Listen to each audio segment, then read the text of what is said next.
Yo, what's up? What's up? I'm back here, gameplay. Where are you? This one? No, hang on. This one. Aha. Welcome back, everybody.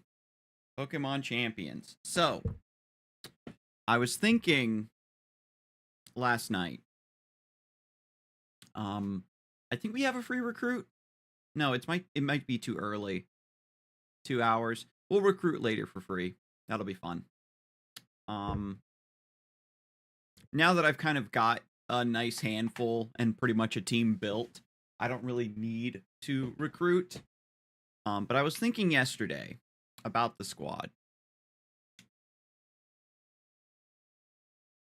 And the Venusaur, Charizard, Sun team that we started to see a little bit more of. Because you remember how we were getting really bullied by Sleep Powder. And I think what I was devising a couple leads into that team, right? The idea is they lead Venusaur and Charizard. Charizard Mega Evolves, which brings out the Bright Sun with Mega Charizard Y's ability, Drought. And then in the Bright Sunlight, Venusaur's ability Chlorophyll activates, and Chlorophyll doubles the user's speed in the bright sunlight. So then Venusaur is able to use that increased speed to land a Sleep Powder. It holds the Focus Sash so that it can guaranteed tank one hit, and then with the increased speed at the next round, can kick off with Sleep Powder. So it puts both of your leads to sleep, or maybe they read that you're going to switch and they cast Sleep Powder into it again. Just punch him with Armor Cannon. That's what I was thinking. I was thinking that we lead with Sableye and maybe Dragonite or Sableye Armor Rouge. And the idea is that we have Armor Rouge with Flash Fire to stop Charizard's initial fire attack, because they might go for Heat Wave, which hits both, activating Armor Rouge's Flash Fire. Sableye can go for Fake Out to break Venusaur's Focus Sash, and then we just hit with the Armor Cannon. There's the world where they might call this out and Venusaur goes for Protect, but I think it kind of puts them in the same situation, but I'm not sure. Because they would have the Sun. If they protect Venusaur, right, they have the Sun, and now they're looking to do Chlorophyll Sleep Powder, but if we have Sableye, I want to teach Sableye Rain Dance. So that way we have the ultimate like Sunny Day to mess with Rain teams, and then Rain Dance to mess with Sun teams. That's what I was thinking about today. Is I was running into a lot of rain initially, and I only taught Sableye Sunny Day in order to deal with that. But I think we can go even further beyond.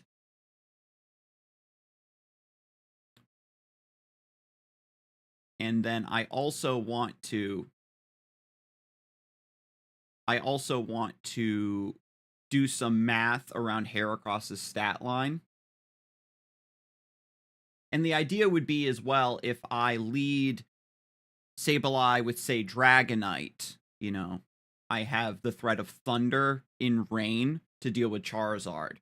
So maybe Charizard Sableye is a better lead than specifically Armor Rouge in that sense, if I do need to go for Rain Dance.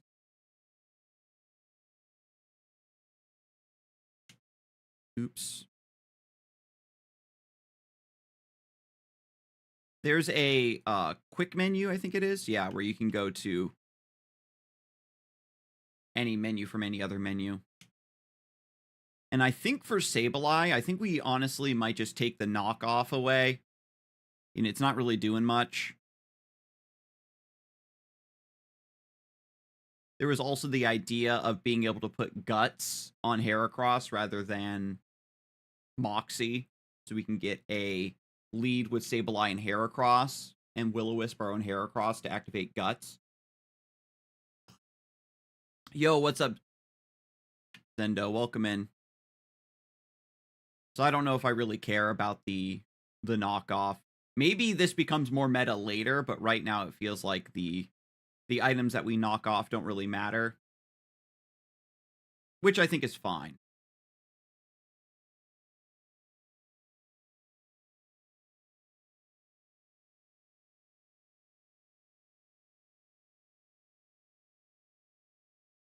We just got started, Zendo. I'm gonna see how the game is treating me because it's a new day, which means that players have gotten a new dose of fun teams from their favorite content creators, and I'm doing some insane. Do I want to do plus defense? Probably plus no. Plus special defense maybe helps me a little bit more with a minus attack nature.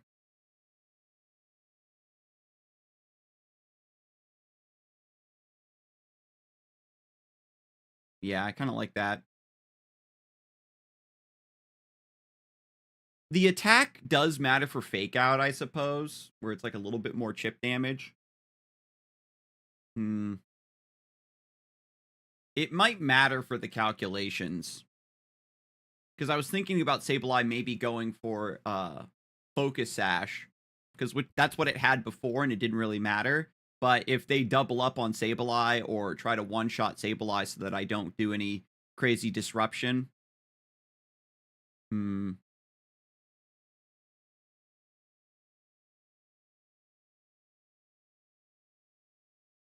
I'm wondering if I do want a little bit more attack.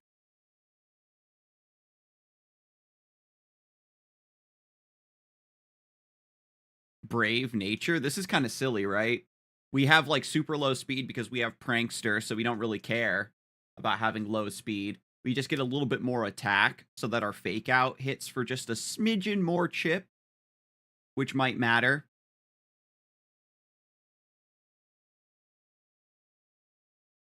And perhaps we actually want to invest in special defense, right? Because we're ghost. We're potentially we're immune to like fighting and stuff. It's going to be special moves, I think, that really are a threat to Sableye. So I think maybe we... Hmm.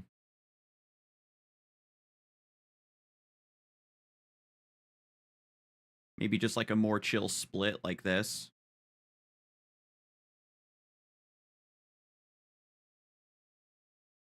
Hello, Stat Farmer number 1234. Thank you.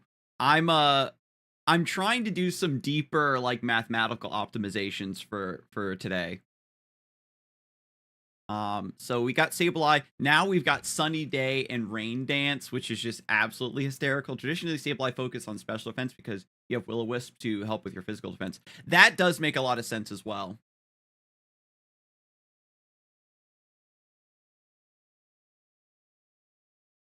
And the other Pokemon I wanted to do some optimization around was maybe Armarouge. Because even with max speed, we're still just kind of slow. You know what I mean? So I don't know if I just want to lower speed to put more into HP or something and have more specific Trick Room threat. But that's going to be another thing I'll have to learn is like specific speed natures. And I want to optimize Heracross around Choice Scarf. Because I just have attack and defense investment, but I think I might want to double down on a...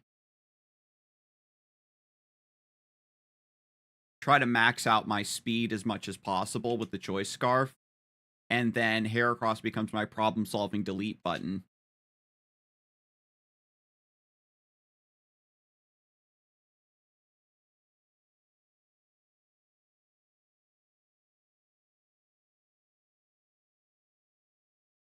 I saw a Noob streamer with a fighter team walled by a Raichu. It was a bit sad. Walled by a Raichu? Was it just because of like static, like all of his Pokemon were getting like paralyzed, or... We're going to be seeing a lot of that, I imagine, as well. Any interest on doing a round? I'm also on Have Accrued a bit of a gang. Yeah, definitely. And if I'm just doing a, you know, find a button, click a button, I don't necessarily need to protect on the Heracross if I am going to stick with the Choice Scarf play. I am thinking about maybe putting Guts on the Heracross.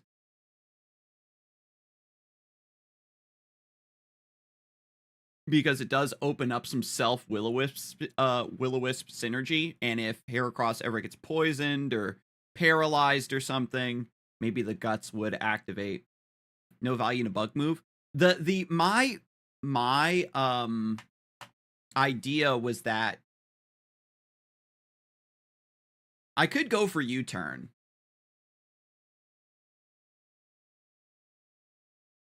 Just to have some pivoting options. Our logic yesterday was that Dark and Bug kind of have very similar coverage. U-turn is some pretty good just chip damage. Do you even learn U-turn? No. Of course Heracross doesn't learn U-turn. Why is my Pokemon not allowed to be good? Bug does get stab, yeah. Lunge is pretty solid at 80 power, 100% accuracy.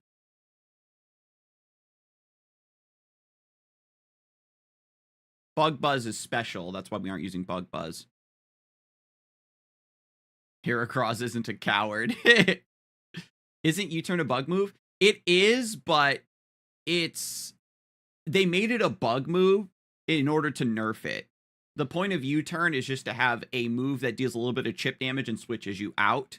And so they made it bug so that it doesn't... They could have very easily made U-turn like a flying move, you know? Or like a normal move. And then it like, you know, misses against ghosts and stuff. And so bug is kind of just does a little bit to everything. So why does the bug not learn it is what I mean? For balancing purposes, of course. Not everything that seems like it should be able to learn things, right? I wish that Mega Horn was a little bit more accurate. Heracross only goes in. But our logic was that a Dark-type move and a Bug-type move has very similar coverage in terms of being able to hit Pokemon in the meta. We're losing out on Stab for not running a Bug move, but let me double-check the type chart. Because Dark is just super effective into Psychic and Ghost. So it gives us an option to be able to hit Ghost. And Bug is also super effective into Psychic, but also Grass and Dark. But Fighting is super effective into Dark. So we're just going to click the Fighting move across from a Dark Pokemon. You see what I mean? Yeah, the Pin Missile Arm Thrust is the Mega Heracross build. You know Volt Turn and Flip Turn exist, right? That is true. Flip Turn is water, and then Volt Turn is electric. And we were running Throat Chop because this also cuts off like voice and sound-based moves, like for across from something like a Primarina or a Sylveon or a Farigiraf that's going to be using Hyper Voice. We have Throat Chop as a potential counter to that. That was kind of my idea.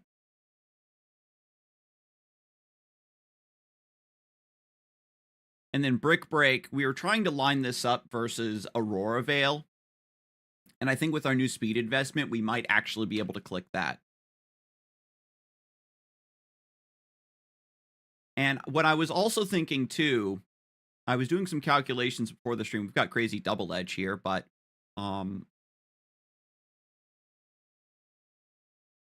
Flip Turn is it from Gen 9? I thought it was from Gen 8.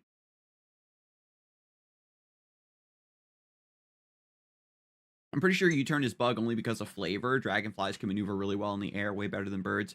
I remember when it was first introduced, I thought a lot of flying Pokemon learned U-turn. I was thinking about putting Aerial Ace on this set. I was trying to do some calculations to see if I can get Heracross to one-hit knockout a Sneasler. One of my favorite Pokemon, yes. Definitely one of my favorite Pokemon.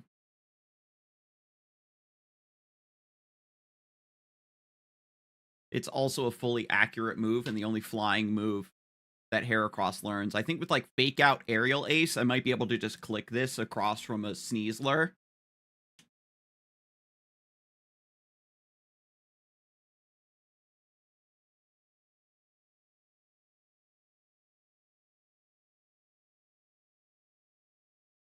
And based on my calculations that I did,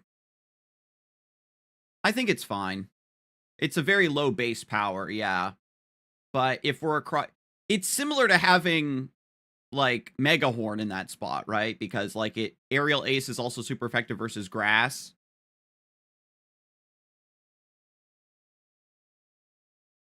I was specifically looking at stuff I could use to fight Sneasler.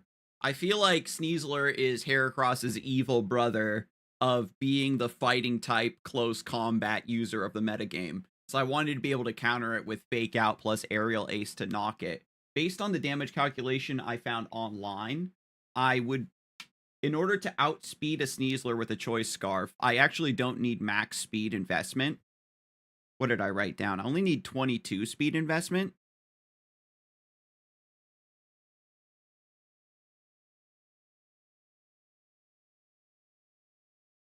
Wait, what did I calculate this as?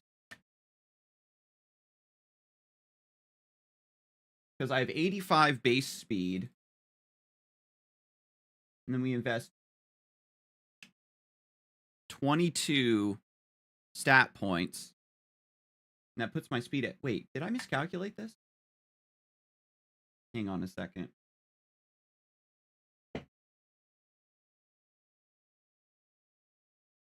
Yeah, because Sneasler has 120 base speed. I've also got... Oh, that's right. I forgot to calculate the Choice Scarf. Hang on. Held item. Choice Scarf.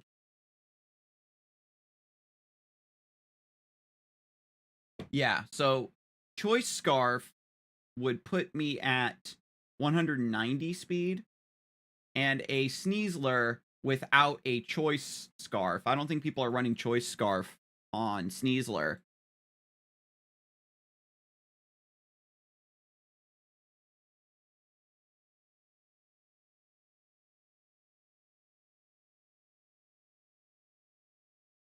I suppose if they've procced their Unburden, then it's a wash. But I'm talking about like opening turn. I think you're going to lead Sneasler, and I'm just going to delete it. Like the hard call out.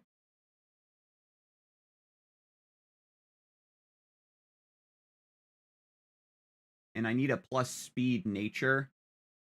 Adamant. Okay. And what does Sneasler normally run?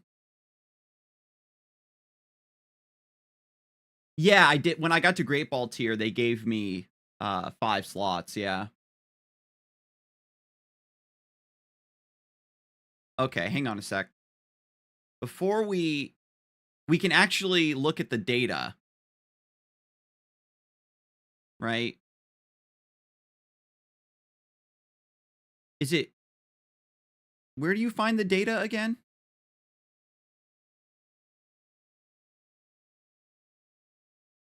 It's in train, isn't it?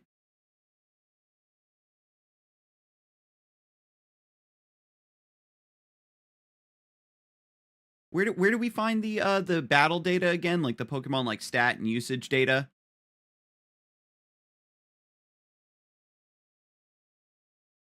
There, battle data. Okay. Is that on the quick menu? No. Battle is on there, but anyway. Double battles. Pokemon. Filter. Type. Poison. Sneasler is poison and fighting. Okay. Let's look at the stats, because this might even be yeah, so it's a max speed investment. I don't know if I'll actually, with Choice Scarf, even be able to outspeed Sneasler, because Heracross just isn't built like that. But it wouldn't matter with Fake Out, because we just disrupt them from being able to go for close combat or Dire Claw into us, and then Heracross does the deleteness. So I might not need to go for a max speed investment, but we'll see. That would just ensure that I move before Sneasler's partner. I don't know if Sneasler, like Farigiraf, is a lead where they make it so you can't fake out the Sneasler.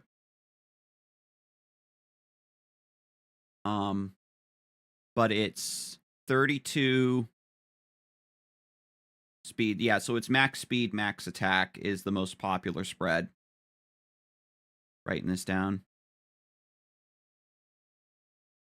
And this is how, from what I understand, normal team building works, right? Where you look at the common stats of a set. Focus sash. So then the fake out does matter in the calculation to break the focus sash. And then adamant nature is just plus attack. Sometimes they're jolly, so I have to calc both of those.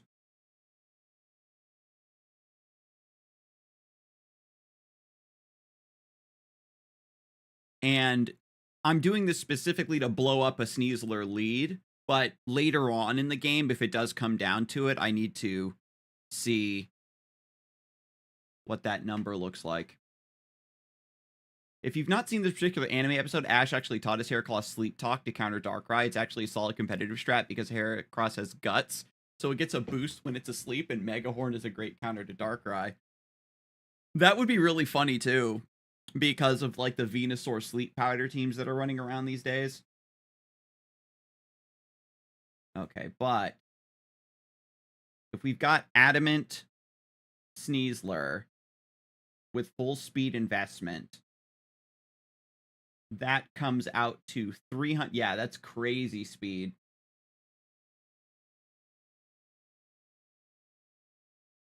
$344 speed. Is that with Unburden procced? I think that's with Unburden proc. Yeah, that's why. I accidentally had it set to where Unburden is proc. So if Unburden isn't procced, max speed is 172 with Adamant. And if it's a jolly nature, right? Because sometimes you run a plus speed nature, so you can go before other Sneaslers, like it's better for the mirror. Jolly makes it 189. And so with my stat investment, I only need to be at 190. So that's 22 points in speed with Choice Scarf, so that I'm guaranteed to go first before a Sneasler. Okay, so that is the stat spread.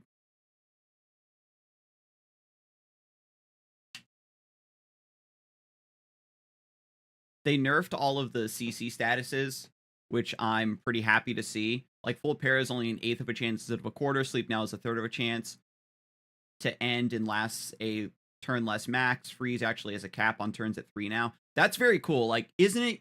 You're guaranteed 1 turn of sleep, and I believe there's still the chance to instantly thaw if you're frozen. If you're a fire type, I believe you also instantly thaw.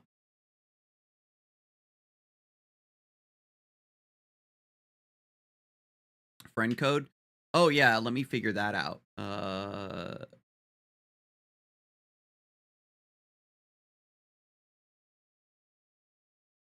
Is that in the sub menu?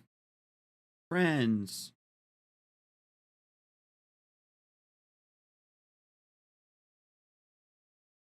How do I look at my... Is it... I have to go to my... Why is that menu not displaying my friend code? I have to go to my profile, I guess? Trainer ID. There it is.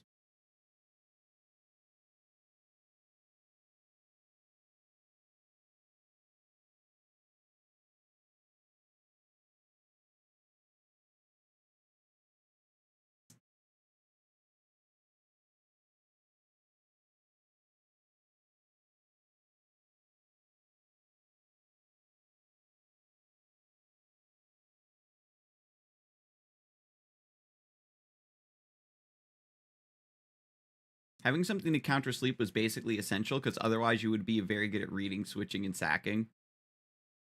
I got double sleep powdered that one game yesterday on stream, and I tried to just leave my Pokemon in to just burn through the turns of sleep because I thought they'd be tanky enough, but it didn't work. They slept for like a gajillion years and just died. No, I decided to spend some money on the blue suit. All right, so Heracross, it is time for you to embrace your true destiny.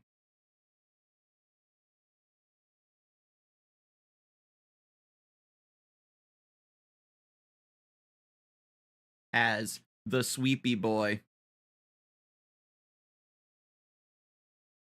where we put 22 points in to put us at 190 with the help of Choice Scarf.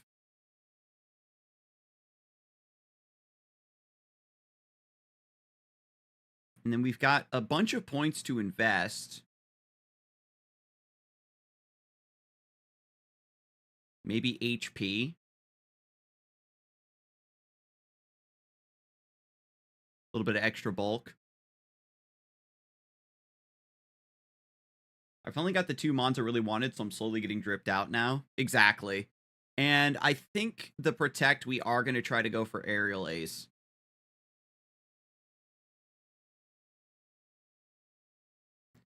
Megahorn could be that button, though. Because if somebody's like, oh, Heracross, I'm going to sound out a Psychic Pokemon, I can just hit them with Dark. Like, the stab isn't real. Lunge is so enticing. But Aerial Ace is specifically for Sneasler because it's poison in fighting, so it resists.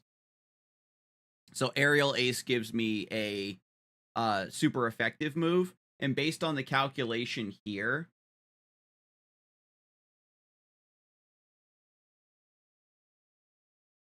Aerial Ace.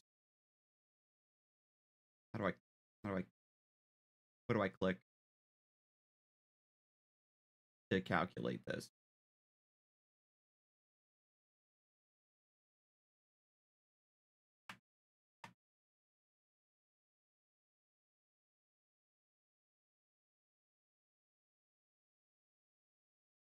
All right, hang on. Max attack, adamant for plus attack nature, can do 70 to 85%. So maybe even with the fake out, it's not going to be enough. I went on like a 15-game win streak by just pressing Quiver Dance. That's kind of tight.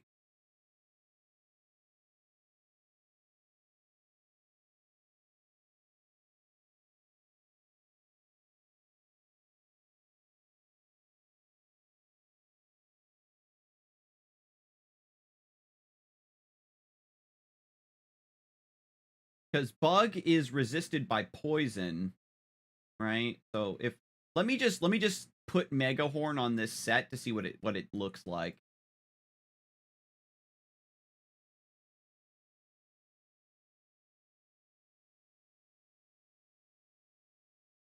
Yeah, it's double resisted, I think, by fighting and poison. So Megahorn's not going to do jack.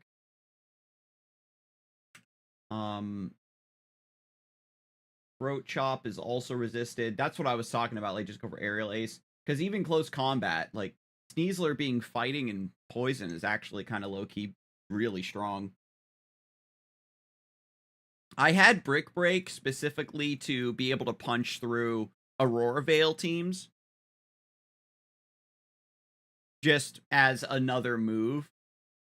If I'm up against another Aurora Veil team, I probably just lead with Sableye, and then when they go Mega Frostlash and try to set up Aurora Veil, I just do Prankster Sunny Day, because the Mega Evolution happens first before my weather goes off, and then without snow, then Aurora Veil will fail. And also, I can close combat. No.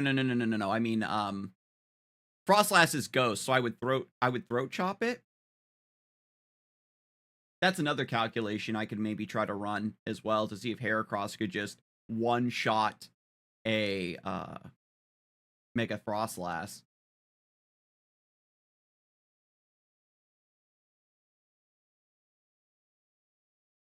Have you thought about Facade? Now that I'm thinking about switching the ability over to Guts, that could be an option. It still wouldn't work in the Mega Frostlash case, but that is interesting. If I led Heracross and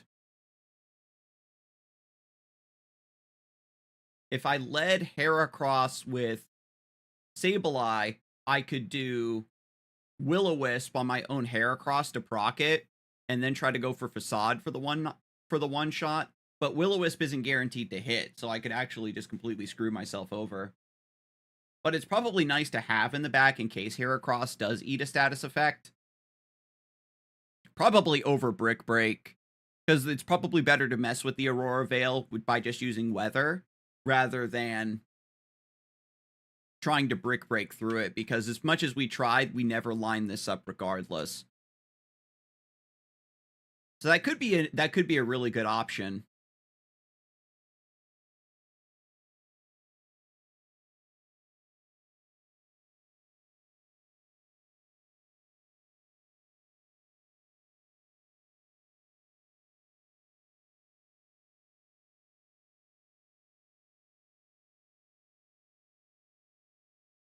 And then if Sneasler lands a Dire Claw on like a switch in and Heracross gets a status effect, then I just pop off. Because based on what I've seen, a lot of teams are running Sneasler. It's just such a good Pokemon in the formats where like it's lower power because it has good attack, good typing, and then some hacks fishing with the. I just need something. You just need something to OHKO to lead Sneasler. It doesn't have to be super effective. That is true. Facade would cover that. It's just that in terms of Sneasler's typing being poison and fighting, I may be thinking too hard about the Throat Chop. It's a little bit bad with choice. We'll see. We're making a lot of adjustments here.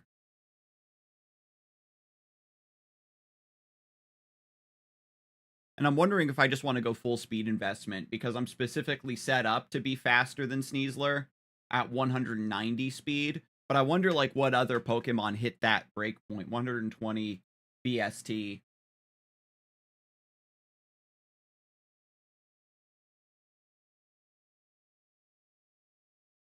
Not BST. BST is base stat total. But Pokemon with 120 base speed. Can I sort? Hang on. Let me see. Pokemon that have 120 base speed or close to it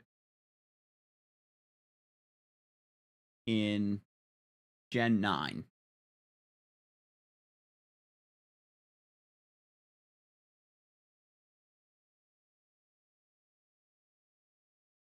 Sneasler, Dugtrio. Hawlucha has 118. Yeah, Sneasler's the fastest Pokemon in this Dex right now, it looks like. How obscene is that? Wait, no, Weavile is in the game, right? Which has 125 base. Jolteon has 130. I think Jolteon is in the game. Dragapult has 142. Damn, we got some speedy boys in this game. Tyranitar's got to be slow as heck, right? Because I'm putting Choice Scarf on my Heracross. So I'm faster than pretty much everything else from what I'm seeing. Unless they're also running Choice Scarf. When you use type move 50 times, you get tickets to recruit a set of Pokemon of just that type, it seems. Ooh, that's kind of fun. Tyranitar with the Dragon Dance is not slow. What is Tyranitar's base speed? Hang on.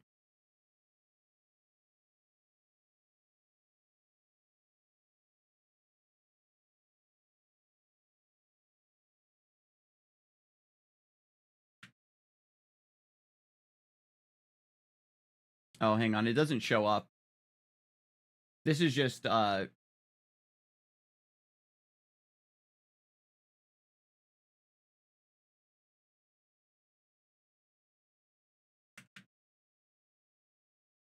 on.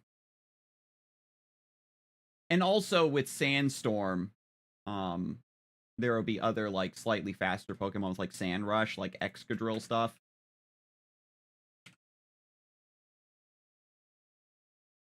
Thanks. Because I've been clicking close combat on every Tyranitar I see. And I've been faster than each one base. Like, Heracross is just my special boy, my delete button.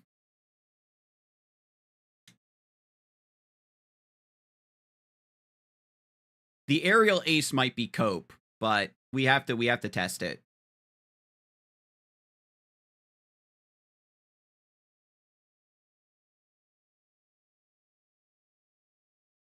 So for Aegislash, because of our King's stance, we don't actually really need to invest in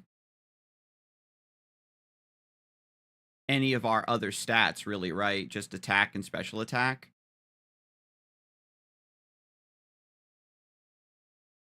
Like, from this menu, I should be able to check popular spreads and abilities and moves, right? When I'm training a Pokemon, this menu should also be baked in with the thing that shows you common spreads.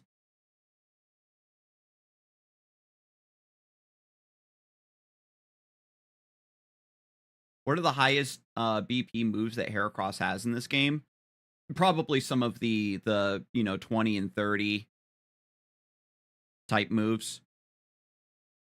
Because it sets its BST to 144, but we can get more attack by just doubling down on that. Or what?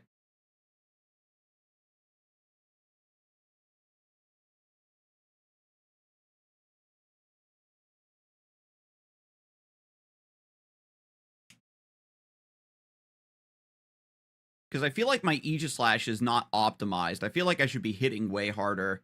But to be fair, the trick is just to use it to set up Swords Dances.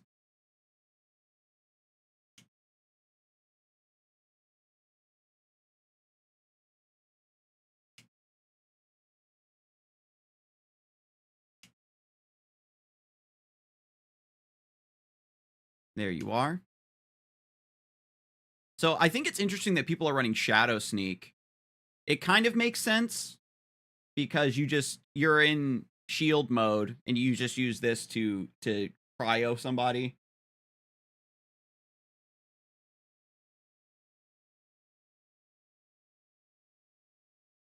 Does this account for both singles and doubles? Yeah, you click singles or doubles when you're looking at the data. So this is specifically doubles data.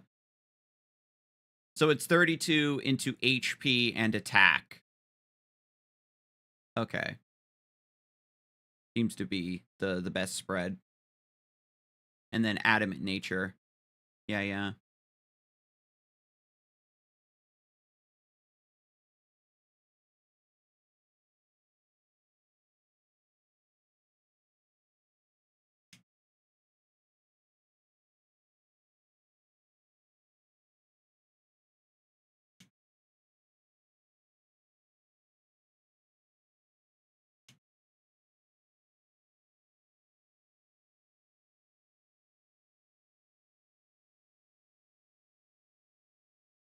And I also have a minus speed nature for Trick Room. But we can also change our nature to be minus special attack. Adamant.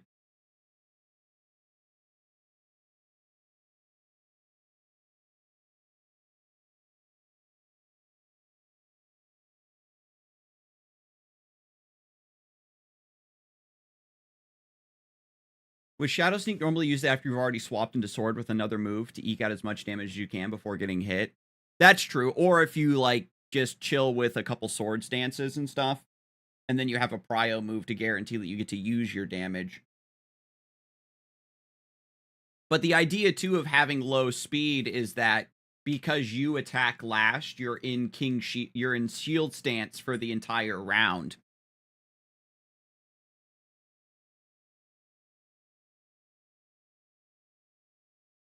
I was thinking, I haven't even gotten around to using Poltergeist. I was thinking of just having like a good ass ghost move to click on maybe psychic types just out of the gate.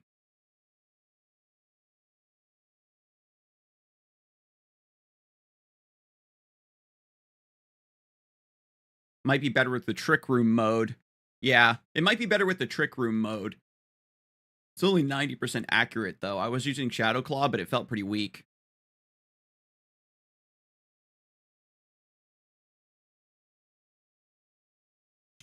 Let's try it. All right, so those were some of the optimizations I was thinking about before the stream.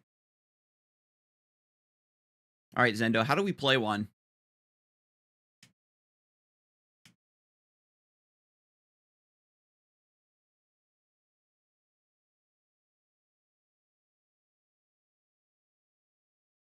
Yeah. Now, one thing I have to I'm not sure about is if a Pokemon Mega evolves, does it use up the Mega Stone? It's technically not holding an item anymore, or what? Or is it still holding the Mega Stone after it Mega evolves? Because I actually haven't got the opportunity to click Poltergeist on anything. Told Zendo the whole game plan before the 1v1. I mean, if Zendo's running Sneasler and you lead the Sneasler and you think that you're going to try to out mind game me by going for Protect or like switching or not leading it, then so be it. Because if you don't lead Sneasler, my Heracross is going to click on something else. All right, battle. Private battle.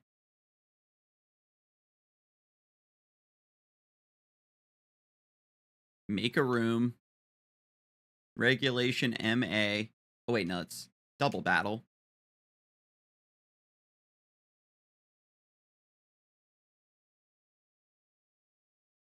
Room ID.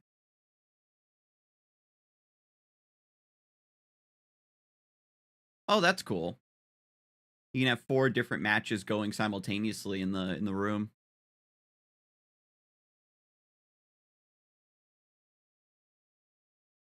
Yeah, the room ID is down there.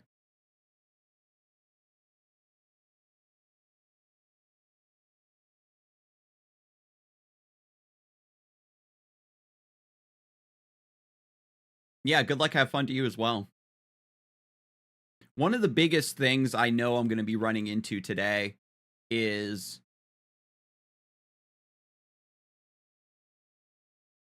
I forgot to focus sash on Sableye.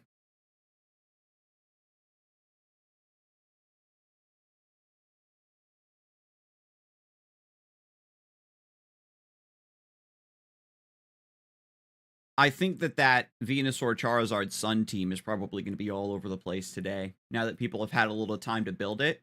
And yo, what's up, HKO? Does Aegislash still learn Sacred Sword? He's probably better coverage than Steel. Yes, it does learn Sacred Sword. That is also what I've seen on some sets for it. Just having another big fighting move. Oh my god, you've got the Hisuian Zoroark, you mad lad. Armarouge.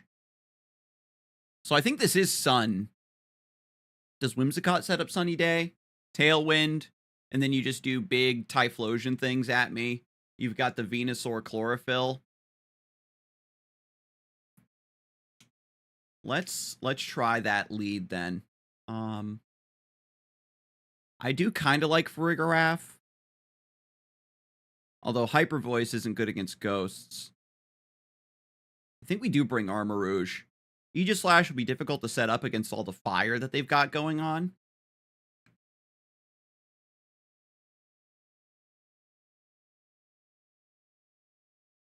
I'm going to bring Heracross. I do have Throat Chop, so maybe that actually does come in clutch.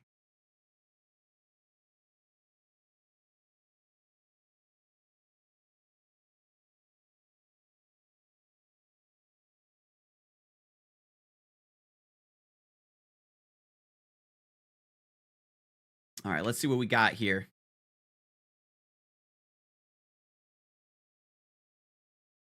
We got Whimsicott, Typhlosion.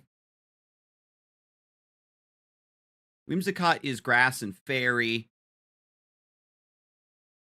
So I can just go for Fake Out on Whimsicott so it can't set up the Sun, or go for Tailwind. And then for Dragonite, I think I'm just going to Pulse this Typhlosion.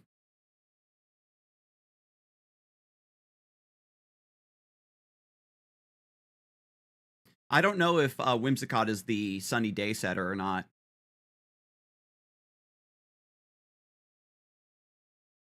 And if it is Focus Sash, then the Fake Out will block the Focus Sash.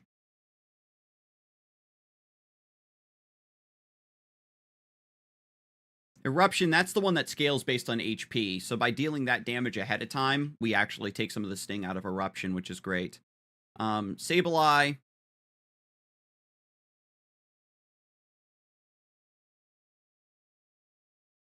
I'm actually going to switch into Armarouge. And for... I don't think Extreme Speed deals that last 30%.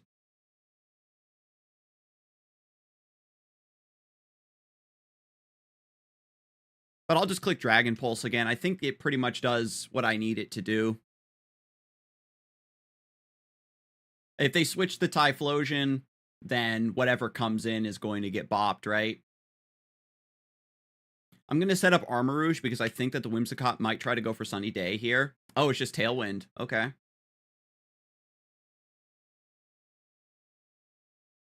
Good Shadow Ball.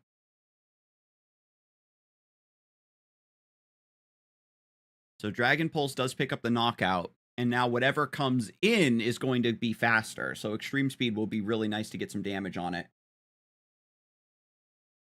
I'm trolling maybe a little bit by leaving this Whimsicott up, but we have to see what comes in. There's Armarouge. Very spooky indeed.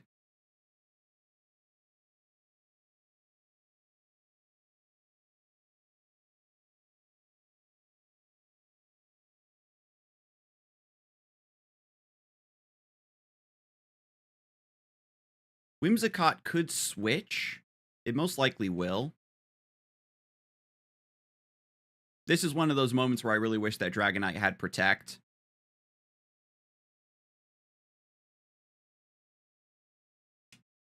But all Extreme Speed just to get some damage in. Because they're about to pump up this Armarouge really crazy mode. Eh? Oh, that... Wait. Extreme Speed doesn't affect Armarouge? Why is that?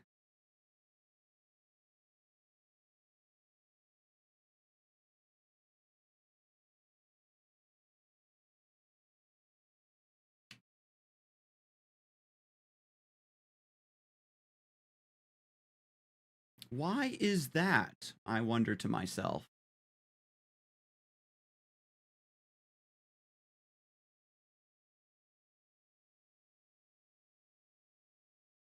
What's Armarouge's ability? It gets,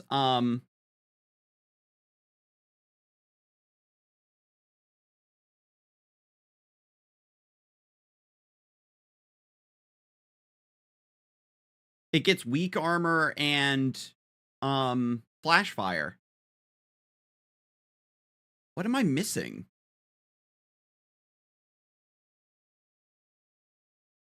Does Helping Hand somehow? Like, no, that doesn't make any sense. Because Saraledge is the one that's part ghost.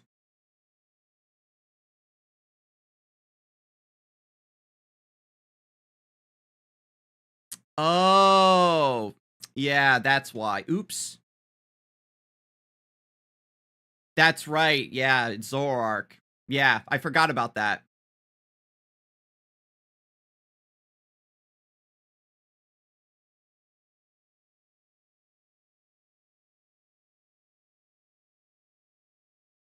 Is that Focus Sash?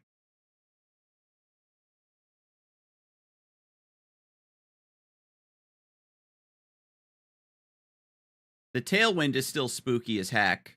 I can go for Will-O-Wisp. Because it's still going to be faster than me. Okay, I'm going to go for Rain Dance.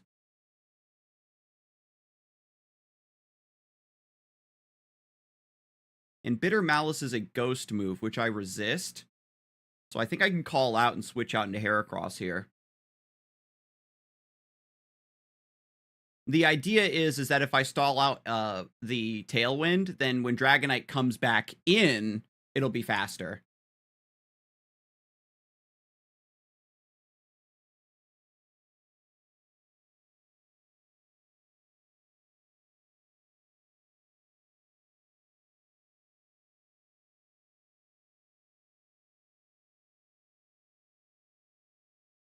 Now Tailwind's down. Gonna go for... I can't use... No, I can. I'll Will-O-Wisp on the Whimsicott. They might swap the Whimsicott into a fire move and the Will-O-Wisp will fail, which will be very sad. But now I can just go for a Throat Chop on the Zoroark.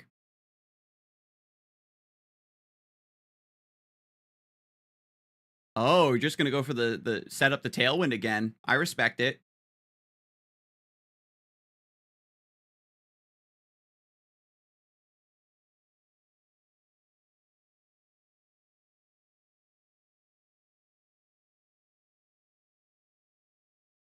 Because a Prankster Tailwind, it gets set up first, which makes Zoroark faster. So Zoroark, even with the Tailwind, would be faster than my Heracross. That's really unfortunate.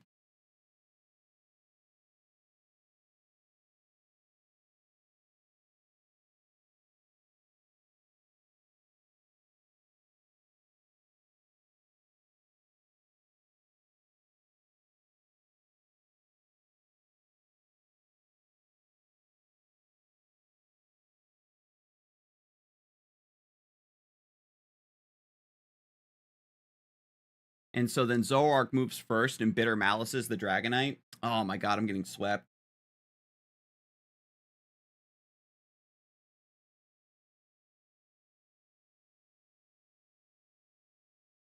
I should have brought Farigiraf, I think.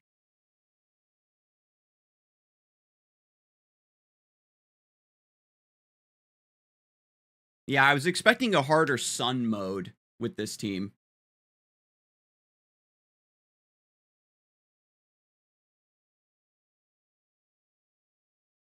And I just want to see what your fourth Pokemon is in the back. It would be Armarouge then, because you have to bring it in order to disguise it.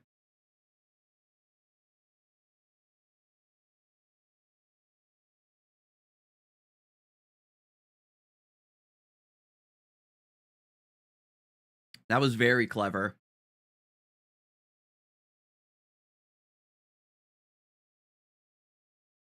All right, we'll play the best of 3.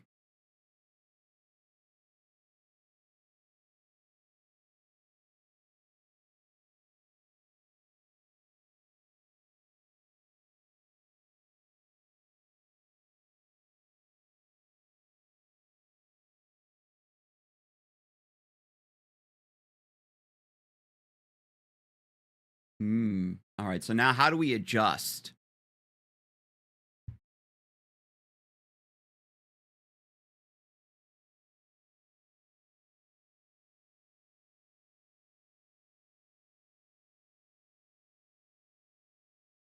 The Sableye was kind of sick. The Zoroark, yeah, the Ghost being able to get around Fake Out is kind of cringe. So I need to be able to deal with that. I think I'm going to go aggressive.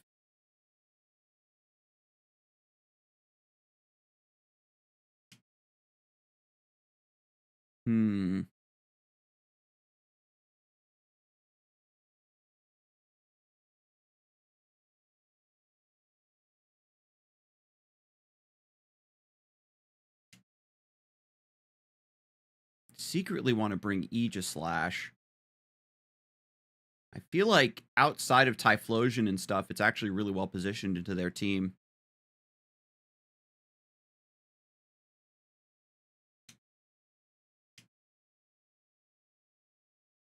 I just got to be smart about when I put it in. If I'm bringing Farigiraf, I can do Trick Room. So Aegislash can actually pop off. It's just going to be a matter of trying to position it correctly.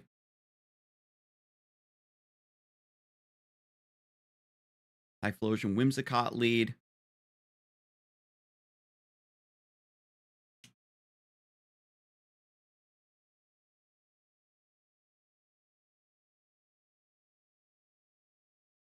So the Tailwind is going to be so spooky.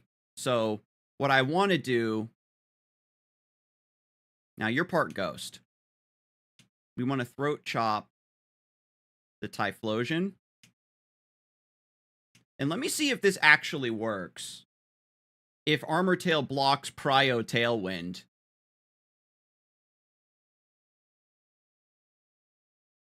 Oh, no, it doesn't work that way.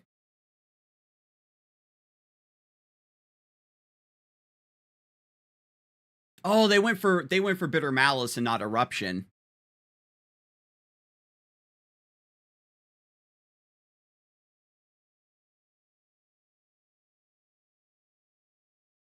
Oh, it was a Zork. Oh my god, I almost got bodied. Imagine if, like, well, it was a ghost anyway, so I wasn't gonna go for close combat, but still. We're choice, so we're locked into Throat Chop.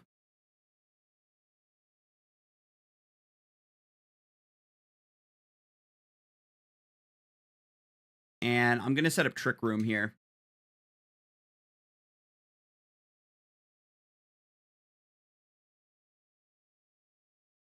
I don't know what... Oh, the taunt, brother! So I can't Trick Room. Okay. Well played. So by denying the Trick Room, it does mean that they get another turn of Prio with Tailwind. And now that Heracross is choiced, they need to send something out that does well into... Does the taunt still go through? That's a good question.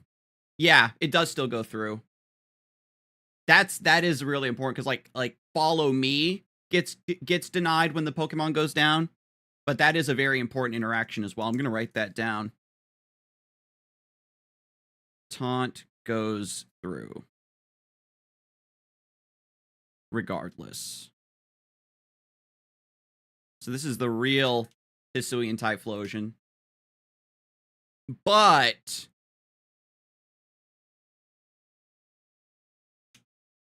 I'm going to try to call the Eruption here.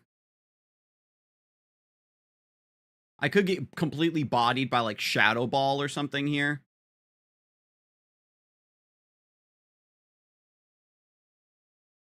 There's the sunny day, finally. Bye, Heracross. It was nice knowing you.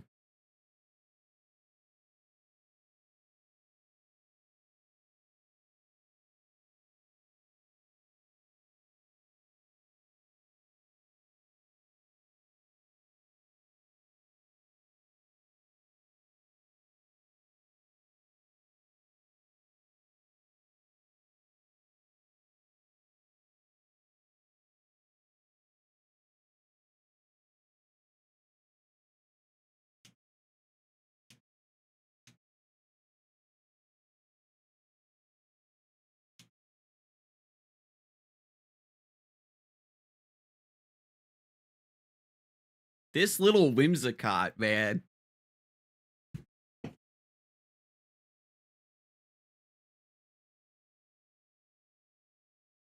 Surely this won't one-shot. Oh my god! Oh, the Tailwind is so ridiculous.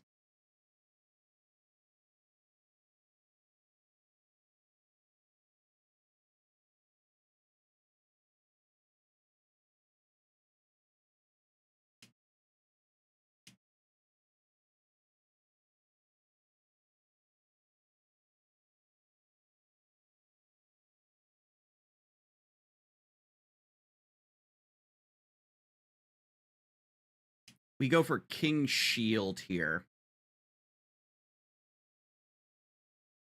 Now the question is, can they deny my Farigiraf?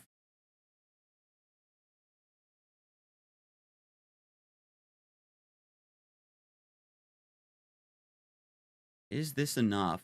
I mean, Under the Sun. Ooh, okay.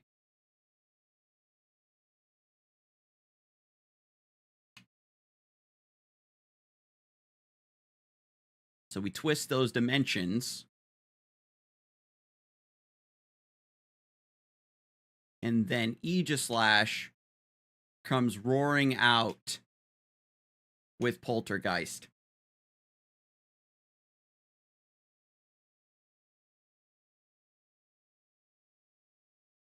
Does this Typhlosion know Protect?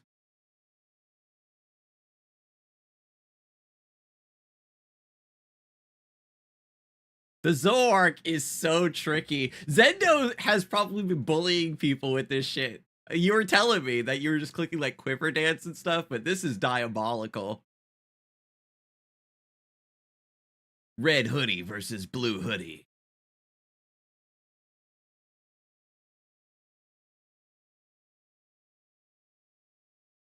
Poltergeist is neutral, I think, into the Venusaur. Okay, this is messed up. They're just going to try to go for a Solar Beam or something. Can't use Encore. That's interesting. Armor Tail blocks Encore as a prime move, but doesn't block Tailwind. Venusaurite. So, Venusaur is... hang on. I think we go for Dazzling Gleam in case they double switch. Because Typhlosion is... I don't know if that's enough to actually knock out the Venusaur. We're advantaged here because of the Trick Room.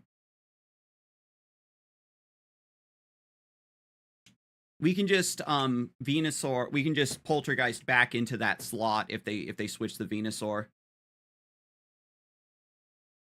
And we're doing Dazzling Gleam instead of Hyper Voice because Hisui and Typhlosion is Ghost. The Trick Room might actually carry me here.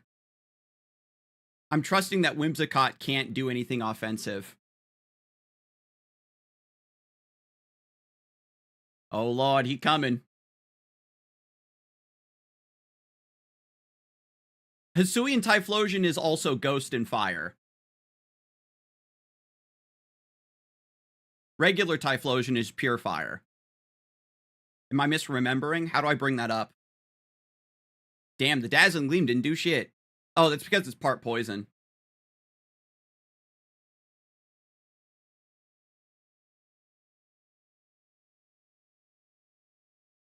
But I didn't want it to not affect. That's what makes it a crazy mix-up, is that you don't realize right away that it's a Zooark, because you aren't going to be going for, like, normal moves or fighting moves into the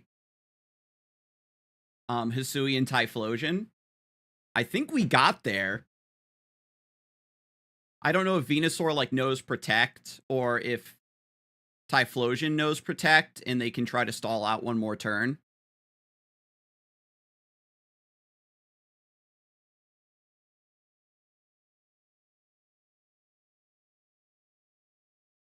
The question is this going to be enough?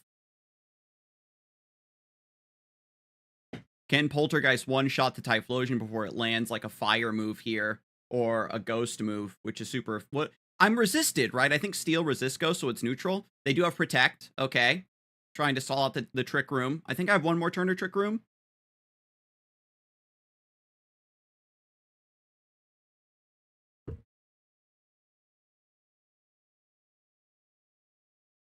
Probably should have called that out with like a Swords Dance or something.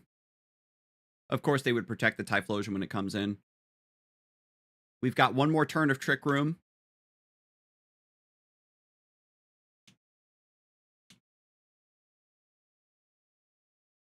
I could go for King Shield. No. We have to make use of the Trick Room. All right. Let's see if we can knock this Typhlosion.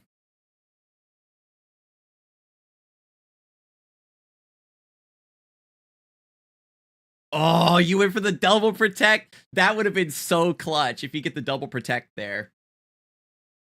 Because then you run out the Trick Room. All right. Can Poltergeist knock out the Typhlosion here?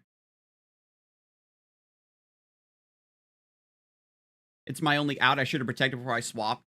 Oh, okay. So Venusaur did have Protect. Oh no, you gave it away.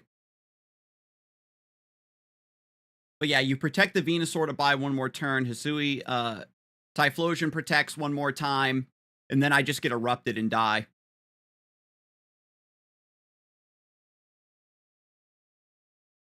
That the freaking Bitter Malice though is farming me. But having the Aegislash as something I can fight ghosts with is great. Oh my god, this is so intense, dude. Man, you got me with Throat Chop. Yeah, the dark type coverage, right? I couldn't Hyper Voice. Wait, what did I Throat Chop again? Which one has Hyper Voice?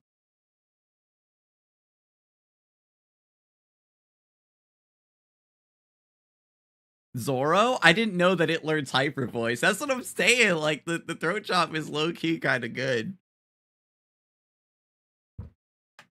Oh my god. That's so sick too, because people are going to be expecting eruption.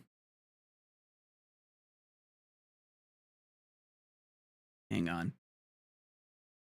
Oh no, my capture card. Be nice.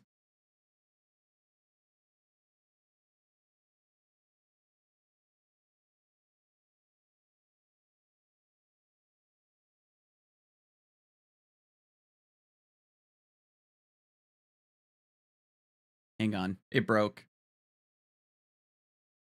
It's still capturing for the stream, but my view on it went away. There we go.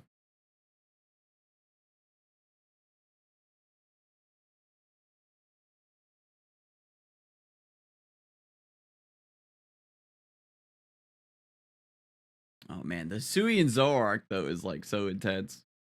Okay, so now we have to go for the ultimate mind game of who's going to lead last. The Whimsicott is just so terrifying, and I just haven't been dealing with it.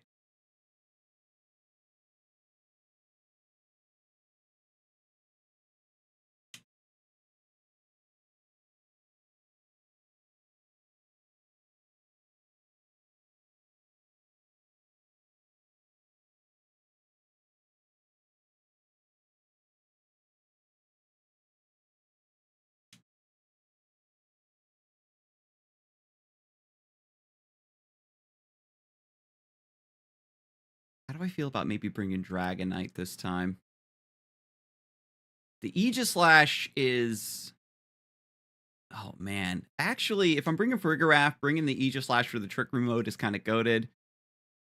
Dragonite might actually be able to do something.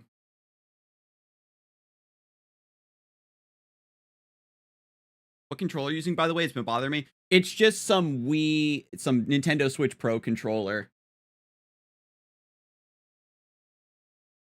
It's a Power A, just like Switch controller.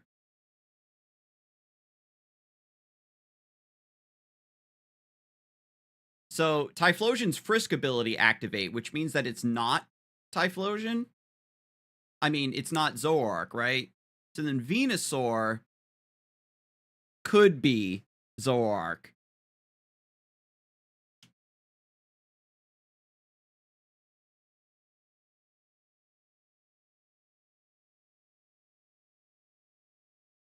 And because then Typhlosion could just go for Shadow Ball or whatever, and it outspeeds, right? I'm going to try to set this up. Venusaur! Yeah, I was right. It was... Damn, it's so fast! Fuck! And it crit? Oh, I don't think the crit matters there.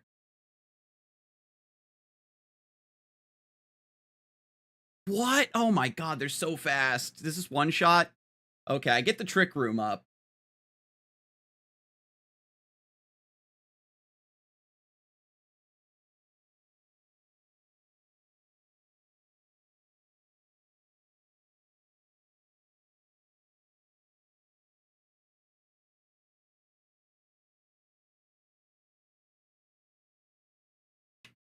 All right, there we go.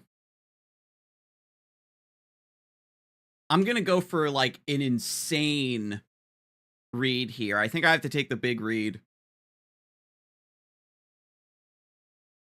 So there's two ghosts across from me. The Dazzling Gleam is kind of whatever.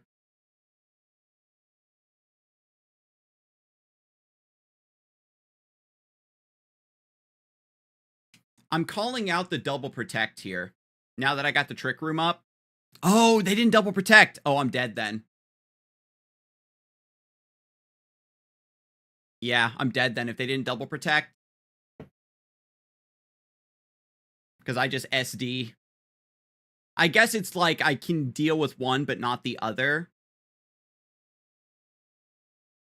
Yeah, well played. Fucking well played, dude. That's a very volatile matchup. That's a very volatile matchup. I had a feeling the Venusaur was Hisuian Zoroark, but I misplayed it.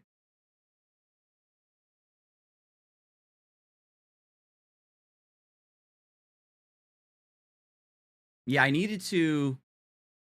Damn, I guess the Armarouge lead was incorrect. I led Armarouge because I thought you would go for Whimsicott, but I didn't realize you had an offensive mode. I doubled into the Aegis. I had to kill it there no matter what. I thought that you would just double protect, and I was just going to Swords Dance in your face and then try to claw it back.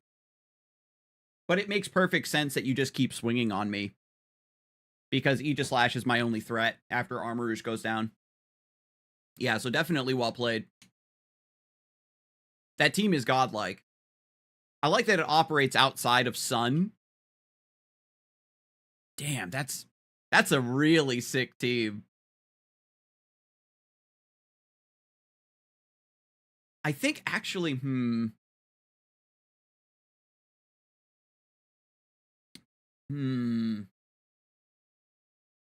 yeah, I mean,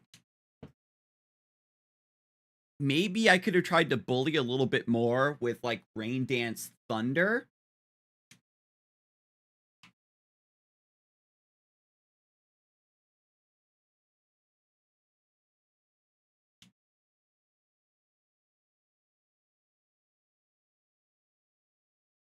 To be honest, I slightly misclicked. I mean to debate you with the Whimsicott in the fourth slot, but I put Venu there. Yeah, it wasn't that much of a bait, but the Hisuian Zoroark was just fast as heck. So I've heard that Floette is insane. Talonflame's got Tailwind stuff going on. Aegis Slash. So is this going to be the new flavor of the day?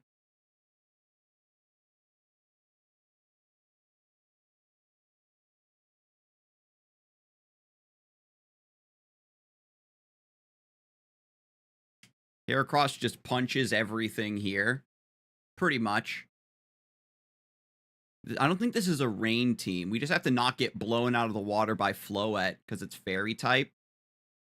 Aegis Slash is our fairy slayer.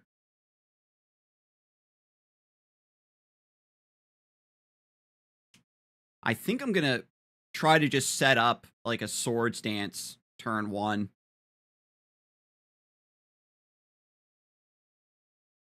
We got Farigiraf in the back. Dragonite maybe does quite well into that team. I'm a little bit worried about the Rotom.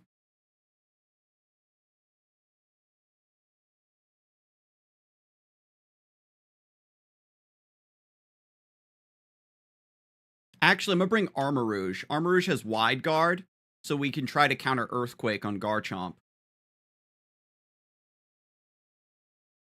It doesn't have great coverage, but its fairy moves hurt like crazy.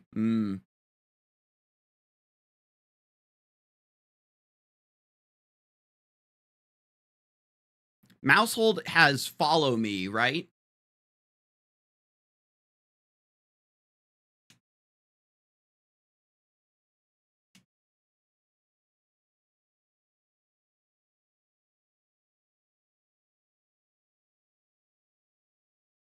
I'm wondering if I could just go for, like, Swords Dance straight up.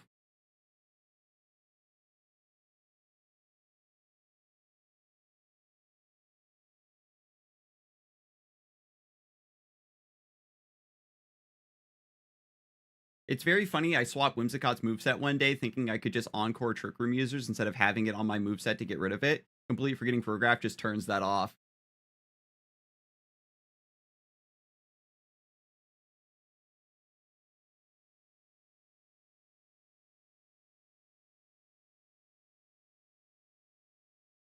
What does Fairy Aura do?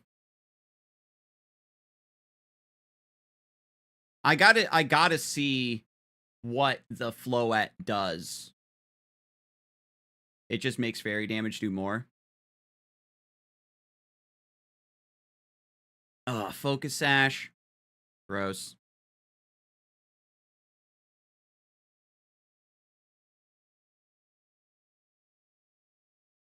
Oh my god, it sets up a comp mod. Okay. I've got it. Did I bring the Dragonite? No, I didn't. I was thinking like I can just extreme speed to clear the mouse hole.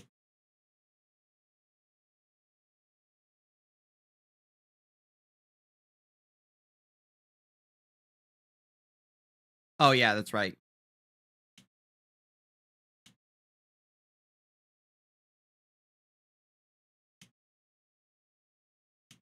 Okay, now this is my first time playing against this team. I'm absolutely going to go for Swords Dance turn 1 next time.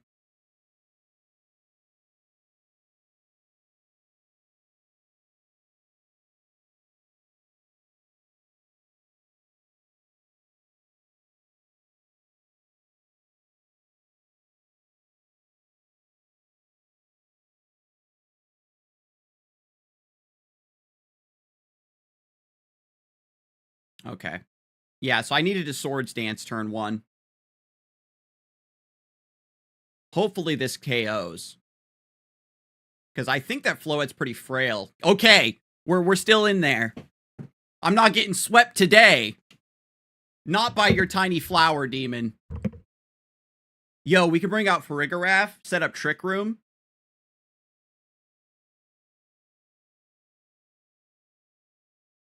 They could send out Garchomp and try to EQ, and we better send out Armarouge and Wide Guard there.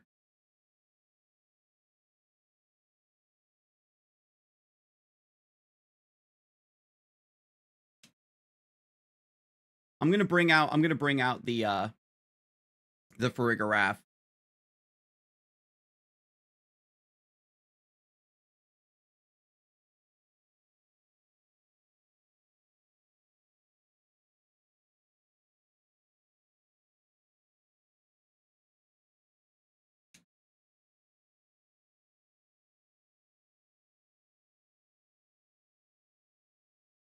I think they King Shield on the Aegislash when it comes in, so that's probably a mistake to just target it down immediately. But I'm just calling it out.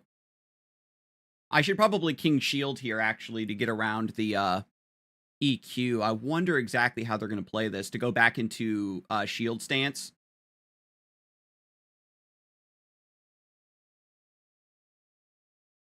Oh, no, they go for the attack. They are faster than me. They double up on Farigiraf.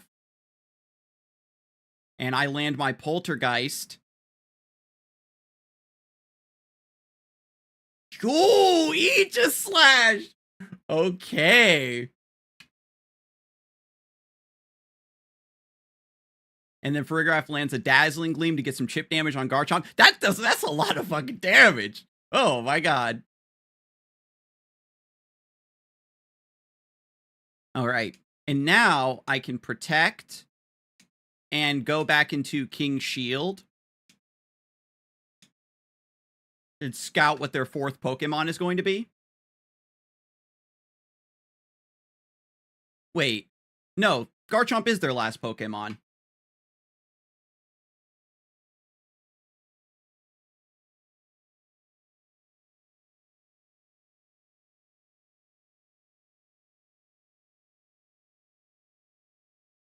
No. We actually get bodied by Earthquake there. That's actually the correct move.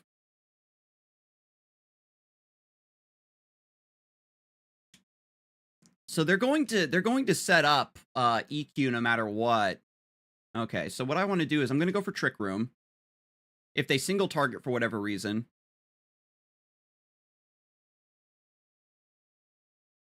Now, Iron Head does contact. We want to do Poltergeist instead.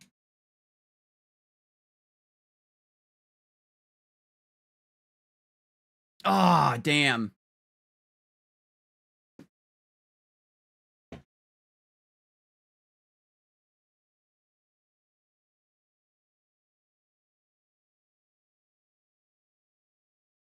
And I'm not faster than Garchomp, am I?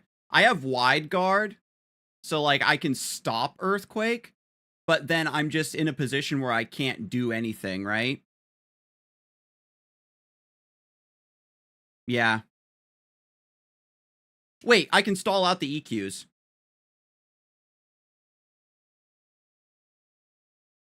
Let's see if I can, let me see if I can outplay.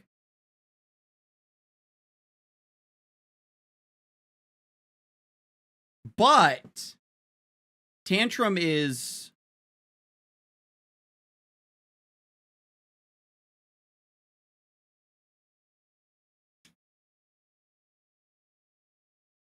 Let me see if I can keep out. Oh, no, they just keep going for Earthquake. Ah.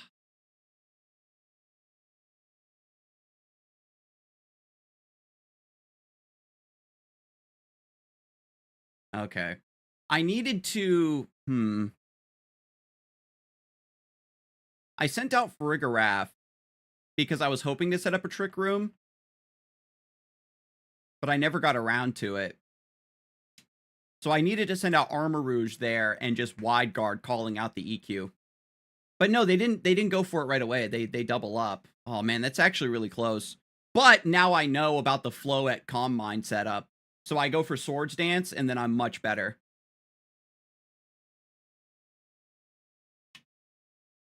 So this is Electroshot Rain with the Trick Room mode. We've got Dragonite to lead into this with Thunder. We can do Sableye with Prankster Sunny Day, and then it throws off their timing if they open with Pelipper or Chaladon. And then we've got Armarouge to deal with Sinistcha and Meganium. And if they have a Trick Room mode, then Aegislash actually cleans up here. Heracross setting up against Incineroar is also nice. Does good into Farigiraf. Does good into our Chaladon. I think I'm actually going to bring Heracross in the back as my problem solver. Yo, Kennedy, welcome back.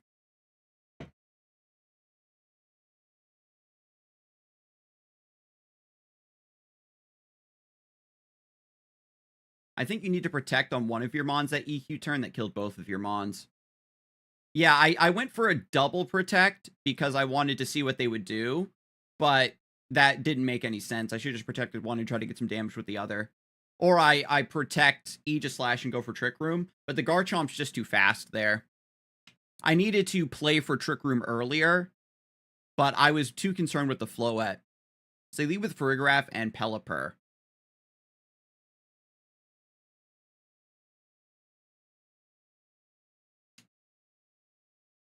So Pelipper generally has Focus Sash, and I can't Fake Out because of Farigiraf. That's actually very cheeky.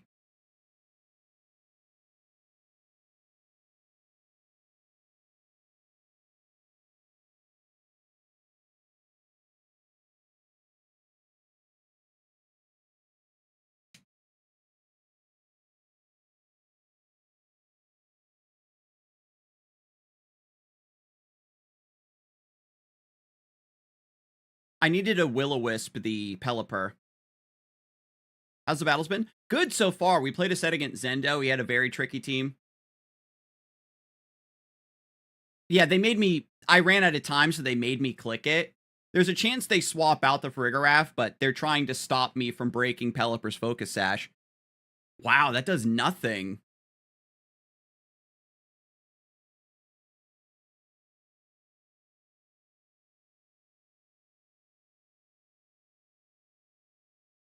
I wanted to go for Will-O-Wisp there. Damn.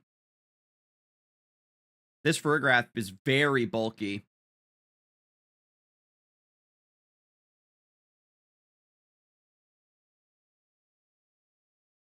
I wonder if they're going to go for Protect on the Farigiraf.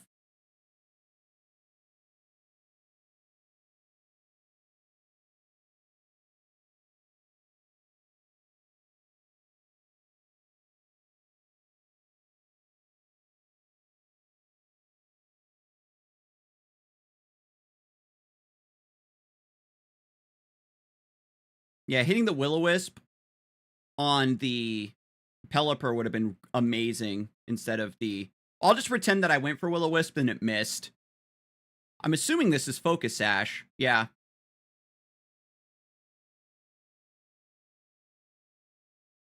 I didn't go after Pelipper.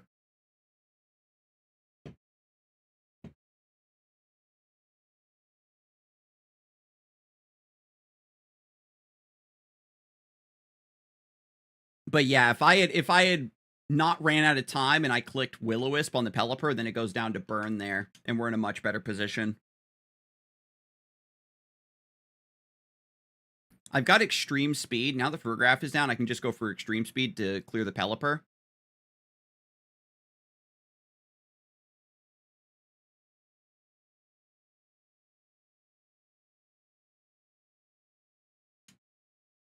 Knock out the Pelipper before it sets up like a Tailwind or something. Now, Armor Cannon is going to be weakened because of the rain.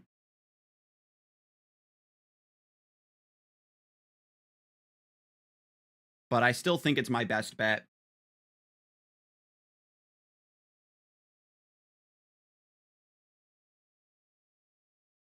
It becomes a fairy type alongside grass. And there's Protect.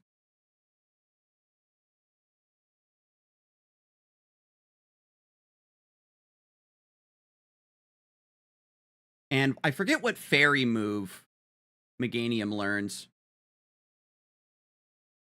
Oh, this is so unfortunate. Dazzling Gleam's just AoE. Dragonite still lives that. Yeah, because of its Mega ability, Mega Sol, it behaves as though it's always in the sun.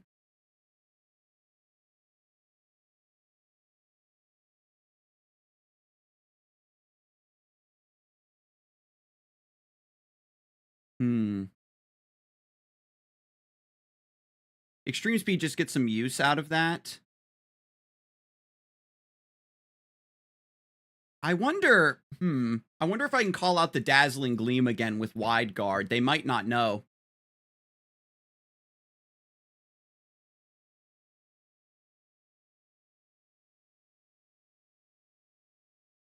They got the double protect? Fuck me. Ah, and I show off the Wide Guard.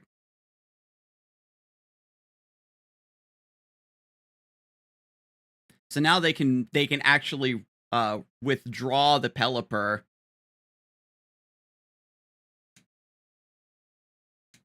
Let me make use of this last turn of rain. They'll probably have Fake Out on the Incineroar.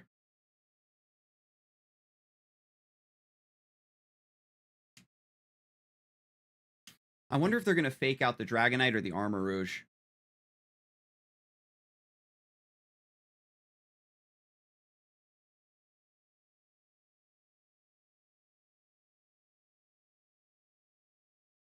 Oh my god, that does nothing! Why are you so bulky? Okay. Damn.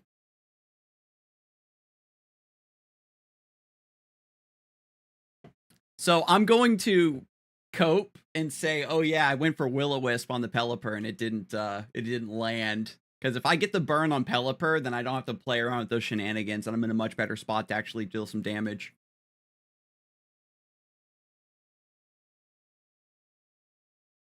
Because I opened with Dragonite, and I was trying to be cheeky, but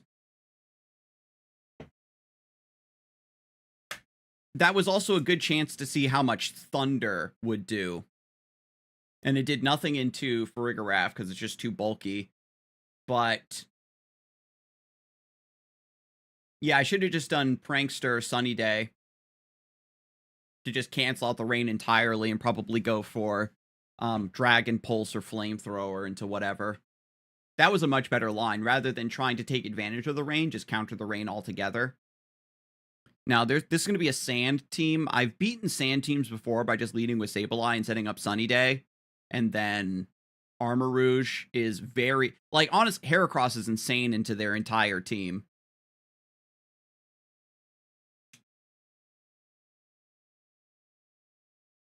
Heracross, we pretty much click whatever. We just click Close Combat in front of anything that they have. Typically, these teams don't lead with their weather mode, I guess is like the normal way to play. We've got Whimsicott as well. I can maybe fake it out so it doesn't set up a tailwind right away.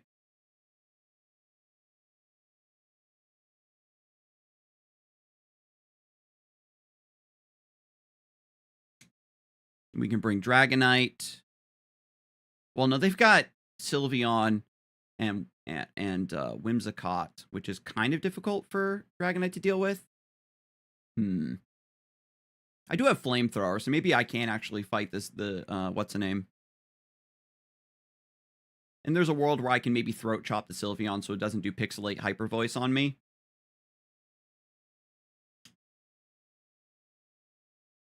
Damn, I keep running out of time. I guess we're bringing Farigiraf. I was about to click on Armor Rouge, I think. Sylveon Whimsicott.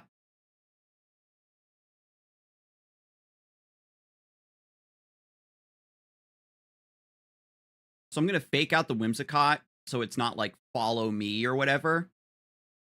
We're going to Throat Chop the Sylveon to call out Hyper Voice.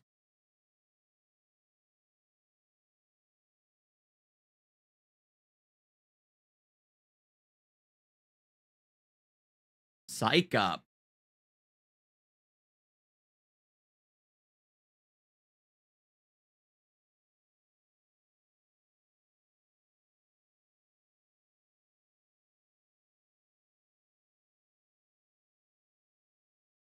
So now they're going to click on a different move because I Throat Chopped them. Let's bring out the Farigiraf.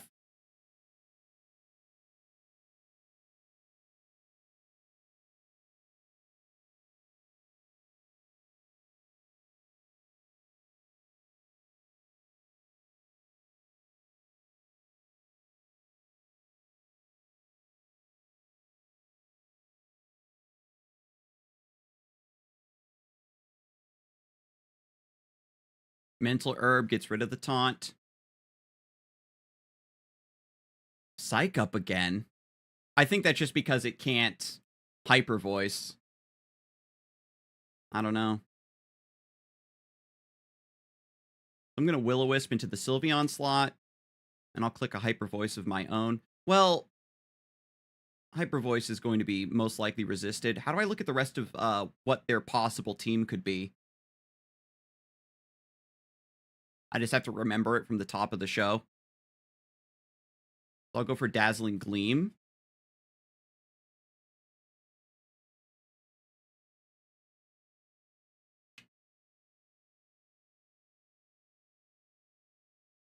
Go to the poke. There's a way to do it.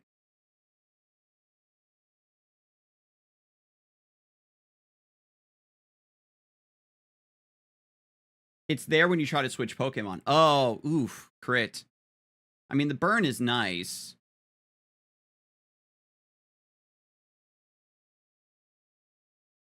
I wonder if they're going to try to double switch. I should probably go for Hyper Voice because it's a little bit stronger than Dazzling Gleam since it's not very effective.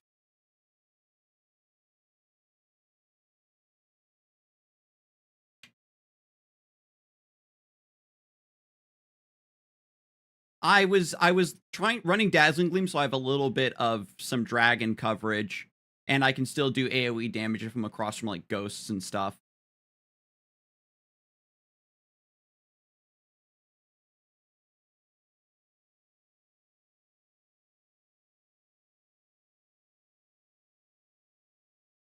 I wonder if they're going to swap the Sylveon, because clicking close combat is just extremely good there regardless.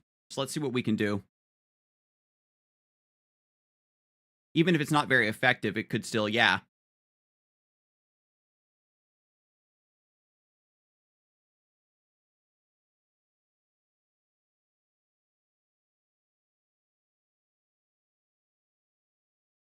I just run Psychic Stab on mine. That's what I had originally. It helped me in one game where having the ability to click Psychic actually helped me in one game specifically, but having the Dazzling Gleam has been really helpful. So Heracross is a monster. most of the time. Yeah, there's Aggron. I was looking at Helping Hand as well.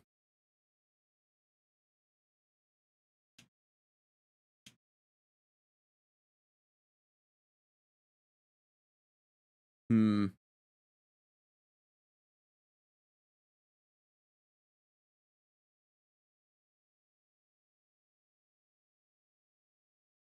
I'm going to switch into Dragonite here, I think. I think Aggron has EQ.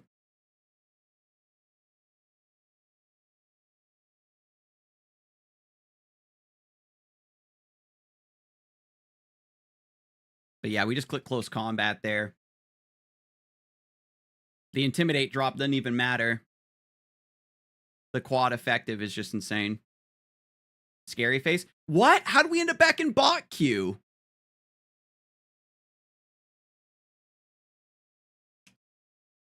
Damn it.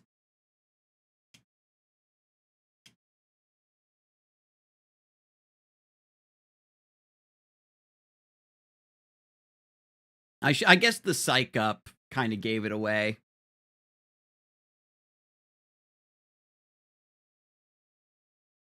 Because I thought that they were just like, they didn't have anything else to click because of Throat Chop.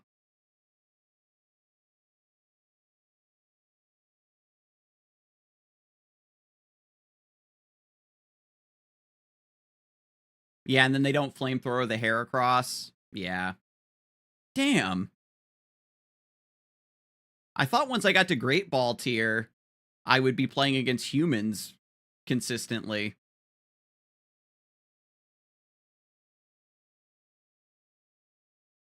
Man, that's really cringe.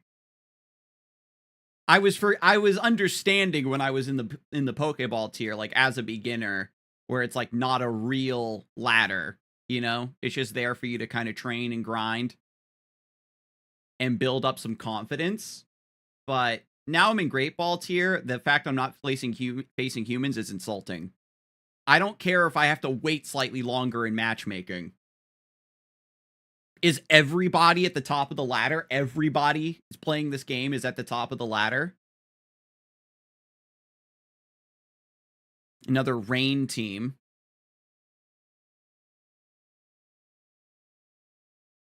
I think it's meant to be loss compensation, but it feels insulting. Yeah, I don't care if I'm getting stomped by players that are better than me, because I know there's going to be players better than me. And if you make me get free wins versus bots, you have an inaccurate read on my win rate. Just match us based on rank and win rate, or maybe number of imported Pokemon or something.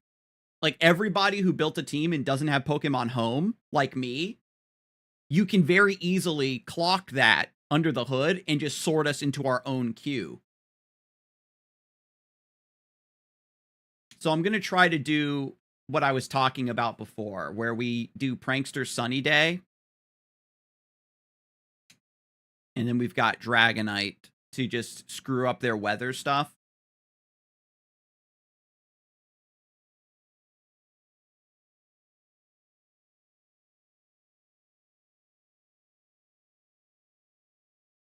I think Heracross can just click on anything I want.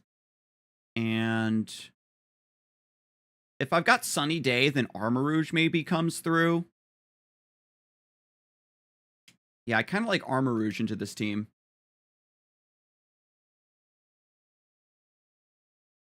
I'd rather get stomped and learn rather than every other game basically being a 5-minute waste of time. Precisely. Are they like maybe giving the bots real teams or something? My all-time favorite Pokemon is Cubone. So when they add Cubone to the squad, into the game, we're putting him on the squad. Or Marowak or whatever it might be. So we're going to do... I could do Fake Out.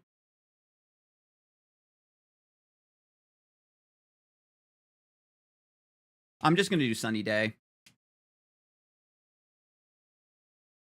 And then I'll just Dragon Pulse their Archaludon. Alolan Marowak has historically been an amazing Trick Room sweeper. I'm excited for it. And I did see somebody posted that the move Bone Rush got buffed. So they're pre-buffing my boy. Nice Protect.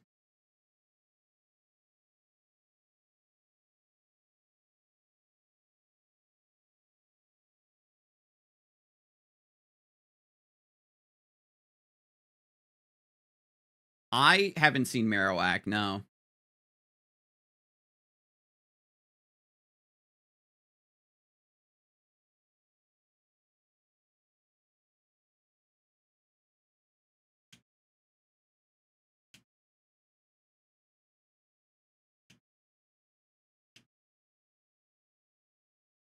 I'm still faster even after an Icy Wind drop. Good call out with the Dragon Pulse.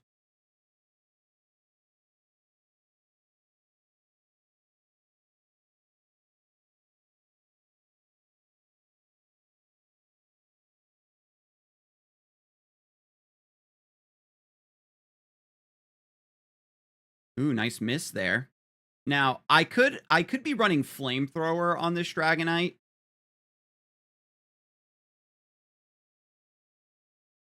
So with that thing, they're probably going to try to set up like a Tailwind.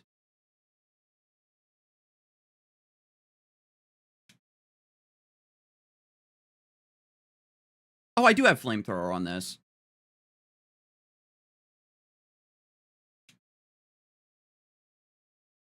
I may be giving this Politoed too much room to play around with the Icy Winds. I was right about it setting up the Tailwind.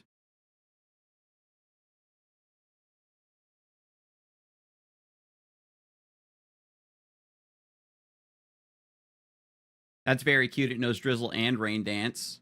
So that lowers the Flamethrower.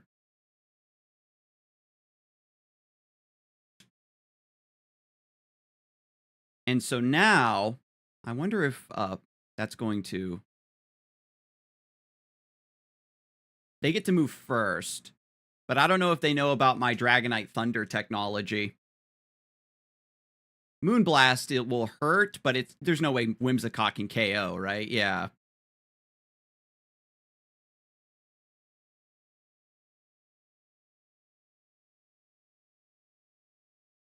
What?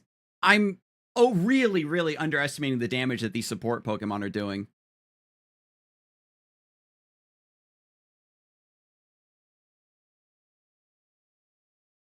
Why is that not doing any damage? Like, I'm running Thunder for specifically these setups, and Dragonite is just not... It's disappointing me with that ability.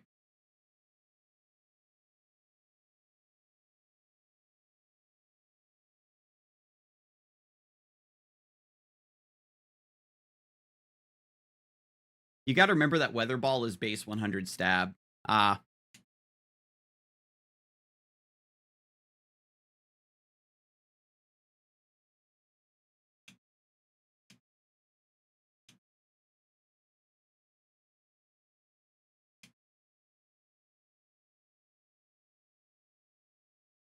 So I'm doing Fake Out there to cut off the Moonblast. EQ to get some damage on Politoed before it goes down.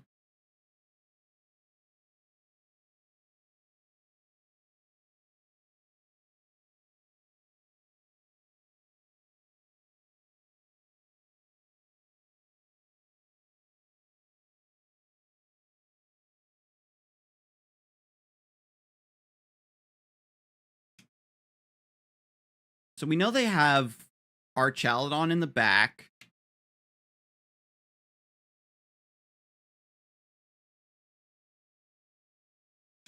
You can go for Sunny Day.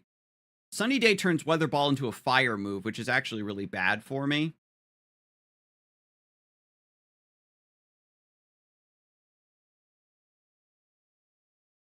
But I'm faster, right? I'm faster.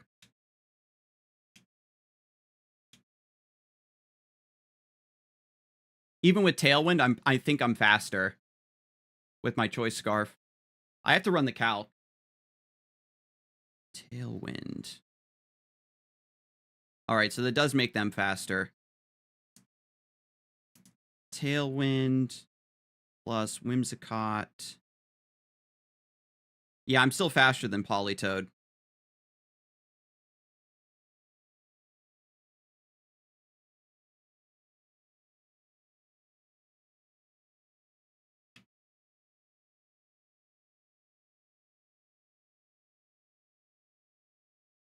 Now, I'm going to call out that when they throw out... Oh, it's Incineroar. They have Fake Out here. Intimidate, Parting Shot. I just have to keep clicking Close Combat.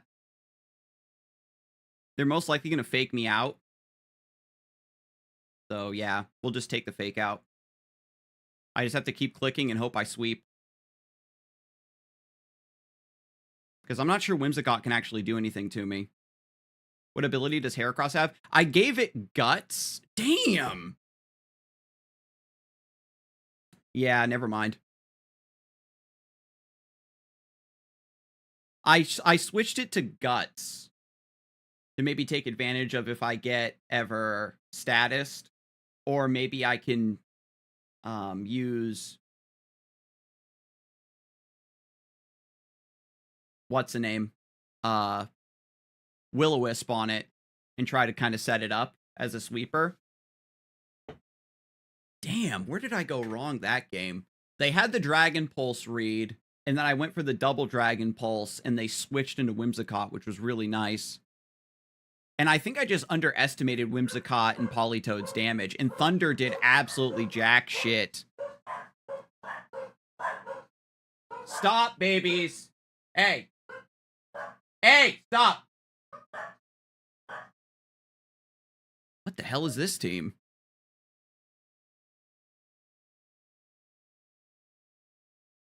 Pidgeot? Tailwind, maybe? Brave Bird? Heracross. It's going to be dangerous to play Heracross into this. They've got Palafin.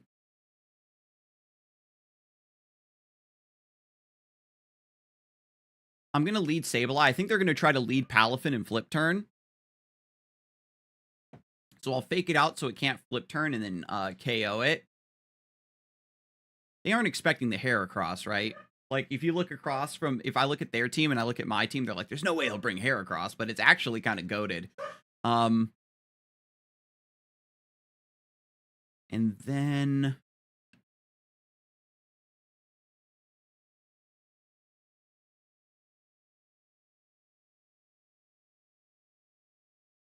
I think I can get away with Aegislash.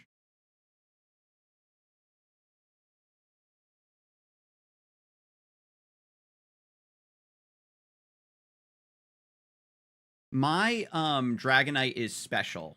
I was going for Heracross, excuse me, Flamethrower.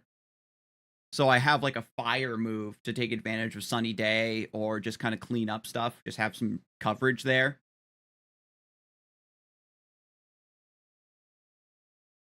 But I have no idea what this team does. They led double dark. They led it with a dark type. Maintenance is currently ongoing. What the hell? Okay.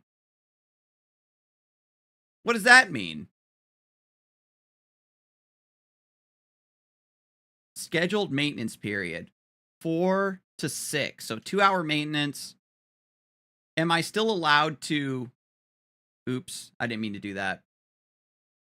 I hit the start button to start, but the plus button...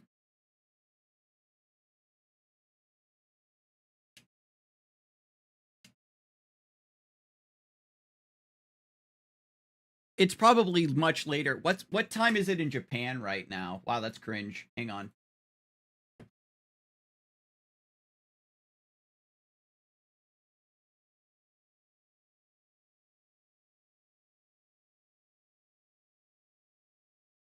It's 8 a.m. in Japan. Hang on. Let's see if there's like patch notes or something. What's the maintenance for?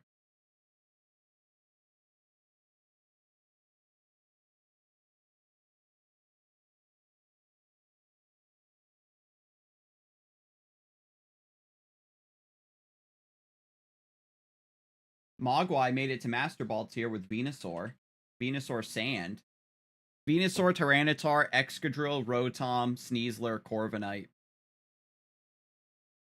Let me see if they posted anything. Pokemon Champion. Maintenance notice. All right. Fixing the following order. The following issues. Incorrect Mega Evolution order. Incorrect Leech Seed description. and Encore state issue. Oh. Those are 3 real bugs I've heard about. It's addressing bugs like Leech Seed saying it does 1/16 and the ability for Gallade to be female. Wait. So Leech Seed is supposed to do more or less than that, Kennedy? I've heard about the Mega Evolution thing. It's supposed to be doing more than 1/16? Okay. It does 1/8, but it says 1/16. Okay. I've heard about the Mega Evolution thing, where when both players Mega Evolve on the same turn, the Pokemon's order that they evolve in is random. It should be based on speed, right?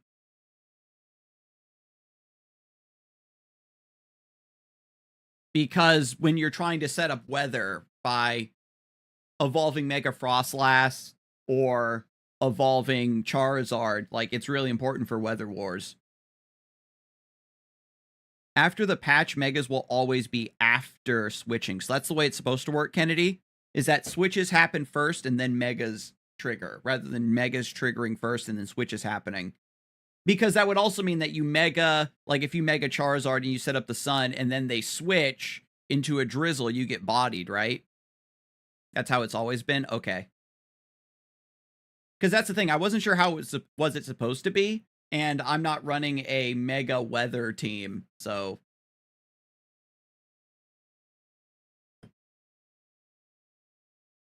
It would be the other way around? Oh, so the switches would happen, and then the Mega would overwrite, like, the Drizzle or the Drought.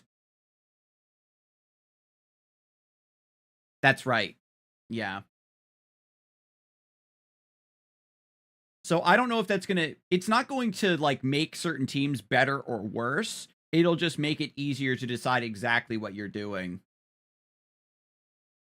You know what I mean? Like, you have more confidence that specifically what you are deciding to do that turn is going to work out the way it's supposed to. They're patching out female Gallade. That's more of a flavor thing, right? I know it's like technically Gallade is always male, but there's really not many things that matter these days. I don't even know if Attract is in the game. Time to boot up another game? I guess so.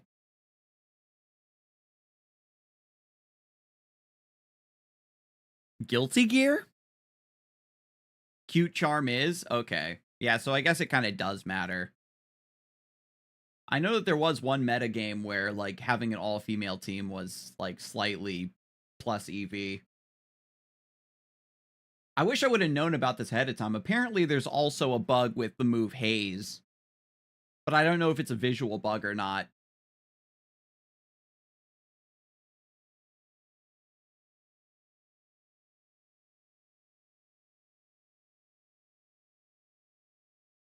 I guess maybe they posted... I didn't see any posts yesterday when I went to bed, so they posted this. This is from 15 hours ago? How the hell didn't I see that? No, that would have been 1 in the morning. I wouldn't have seen this post. They're fixing some bugs. I wish they would remove the bug called Incineroar. I hate that one. I'm surprised that they left Incineroar in after there was, like, so many other Pokemon. I remember Mega Metagross people were really concerned about. And apparently Mega Floette is insane. Basically, if you use Haze with Gyarados on the field, the Gyarados would get healed. Because it nullifies stat changes, so they're counting your HP changing from damage as a stat change, which is kind of silly. But I don't know if that's a visual bug or not.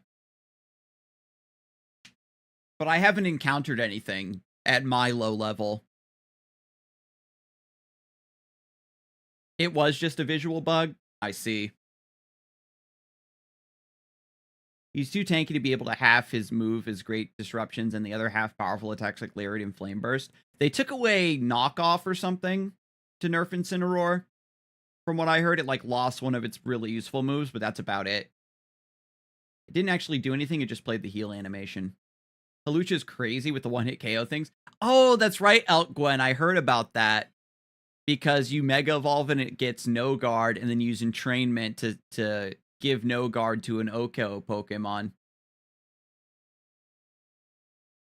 I think it's moves like Oko moves and frickin' Quick Claw are a little bit sus to even have in the game in the first place, to be honest. He lost knockoff and U-turn? That's good, to be honest. Because being able to, yeah, knock off... Parting Shot does the same thing, right? Where you switch out, but it doesn't do damage. It just is a status debuff, and you can try to outplay that with Contrary or other abilities. And then Bug is just free coverage, right? You losing U-turn is massive because that means that when it comes back, Assault Vest Incineroar is dead. Oh, that's right, because Assault Vest means you can only run attacking moves. So Parting Shot isn't an attacking move. That makes a lot of sense, yeah. But I mean, Wolf was already running the safety goggles. He was popularizing that set to get around like Rage Powder and stuff. And like Sleep Powder, which has been really effective with Venusaur, Chlorophyll. And we don't have Terra, so you can't like Terra into grass. You know me, Kennedy, I'm newer at the game, so the lack of items doesn't really affect me. And we were kind of talking about it, how when your item pool allows you to basically double down on a Pokemon that's really good, you know what I mean? Like, there's not...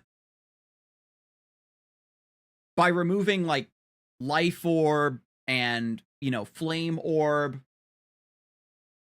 you don't just double down on a Pokemon that's already super good. That's what actually makes it more difficult for less viable Pokemon to compete. When good Pokemon are able to multiply what makes them good, it's harder for worse Pokemon to find their niche because it deletes so much viability there. Because it's like, oh yeah, this Pokemon's got a really cool move pool, really good ability, but pretty low base stats, and then it just gets one-shot by everything.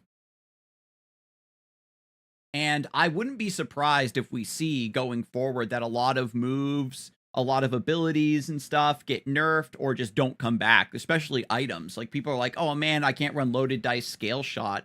But I think that that's also a held item that seems like it could be very hard to balance, right? Like stuff like Population Bomb and Scale Shot just being a little bit insane. Right, because multi-hitting moves are balanced around the fact that they are inconsistent, but they have like a higher upper level. One thing I dislike with the meta we have right now is how brain dead Rock Slide spam is. I see people up on the ladder that don't know anything but climb by spamming Tailwind, Extra Drill, Rock Slide. I haven't run into that particularly. My Armarouge knows Wide Guard, which is really hilarious, but the Rock Slide having a chance to miss and a high chance to flinch is a little bit sad. Dragonite running Scale Shot won a Champions tournament yesterday. The move is still very, very good, regardless of using Scale Shot or not. I would need to think a little bit more about optimizing my team because my Dragonite feels like it doesn't do anything.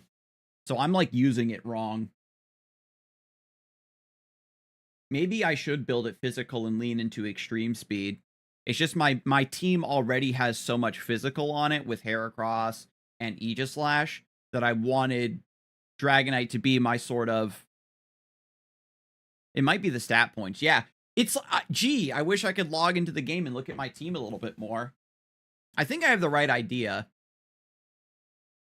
You're definitely using them wrong. I climbed with Special Mega Dragonite Sweeper. I definitely must have set his stats wrong or something.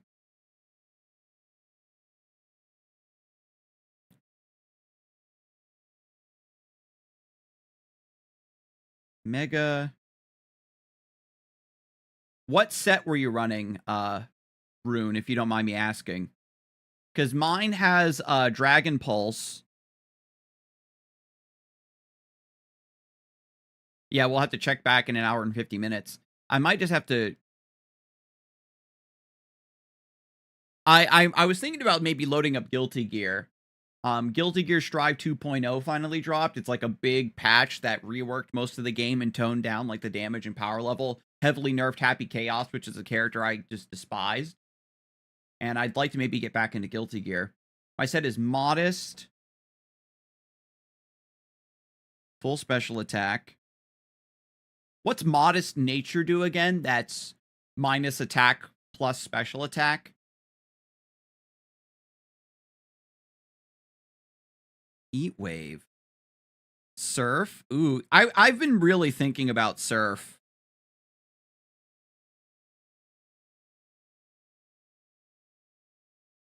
Dragon Pulse and Ice Beam for Garchomp. Okay. I was running it. I had Ice Beam on the initial set, and I switched it to Thunder because I was trying to do shenanigans in Rain, but Thunder does no damage. I have a Whimsicott to set up Tailwind and Sweep.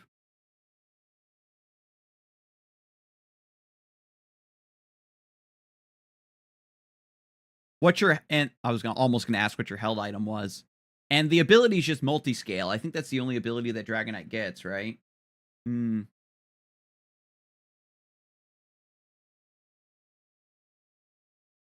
Yo, what's up, Zendo?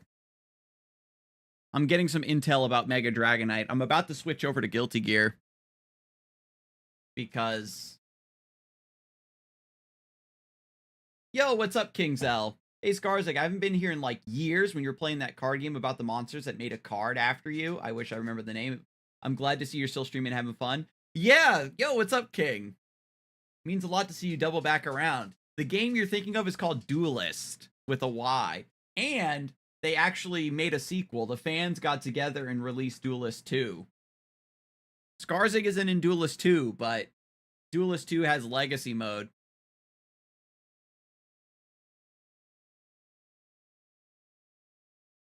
No, they're doing maintenance. And I somehow completely missed the announcement yesterday that there was going to be maintenance today. Mine is Mega Garchomp, Earthquake, Regular Dragonite, Focus Sash, Gengar, and I think Quick Claw, Masquerada.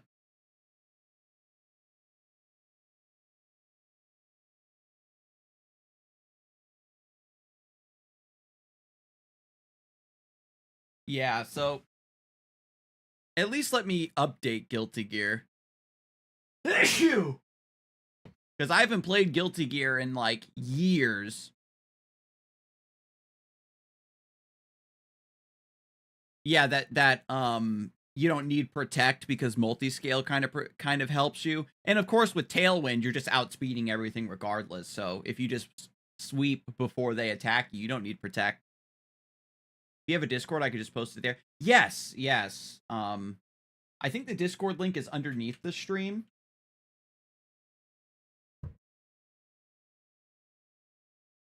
Maybe I don't have the what's the name anymore.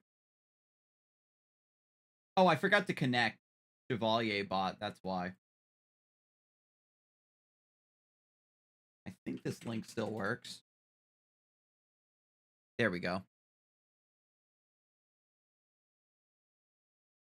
And I have a Pokemon Champions channel. I was kind of posting my initial thoughts, but... Yo, what's up, Castatic? Hello, what team are you building there? I just made mine, so I'm curious to see what everybody else is doing. I just used the...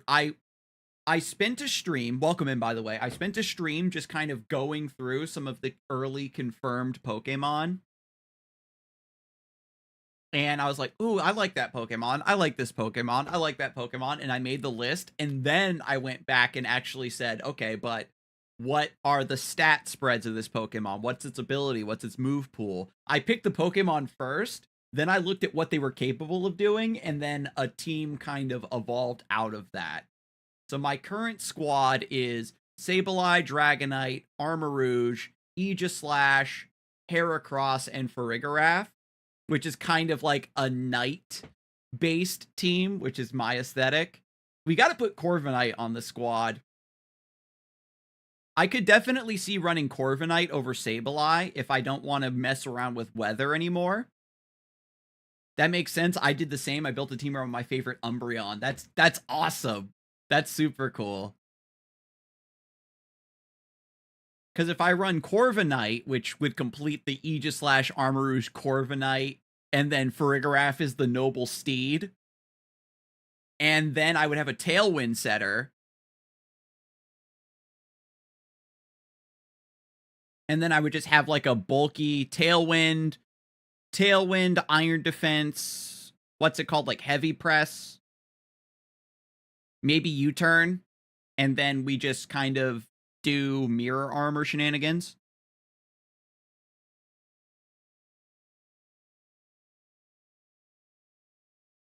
The best way to learn is with mons you think are cool, because if you meta jump in unless you really like the code math puzzling, you'll fall off. You gotta have some whimsy. Body press, thank you.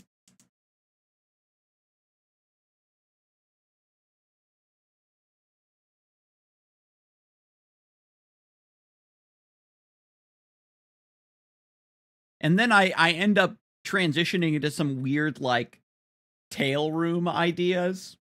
Heracross is just also the homie. One of my favorite old school Pokemon that doesn't really get a lot of love, in my opinion. So far, I have Umbreon, Mega Gyarados, Hisuian Arcanine, Torkoal, Alolan Raichu, Gengar. That sounds like a fire team.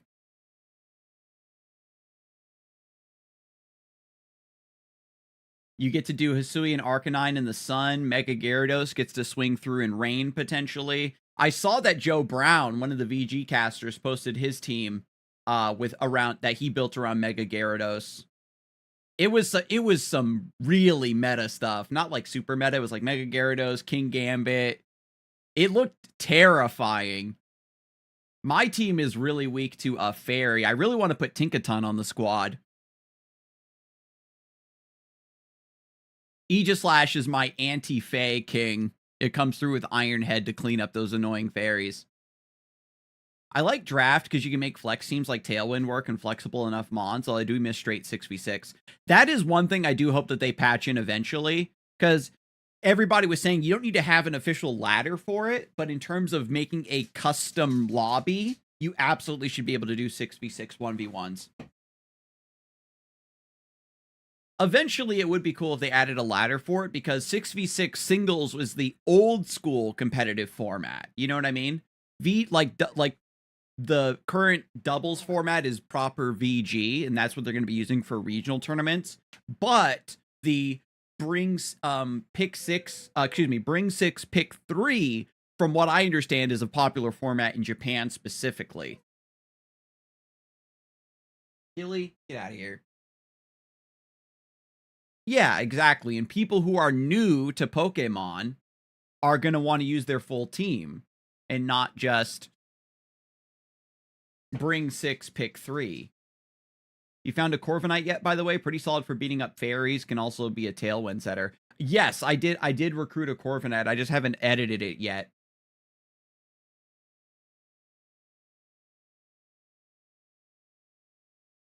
BSS, bring 6, pick 3, is pretty unpopular for how steamrolly it is. I only played it like once or twice, I think, for the tutorial.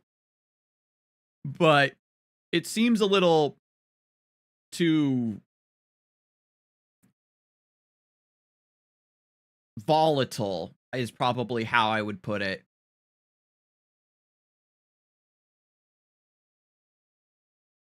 Right? Where you have to have like this crazy sick read on your opponent about what they're going to bring. BSS stands for Battle Stadium Singles. Oh, that's what that is? Yeah, like when you're playing the mainline games and it's like Battle Frontier or whatever. I thought that was where you just built a team of 3. I never played any of those like post-game modes. I've seen the YouTube videos about it because the game like will eventually hard counter you, where it becomes impossible to progress, where they read your move pool, your abilities, your EVs, your IVs, and it constructs the perfect team to hard counter you, which I thought was really fascinating, to be honest.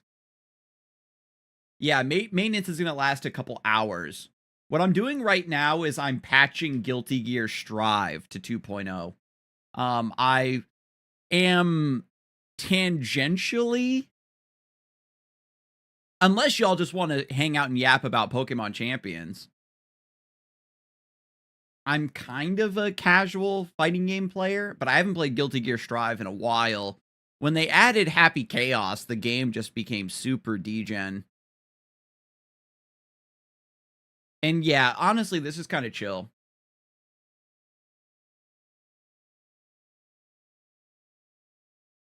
Have you played Pocopia yet? No, I actually don't have a Switch 2. I'm playing this on Switch 1.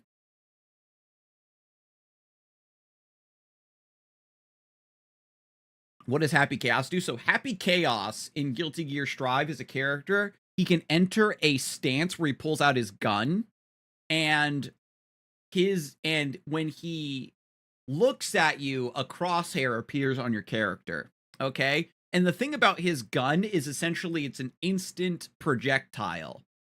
So when he shoots, the bullet like immediately hits you. It doesn't have any travel time. And when he's close to you or you're affected with the curse status, his ability for the crosshair to aim on you happens much faster. So essentially, he uses his gun as a way to cover his pressure strings. And it just allows him, he's supposed to be like a zoning character, but he uses the gun to like lock you down because the gun actually has like hit stop where it forces you to keep blocking. And he's just a monstrously annoying character to play against. And don't get me wrong, if you know how that character works, because the gun does have bullets, he can only shoot you 6 times before he reloads, but there's like moves where he can do like he can sweep you and then like do a quick reload where he gets like a couple more bullets. And so like there's a specific way where you have to manage your concentration mode. He has 2 meters, his bullets and then his concentration meter. But it was just really cringe. And don't get me wrong, like at my low level of play, it's not like I was playing against like godlike Happy Chaos players, but even in the bare minimum zoning, like playing him as a straight up zoner where you don't know the full suite of all the nonsense he can do, having a hit scan projectile is just really, really hard to gap close into. But we get the follow from Kistatic. Appreciate you. Thank you so much. Seems very chill, so I'm going to lurk around while I'm at work. I'll stick around to see how your team does in battles. Good luck to you. Thank you so much, Kistatic, and good luck to you as well. Your Umbreon team seems really inspiring. When you get back, we're probably going to eventually add Corviknight to the team. Just Kess is fine. I know it's a lot. Yeah, Kess is great. Thank you so much for that follow and for that lurk. So I guess what we can do then is we'll do what we did last time and just do research about how to build different Pokemon, right? But yeah. I put something in the Champions channel. Thank you.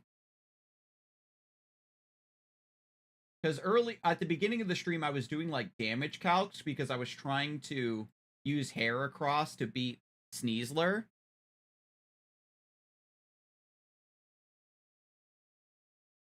I also did that, but mine was a team. Okay, yeah, so let's do some calculations. Let's all right, this is the tab where I was looking up what time it was in Japan. Hang on a sec. Let me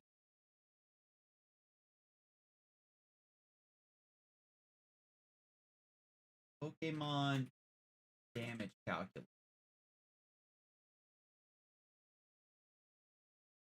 The one I found was like on Nimbasa. Is this the one that everybody uses, or does everybody use the Showdown one? We have to pretend that we don't know what Showdown is.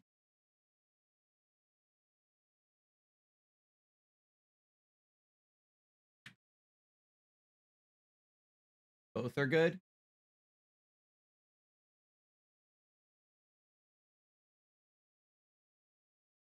All right, so Heracross, we had Adamant.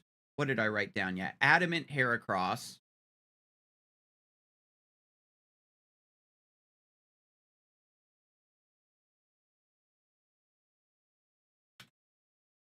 I kind of like the idea of Guts too, because the thing, right, is there's a lot of moves like Unburden and Poltergeist and Guts that play around with items or status effects, and not being able to inflict those on yourself means that you have to go that extra step of team building in order to set it up, right? Where I'm going to will-o-wisp my own hair across, or I'm going to predict that my opponent's going to go for some other move and then switch it in, right? So the idea of being able to go for a hard read to proc Guts is really interesting to me, rather than having a freebie setup. Moxie does do work. Based on our ability to just like one-shot stuff, it might be the play.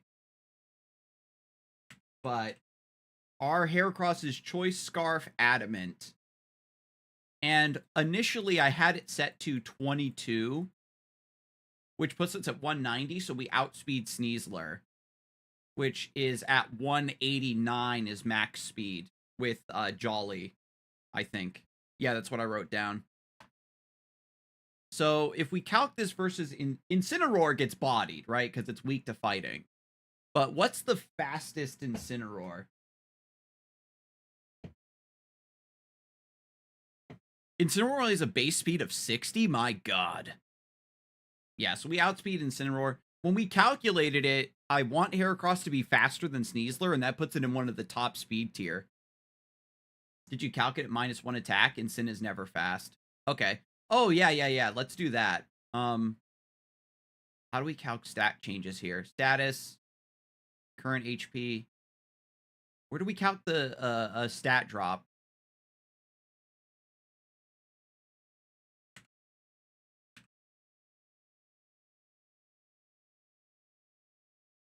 It's on the right of the stat.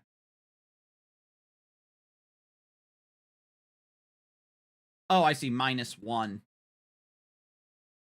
Ooh. A stat drop. Oh, wait. No, I don't have my attack investment. Hang on. It's 32. Oh, damn. It doesn't even OHKO. That's crazy. Wait a minute. I'm really not strong enough?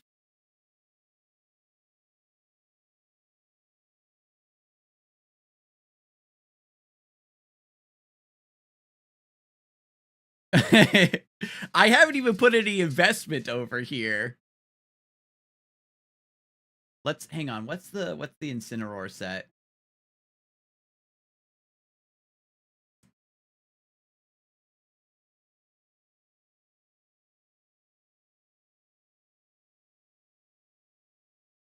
$32 stats is 252 EVs. So it works differently in champions. Putting the points in the slider. Because you can put up to 32. I thought it worked the same over here.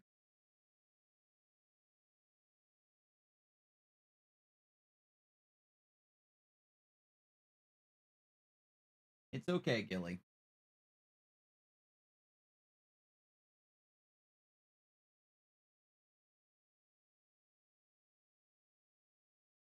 Yeah, it is 4:30, so this actually is a good time for me to take a quick break so I can take Tango and Gilly outside and give them their food.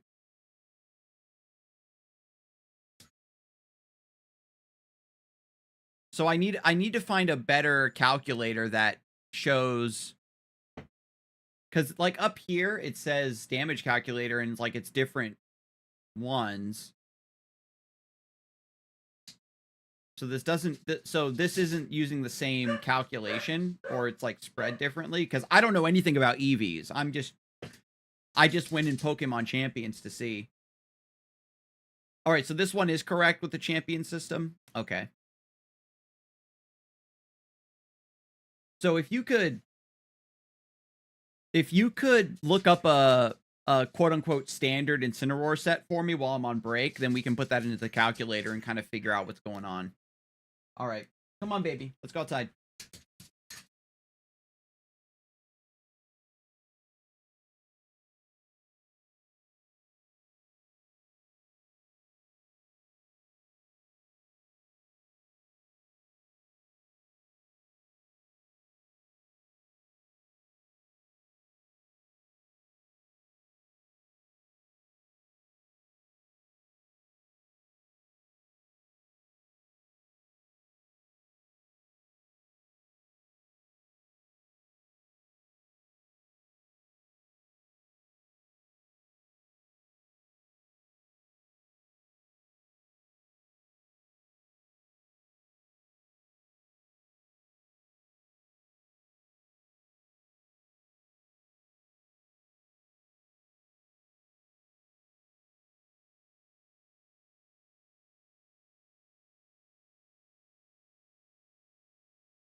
All right, I have returned.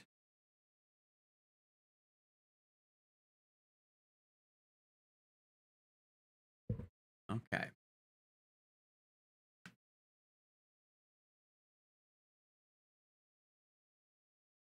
Okay, so I was thinking, well, I was like, oh, I can run the white herb or whatever it is to cancel out the attack drop from Incineroar and knock it out. But it's like, but I need my choice scarf so I can beat Sneasler. Maybe I should be trying to. It's like either use Heracross early as just the I knock one of your Mons immediately, and then it's a 3v4, or maybe I can try to set it up as a late game. Just nothing that you have in reserve can resist close combats, and I just choice it and destroy. There's also, of course, the Mega Heracross Skill Link multi-hit set idea where you just got good coverage with Pin Missile and Rock Blast. You want that in Sin build? Yeah, I would definitely love to put that in over here. Just have a better idea of what kind of damage I'm doing. Because the other thing, too, is it's going to be like fake out protect or whatever to kind of throw off the Heracross a bit. So I guess the idea would be is that I want to pivot into the Heracross, maybe off of Corviknight. Because that would be kind of cool. If I lead Corviknight into a potential Incineroar team and then the Mirror Armor, you know, kind of cancels it out. So it's 32 HP, 26 in defense.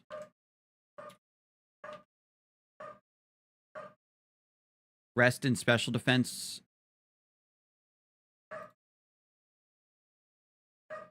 Impish nature. Impish is plus defense minus special attack.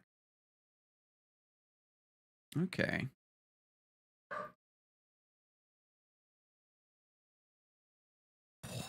What? It does half? That's crazy, right? It's super effective, right? Oh my god.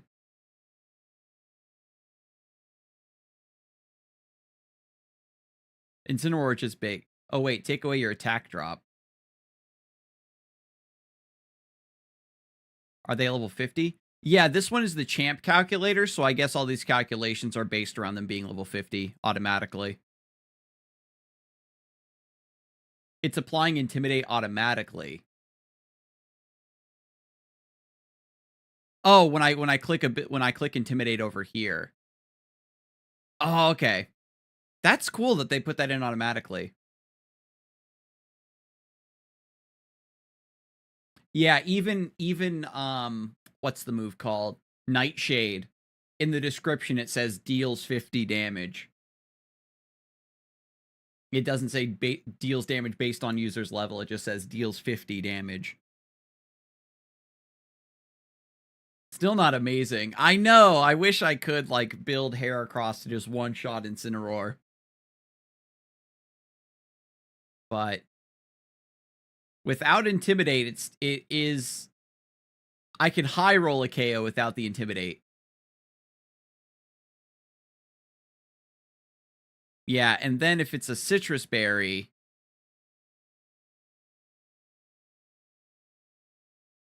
then it's a after Citrus Berry recovery.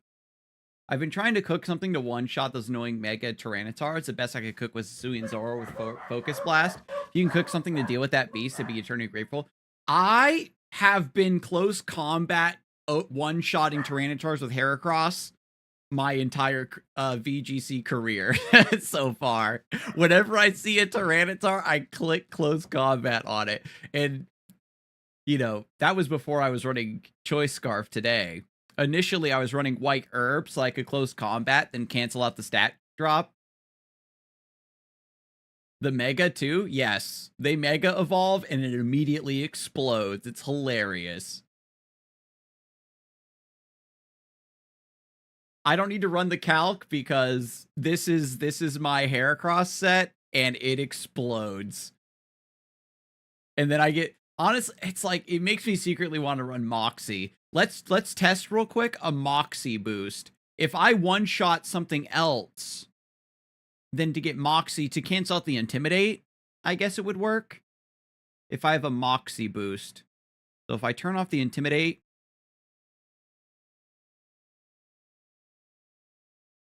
I do 80% with Superpower, though? How the heck? Because Close Combat is 120 base. Superpower is...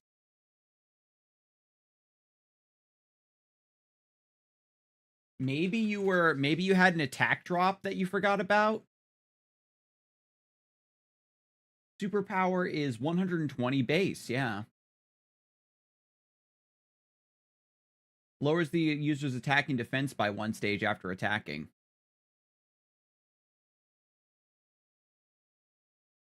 The only way I could think is that if there was a attack drop that you forgot about, or if the Tyrannosaur maybe had a defense boost or something. Because under sand, they get special defense, right? Not regular defense.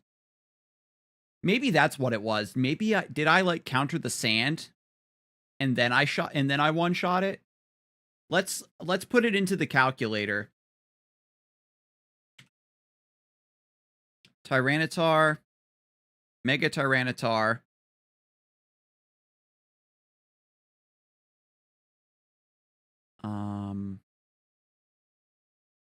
Sand.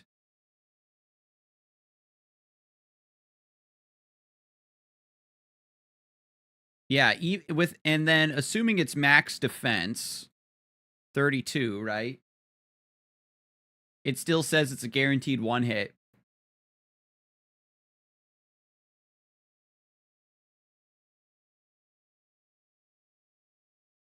You must have been intimidated or something. Yeah, if you're -1, then it's not a guaranteed knockout. Do you remember like how much it lived with? Did it just barely almost KO? It says 80%. 80%? Jesus. So you like mid-rolled a -2 close combat somehow?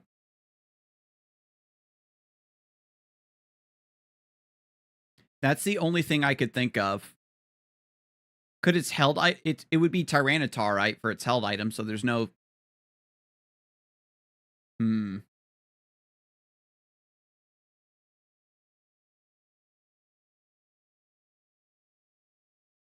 Based on this calculation, that's the only thing I could think of is somehow your Heracross was -2. You landed a superpower. Oh, you aren't max attack. That might do it as well. Let me see.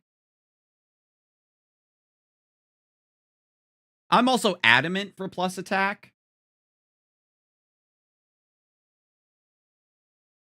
Yeah, still says guaranteed Oko.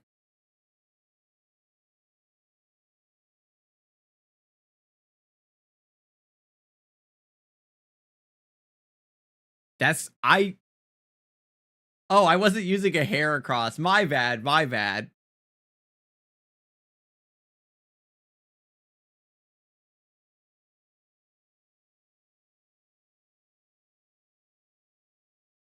Was it the Hisuian Zoroark Focus Blast? Because we have Stab as well.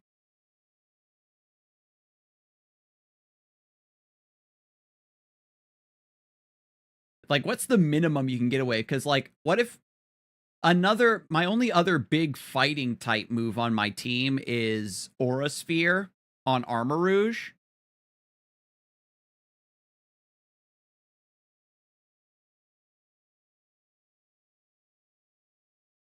But we had some people asking about maybe running Sacred Sword on Aegislash as well, which would be huge.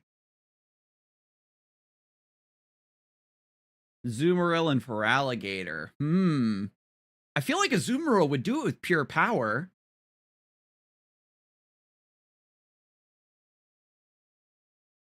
Yeah, that's...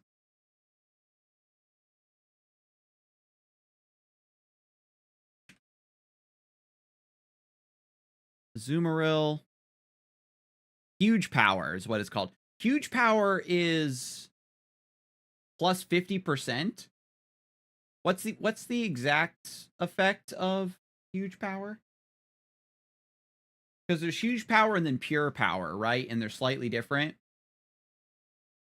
It says raises attack. But what's the exact ratio? Huge power is double. Jesus. And you said, and it doesn't learn close combat, it learns superpower. Yeah, it's a low roll. Wait, hang on. No, wait, no attack investment. You said you had 28? And would you be running a plus attack nature? I forget what nature you said. I don't know what your nature would be.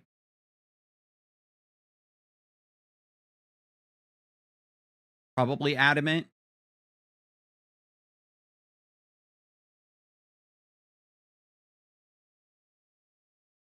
Yeah. Interesting. So if you were intimidated or you had the attack drop from a superpower, yeah, if you're -1, it's not guaranteed. Yeah, you were -1 is not guaranteed. So that's kind of good to know then. Max defense Mega Tyranitar lives huge power off of Azumarill if you're -1. Well, that's it with 28. If we're at max 32, yeah, it's still not guaranteed. Fascinating. This is probably still really solid, though, right? Because Fake Out probably won't cover the last 8% if you team it up. With Liquidation Kill. Because Liquidation is physical water. It doesn't learn Liquidation, according to this.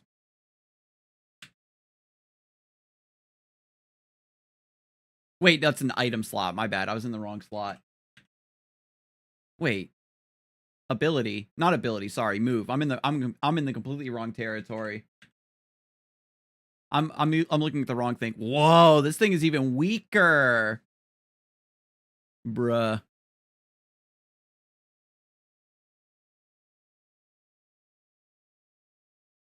Does anything beat 4x, though? That's a good question. Depending on various factors. Oh, you know what? What if your held item was different?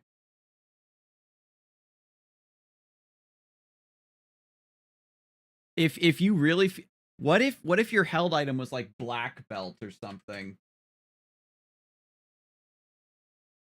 And then you ran superpower. Hang on. Are we doing the Omega Cook here? It's not a guarantee. If you're max attack, huge power, adamant, black belt, Azumarill, then it's a 56% chance to one shot. But if there's no sand, the sand doesn't affect the calculation? Oh, I still have the -1 though. It's guaranteed. Apparently the sand is not affecting this calculation. Oh, sand is special defense. That's right, not defense. Yeah. Okay. So, black belt on Azumarill. Nobody expects the black belt.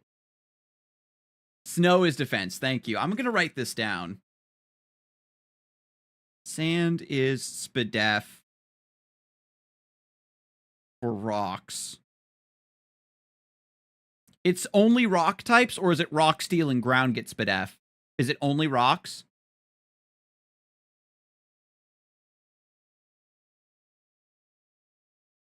Oh, I didn't think about the max HP on T-Tar.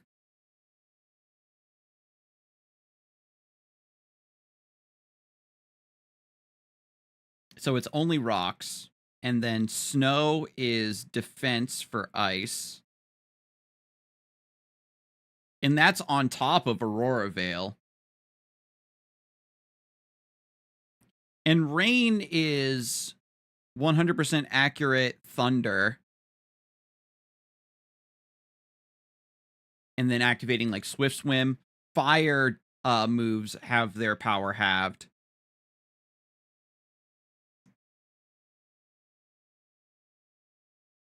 And then it's the opposite for Sun, where water moves are halved. I think ice moves are also halved in Sun.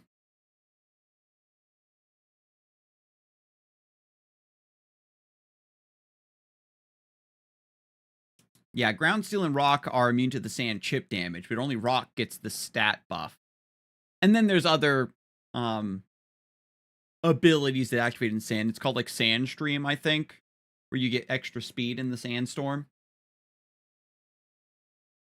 Sun prevents freezing, but doesn't lower power. Okay.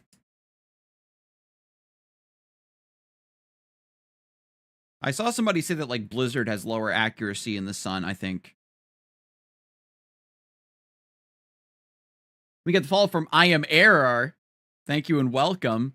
Is that a reference to Zelda 2? Shout out to Legends of Zelda 2, by the way. Adventure of Link is incredibly underrated.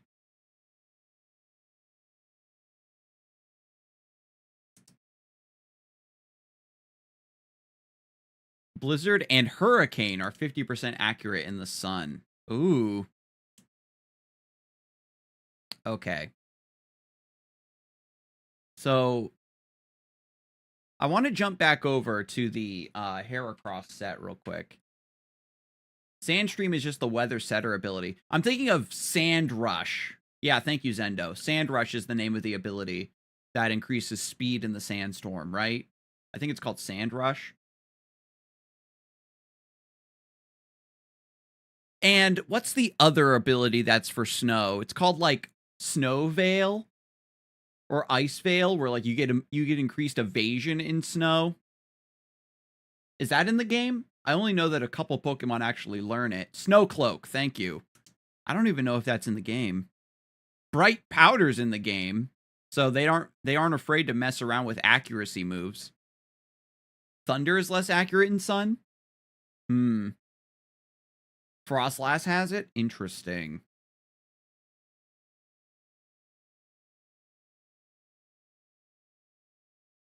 Because I think that was like, I think it's a Smogon thing where they banned Snowcloak.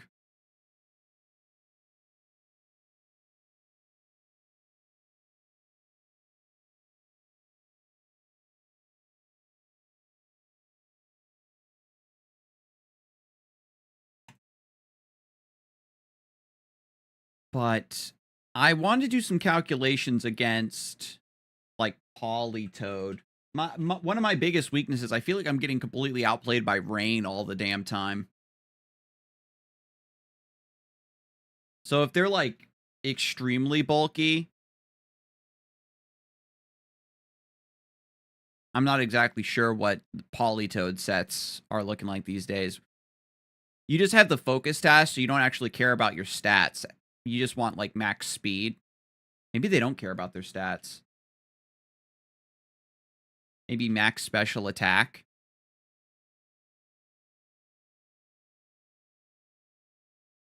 Max speed, probably. Gentle nature. Oh, you're right. It's Pelipper that's Sash, not Politoed.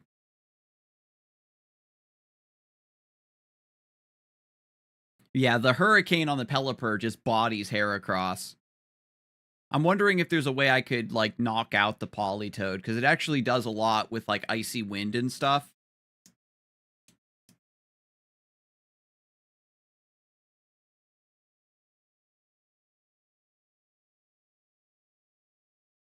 And so against Pelipper, we just, like, if I don't have Sableye on the team and I'm switching him for Corviknight, it's maybe a different beast where I'm not overriding the rain. But I think Corviknight, I'm probably overthinking the weather thing. Because I had the idea of running Sableye plus like Dragonite as a lead into like Sun.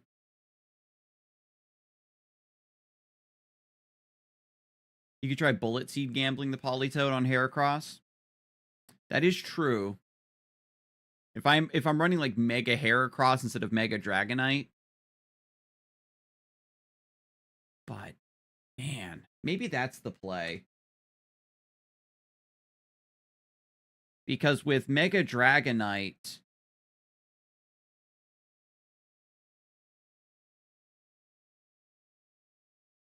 I was running Thunder because to take advantage of the rain, and it's not even a guaranteed. And that's like not accounting for special defense.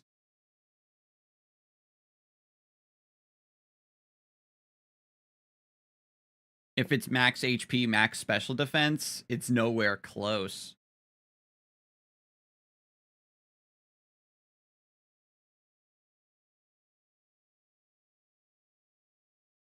So it's really disappointing. My Raichu just keeps me safe against any rain team. It's funny because I had Raichu on my early draft. The secret is to lead with something they don't expect that will go after their Drizzle Setter, and you kill them on turn 1. They throw a Pepper with Sash. I open Giraffe and Raichu. They expect me to set something with the Giraffe and survive Raichu. But then I just double on their Pelipper, and it dies before it gets to set the Tailwind. Then if I can stall the rain, they're screwed. Yeah, I played against a Pelipper Politoed, and then the Politoed actually had Rain Dance, and I was like, oh god. You're running Whimsicott with Dragonite, right? No, I don't have Whimsicott. We were talking about probably adding Corviknight to the team as my Tailwind setter. And then I can have Dragonite just do some sweeperinos. Because you were telling me your team earlier with Heat Wave, Surf, D-Pulse, Ice Beam.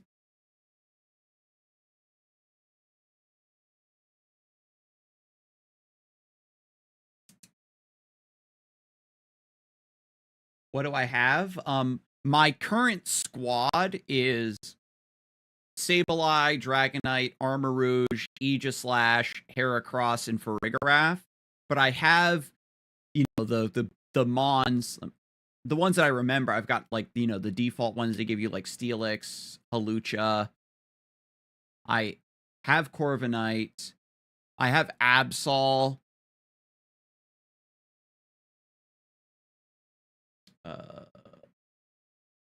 Those are really the only ones that I care about, I suppose. Oh, Farigiraf works. Toggle Helping Hand. Over here. Still a little short with Helping Hand.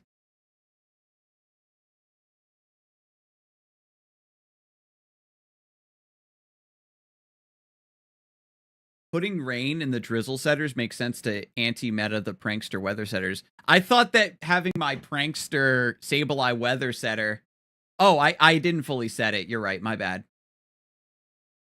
So we want... what's the nature again? Modest. Special attack. Still a little short, but not bad. Thank you for calling that out. And this is assuming that the Politoed is max HP, max special defense with a plus speed nature. But if it's a plus special defense nature, like Calm. Oh, SPD is speed, right? No, SPE is speed. SPD is special defense.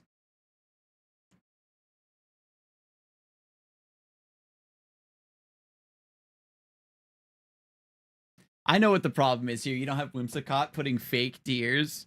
Oh my god, -2 special defense. I thought that was bot behavior. It's extremely guaranteed at this point with Helping Hand. Even without Helping Hand, it's a guaranteed KO. I just don't want to run Whimsicott.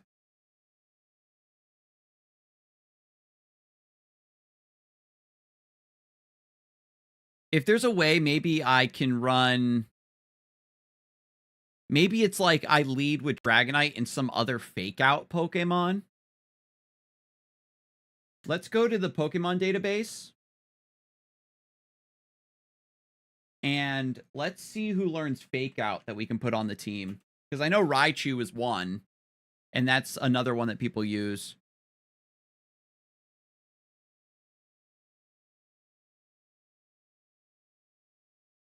Hitmontop, also one of my homies. Tinkaton, okay. Tinkaton is one that we wanted to put on the squad. So Tinkaton Fake Out. Maybe does just a little bit of extra chip that we need. Incineroar, true. It's so funny, too, because I had Raichu on my roster of Pokemon to recruit and it hasn't been offered to me yet.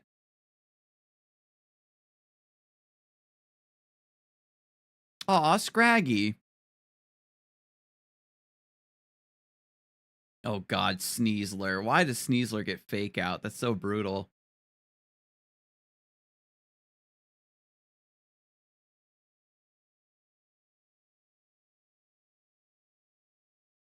I don't, how do I put it? I am a little prejudiced against Whimsicott, I think. It's a little too meta for me. I want to be more of a hipster with my team. But I know y'all are yelling at me and shaking your heads because I'm not running. I'm running Farigiraf, and that's like probably as meta as I'm going to get. I know that if I used Whimsicott, I would absolutely fall in love with it. But I was getting completely bodied by Zendo's Whimsicott. I'm not even gonna lie. I was getting Omega bullied.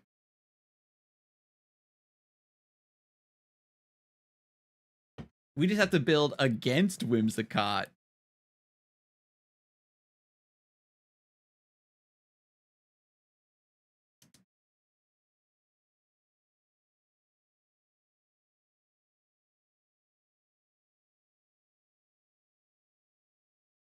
And let me actually, what we can do while we're in here is maybe try to run some Aegislash calculations.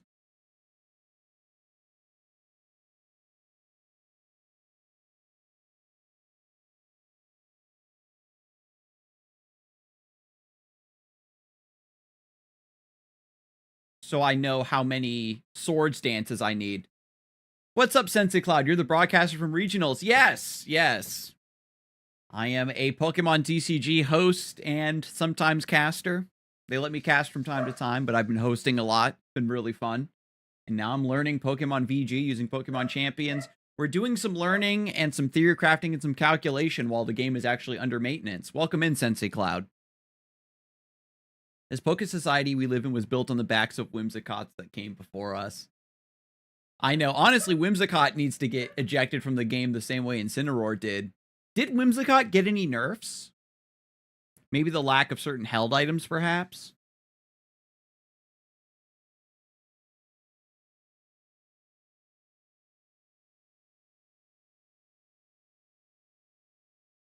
Whimsicott quivers in fear of prime tornadoes. Oh man. So in my Aegislash has metal coat. So Iron Head does like a gajillion damage. Might be overkill though.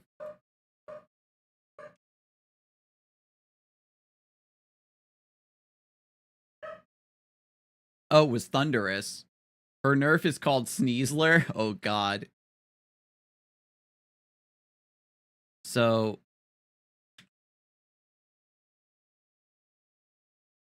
Whimsicott max defense gets eaten by Ironhead with no setup. Do I need to be running Metal Coat? I've seen some people say that it's better to run Leftovers on Aegislash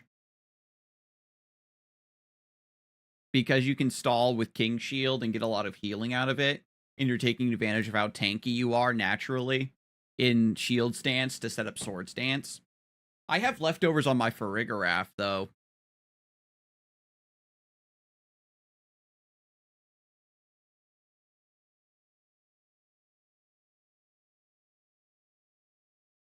Any anti-Whimsicott play we have is literally entirely because of how broken Prime Thunderous was. People are sleeping on Reflect. Yeah, because you would get Prankster Reflect, so you get the buff up before anybody else can move, right? Actually terrifying. We want... What does Whimsicott normally run? Like, just a... plush special attack nature? So your Moonblast is a little bit stronger? Let's see. Well, this lets you test everything. It depends on if it's Sash or not. Let's look at Whimsicott's move pool.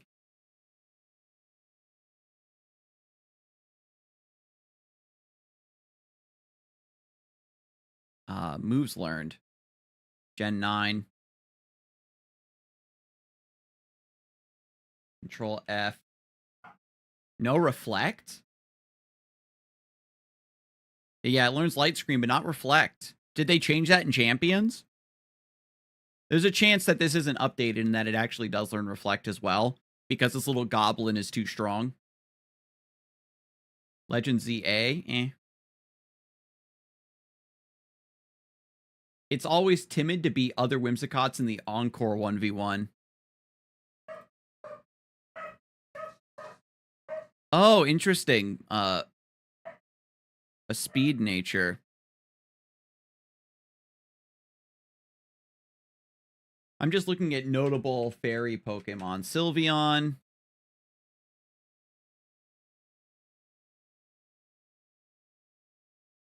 I just need to be clicking Ironhead in front of all these fairies, right?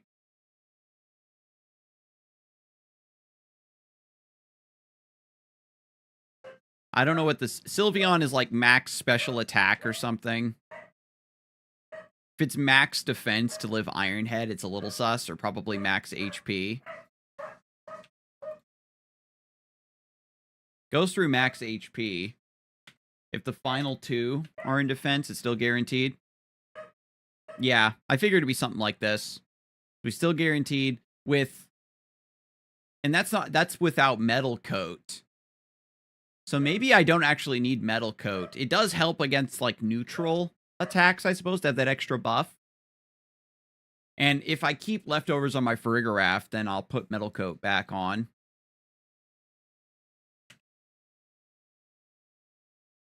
And that's less situations where I have to set up a Swords Dance in order to be effective.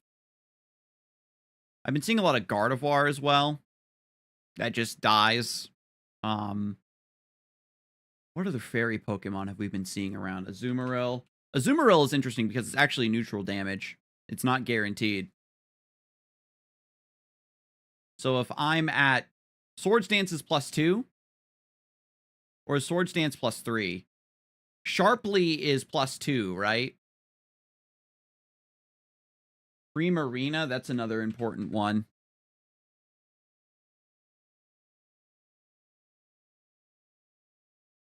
Yeah, so we would need a Swords Dance with Metal Coat. Or +2 no Metal Coat. Is still guaranteed. Okay. Well, Primarina is also just HP special attack.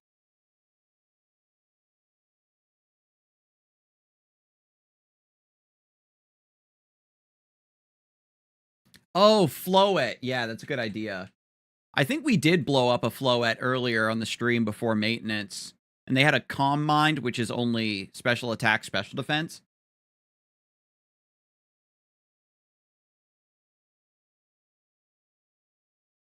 Which was fortunate. We got swept by Garchomp after we took out the Floette. But having the Aegislash to beat Floette is actually so sick. But my Aegislash is min speed, or close to it. And Floette is faster. So I would need to be like in Trick Room or something. Oh, Mega Floette. Right. Yeah. So Ironhead is still doing work, but...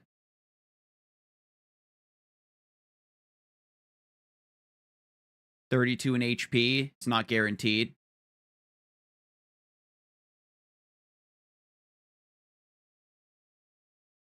With Metal Coat, I think we get there. This is without a Swords Dance as well. And we saw in the game I played against Floette, because that is Cybertron's new team that he climbed with, was a Mega Floette, so I know that people are going to be copying his teams.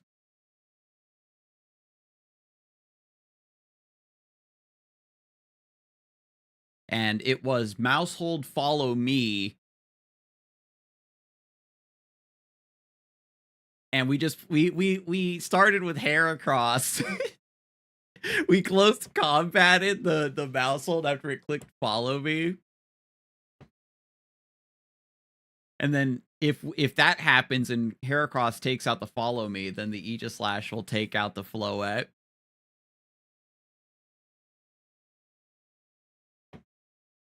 The Garchomp was so sad, but if I switch my Dragonite back to the other build,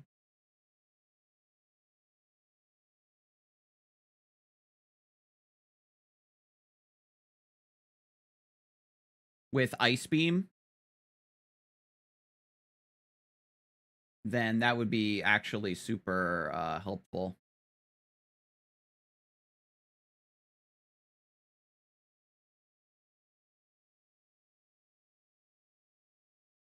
Mousehold Follow Me is super scary. It has friend guard. What does a friend guard specifically do again?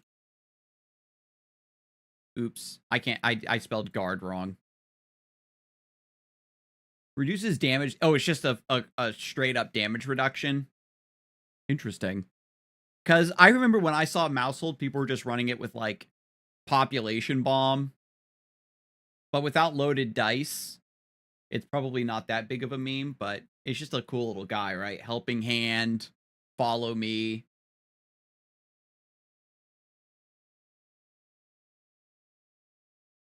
I mean, that's not too shabby. Friend Guard. Yeah, so if Mousehold is there with Mega Flop, yeah, you can see that it lowers it. Mouse with the matcha tea is so annoying. Oh, I could only imagine. Also, fun fact, loaded dice does nothing for Population Bomb. Really?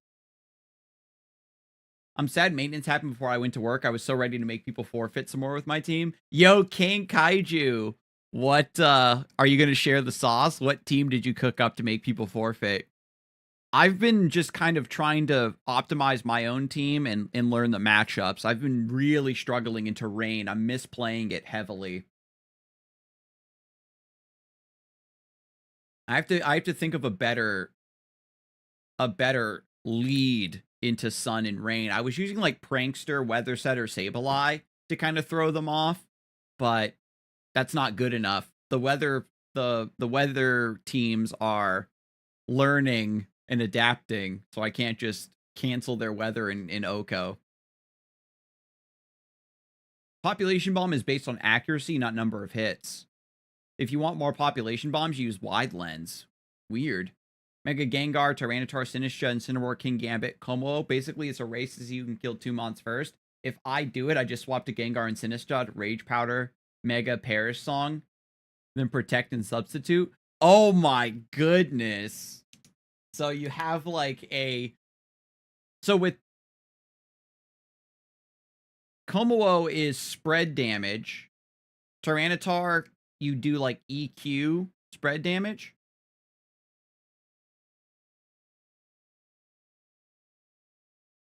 I outplayed a Perish. I played against one team that had Perish Song. I can't remember if it was Mega Gengar, though.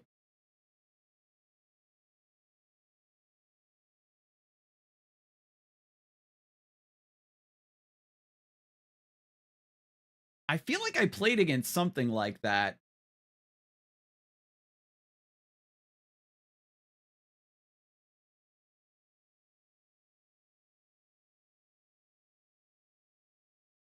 And so the Incineroar and the Sinistcha just kind of keep you topped off. It's peak, I'm afraid. I know, right? It worked so well.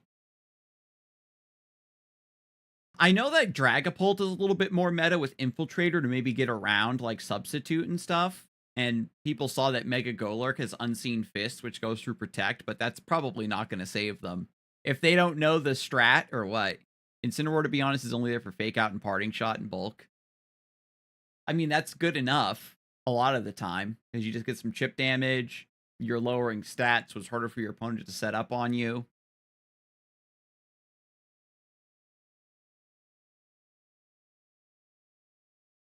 Dragapult dies to Como. That's right.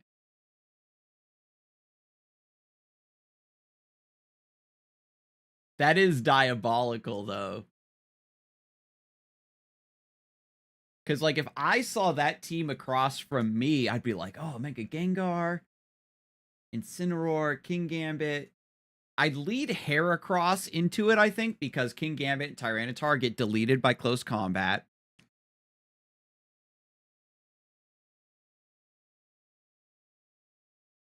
I'm not sure what else I would do. Dragonite has maybe decent coverage into the Como with Dragon Pulse.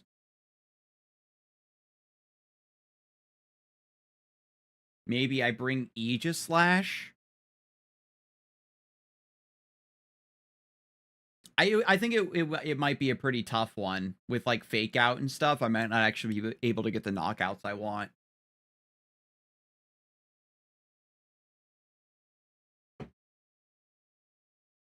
The stat lowering doesn't matter with how fast the attempt to drop 2 Mons is. You Fake Out to get ahead. Then once you're done, you pivot into Mega Gengar and swap into Sinistcha. That is really funny.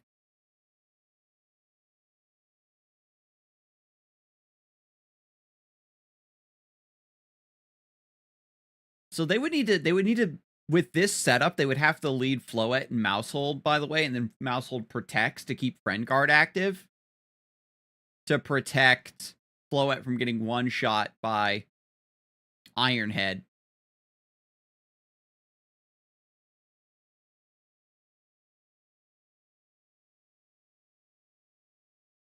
And with Pokemon Champions, what's so cool is that, thank you, Kane, is people are going to be doing a bunch of teams like that. You know what I mean?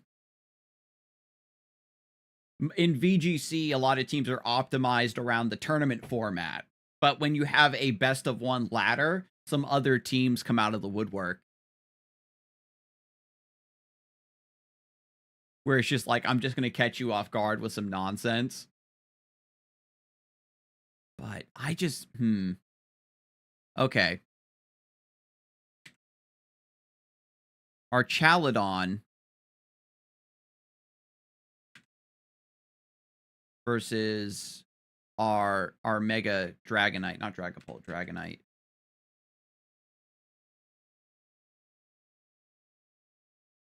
Modest, max special attack.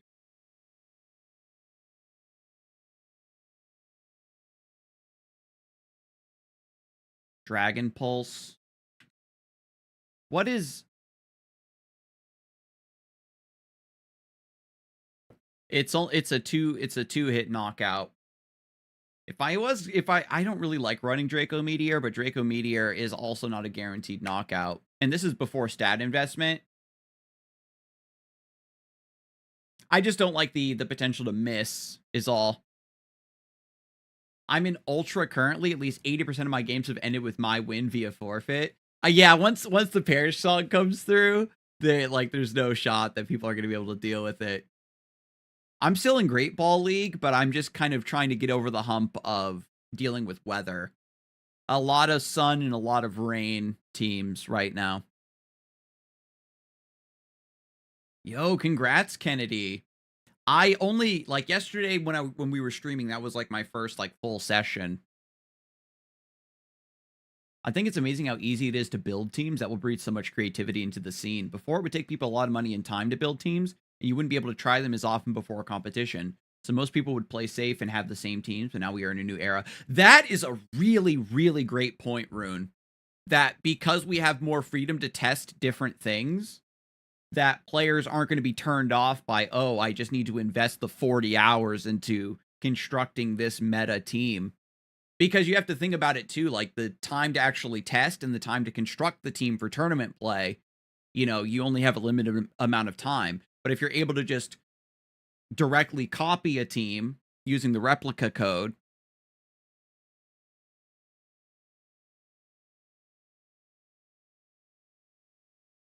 Perish comes up, second turn protect on both Mons, third turn Rage Powder substitute, and the FF comes flying.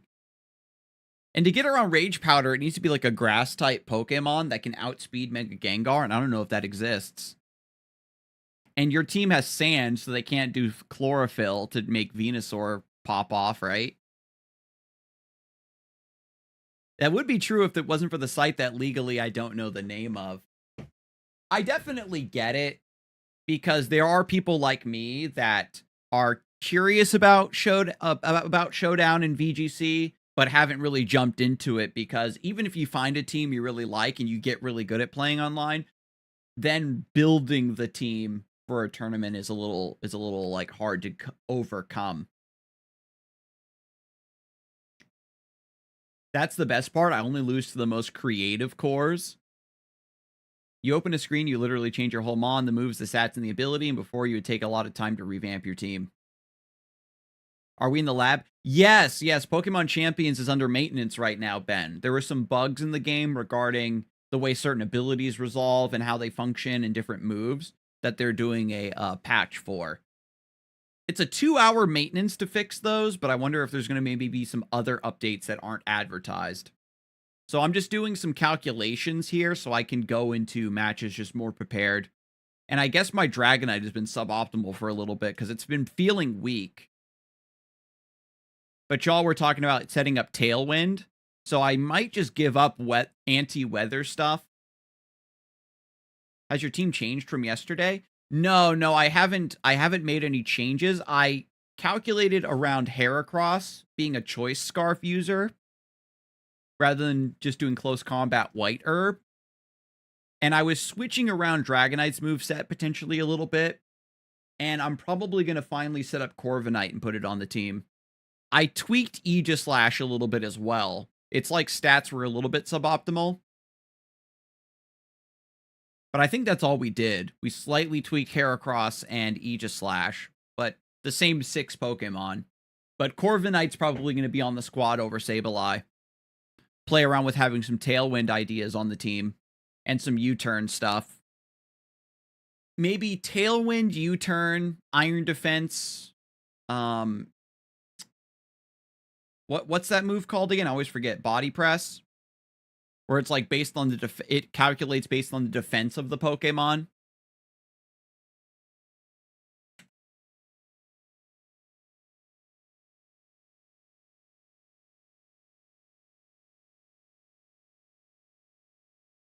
$32, and then we run Relaxed Nature.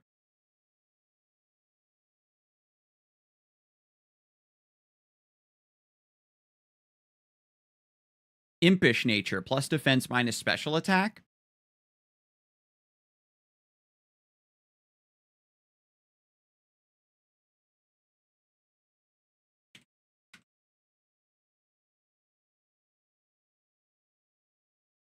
And then Body Press is some pretty decent damage. Oh, I was calculating with Friend Guard still on our Chaladon.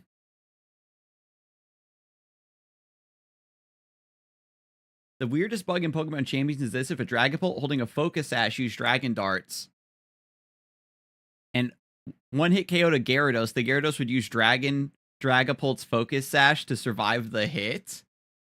What? I heard that there were some weird ways that you could steal a Focus Sash from other Pokemon. And from what I understand, a lot of the bugs in Pokemon Champions have precedent. They're bugs that have actually been present in previous generations at one point or another. And somehow when they ported everything over under the hood to Champions, a lot of those old bugs crept back in. Can you link me to the website you're using? Yeah, this here is the Nimbasa damage calculator. I just searched Pokemon Champions damage calculator, and up here on the top, you have to scroll and click Champions. And shout out to Nimbasa for this one. And then, like, all the sliders here are really tight.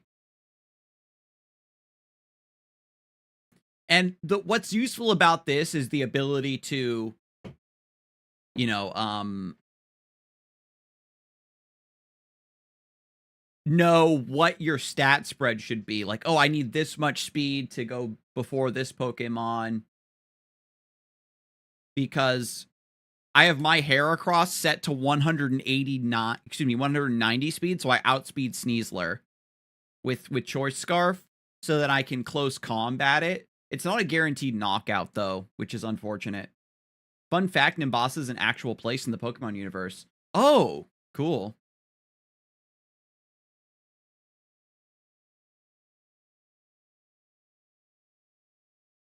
Yeah, so it's just a fighting type move.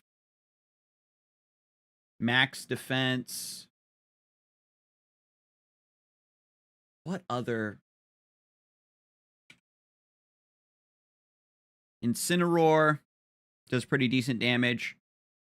If we run Iron Defense, that's +2.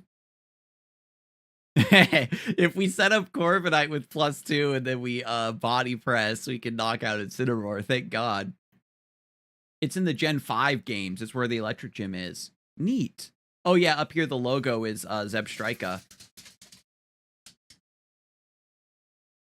I think that's the right name. Yeah, we're doing some calculations right now around Incineroar. What are you looking for, babe? A small one? I'm trying to think. I don't know if I have any small ones.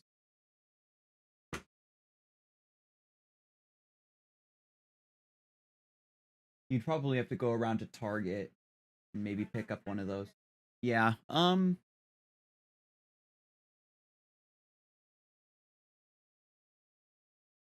I think the Pikachu's pretty extensive because it's on the thing where it moves.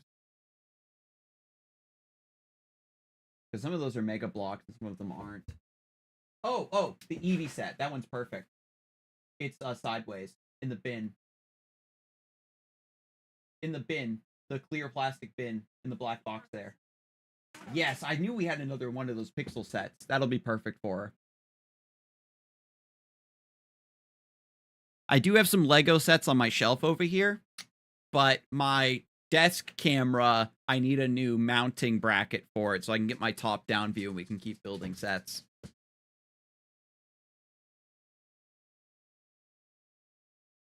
Calculations around Incineroar. We're truly VGC players now. It's like Incineroar is not that popular. Yeah, I mean, like it's not the end of the world. What other? Because like if something's weak to fighting, I'm gonna just send Heracross after it. But Corviknight just kind of chilling, you know, with U-turn.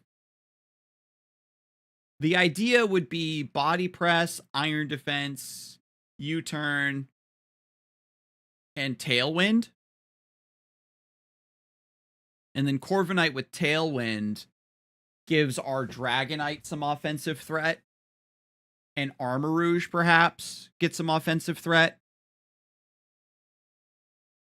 Not that popular, he says, about the Pokemon with the 63.8 usage rate. You're right, I've seen it here and there. It's just a good Pokemon to have on your team. And the Intimidate does matter, but Mirror Armored maybe outplaying the Intimidate. Because that's the idea, right, when we were calculating with Heracross. If we lead with Heracross and Corviknight, Mirror Armor will reflect the Intimidate, and then we can close combat the Incineroar. And maybe that does it.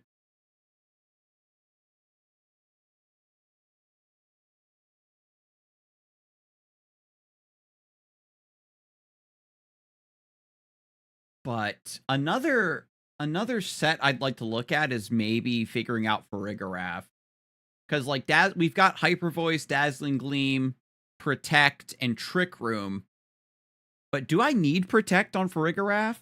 it's like kind of nice to get some extra healing from leftovers.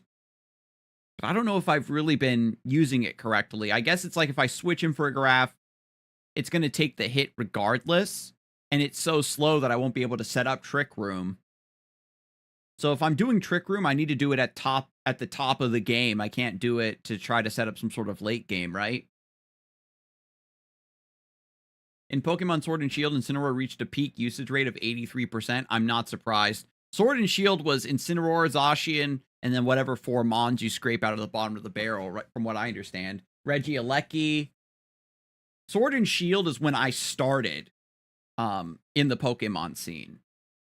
And so, like, that was still the major release, right? The Sword and Shield era of Pokemon TCG releases.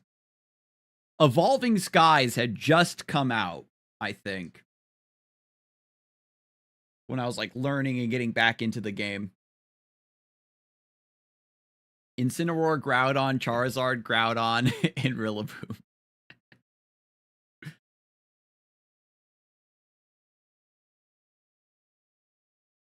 I am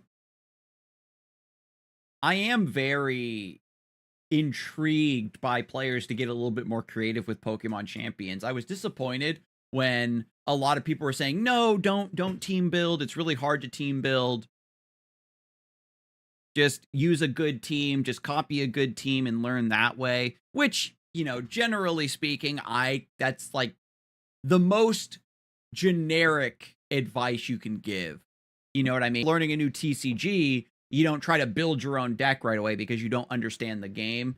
I don't have like zero knowledge. I've got a lot of knowledge from osmosis about what certain builds do, what Pokemon are generally, what they're generally known for. In terms of like nitty gritty, what Pokemon learns, what moves, or exactly how abilities function and stat spreads is where I'm kind of coming up empty. But as I said, I was happy to just say, ooh, this is one of my favorite Pokemon. What does it do? And just let a team naturally build out from there. The main thing is Fergraph is a decently high priority target, so Protect is for reading a double in to kill it. I've seen people double up on Fergraph a lot, which I'm kind of surprised about. But I guess it does make sense.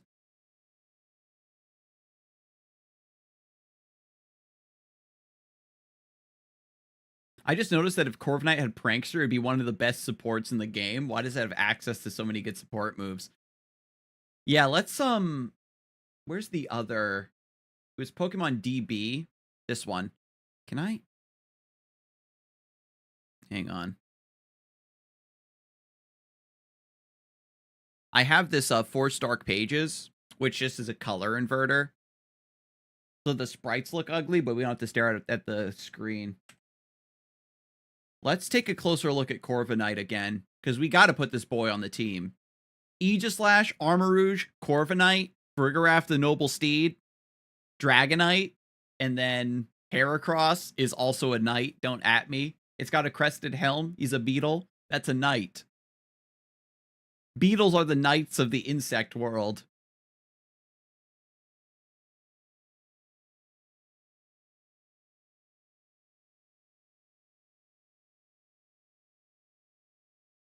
All right.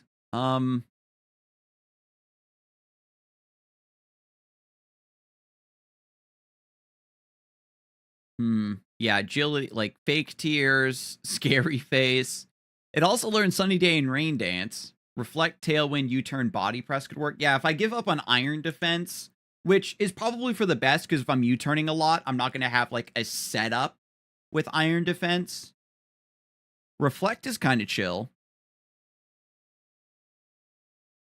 Reflect, Tailwind, U-turn, Body Press. I've seen that Roost is also a pretty interesting thing, but I'm not like very stally with Roost. You know what I mean? Or if we want to do something silly with like Brave Bird.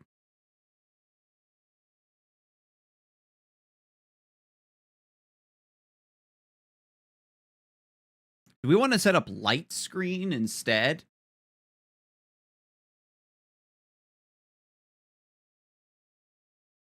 I guess it kind of, you'd have to really take a close look at what the best moves in the game are, because Reflect would stop like Earthquake. It would take some of the edge off of a lot of moves for sure. And y'all were even saying earlier that Reflect is really underrated.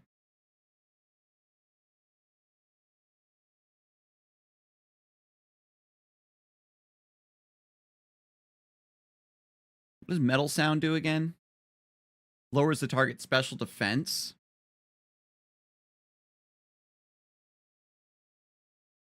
Is it Screech that lowers defense? I don't know if it learns Screech. Because that would almost be like using Helping Hand or something, right? Lowering the defense of something and then one-shotting it. Oh, it does over here. Yeah, it does learn Screech over here in the level up moves. It only has 85% accuracy, though, which is a little sad.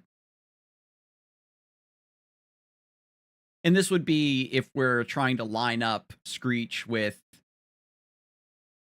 It wouldn't work, though, because Corviknight would be way slower than everything. Reflect, Tailwind, U-turn, Body Press.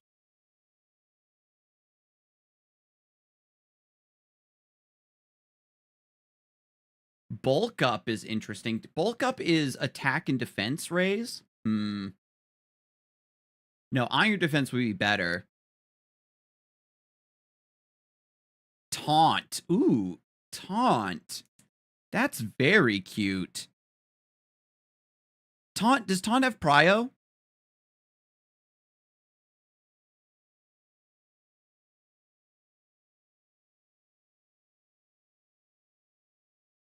I prefer Reflect because all I see on the ladder right now is Rock Slide and Garchomp. Yeah. So Reflect beats Rock Slide and EQ.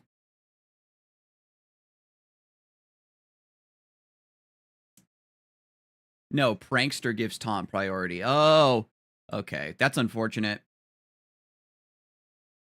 Because then, like, if we get a read, we can Taunt. Under Tailwind, it might work, but still.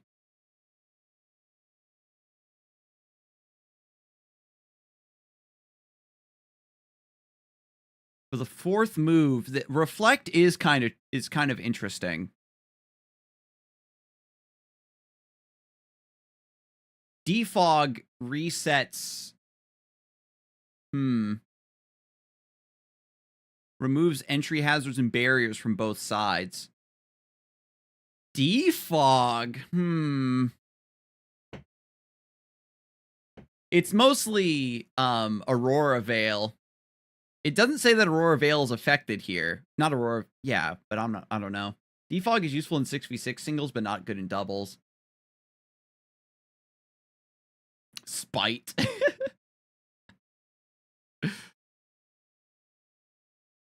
$20 to go. Okay, yeah. So we're definitely gonna check out the Corviknight then. Can we look up like popular Corviknight sets? We can look at the data that's in the game.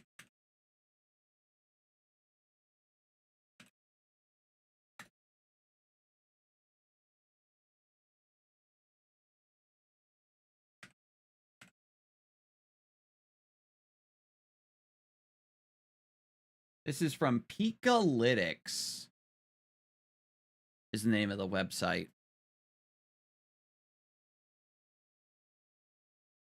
People run Roost, Body Slam, Bulk Up, Pluck, U-turn, Iron Defense. Bulk Up is interesting because this is plus a stage of attack and plus a stage of defense. But with U-turn, you're like, you know, canceling out your setup.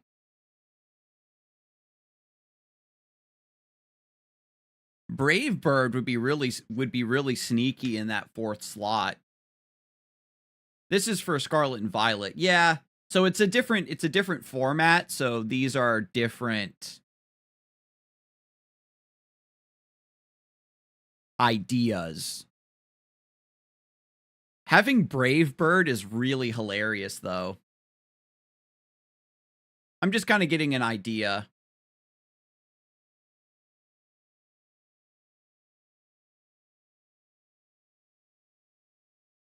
Because I do wonder if, like, maybe Brave Bird just to catch people off guard. I don't know if I'd really go for Roost. Reflect is definitely an interesting idea, though. Tailwind, U-turn, body press. Maybe Brave Bird. It gives us some punch into grass and fighting types.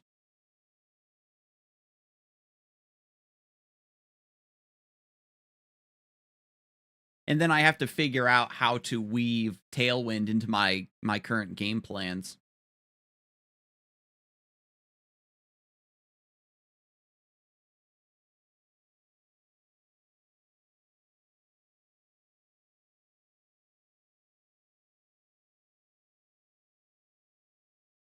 Tailwind doubles the speed of your team for 5 turns.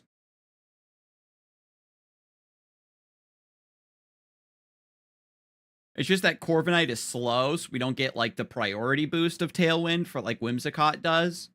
So you can use that to basically give your Pokemon a speed boost immediately, which is really good. For Corviknight, we have everything go around. And then Tailwind comes in at the end. And if Tailwind is the last move used in the rotation, we actually lose 1 turn of Tailwind, right? Like, if everybody else is faster than Corviknight. Hang on. My Switch went into sleep mode.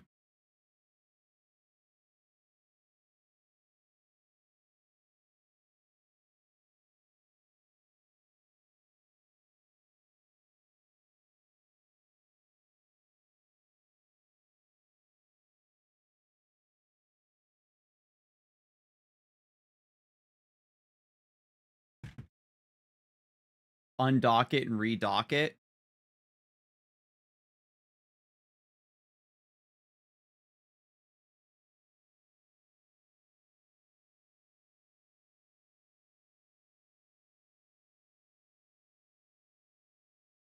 Hang on. I got to get my thing to work. It's a this is my capture card that's being shown on the screen, but I have a program that also gives me a preview of the capture card so I can actually see.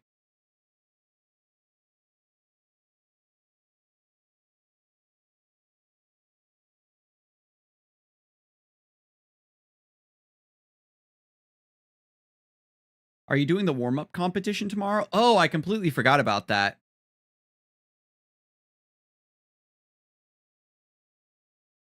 Because if you participate in the warm-up competition, you also get a free Gardevoir. You have to play at least 3 matches.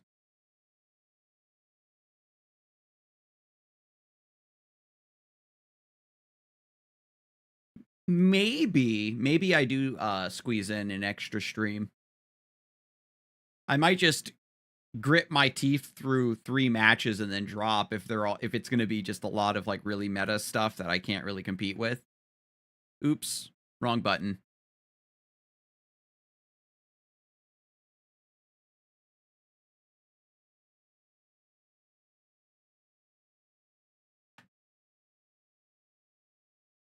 Yeah, we definitely have time. I want to just keep learning.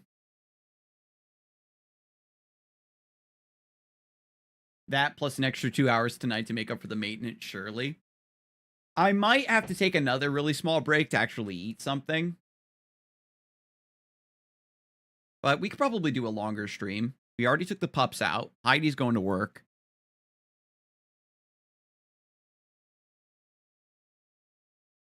I've got some notes here. Because we want to edit our Dragonite as well. You still have time to register. Oh, I forgot you have to register ahead of time. Yeah.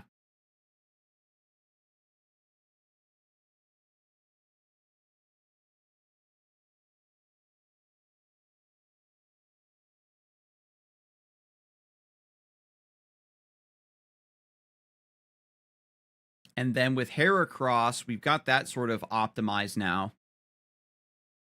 It's in the menu. Once we get in there, I'll show you. It's I think it's when you go to battle, it's like a pop-up.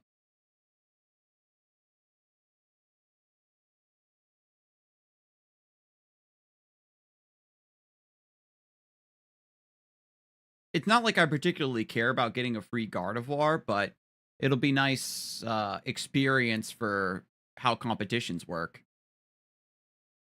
Yeah, that's a great idea, Elquen.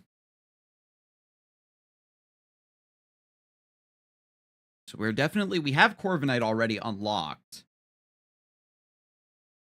And I got to figure out my team composition, because Farigiraf has leftovers, which lets it stick around for a little bit. Citrus Berries on my Armor Rouge, Metal Coat on my Aegislash. There might be something else that we can do on top of that, but we'll see. Because what does Corviknight get to hold? You know what I mean?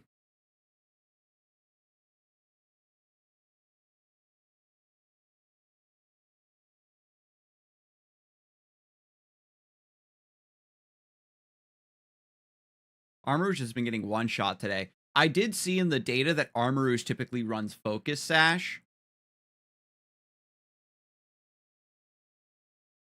I've been getting some really bad reads. The thing with Armor Rouge is, like, if you switch it in and it gets blown up, you're still potentially getting outsped. But I guess with Tailwind, maybe we were able to get something cooking if we lead with Armor Rouge and just click.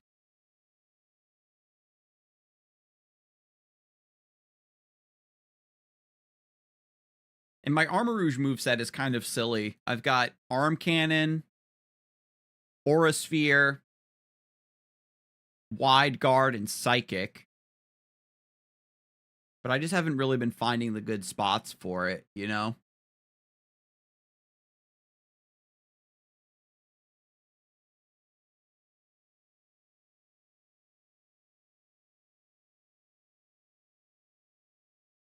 Just a few more minutes. And then everybody's going to try to log in at exactly the same time, and our Switch is going to explode. We've got to definitely do some research into Armor Rouge. Armor Rouge will be versatile when it gets Power Herb again. And Power Herb is the one-time use. You don't have to charge a move before you use it.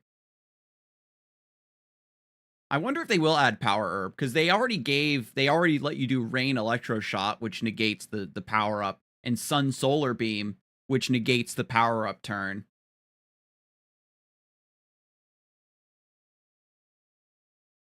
And Meteor Beam is just a huge rock-type move as well, so you can really hit some stuff. Aura Sphere's been nice coverage, just having a big fighting-type move.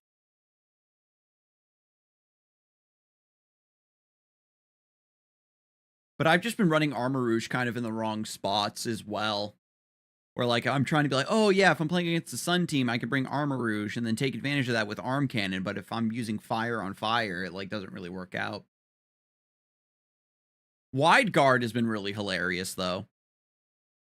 When I get Armor Rouge into position, be sort of like a hybrid support with Wide Guard. It's won me a couple games.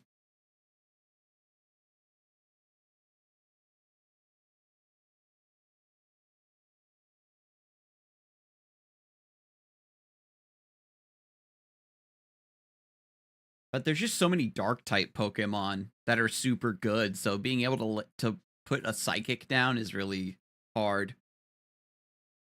And I got to think about my Sun lead. You know what I mean? Because I don't have Fake Out on my team in order to break Focus Sash, so it gets really hard to outplay the weather.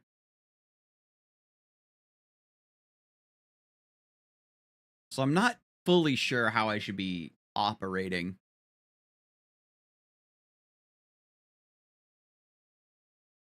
Just let Surf's power be boosted by rain and just try to sweep underneath their weather.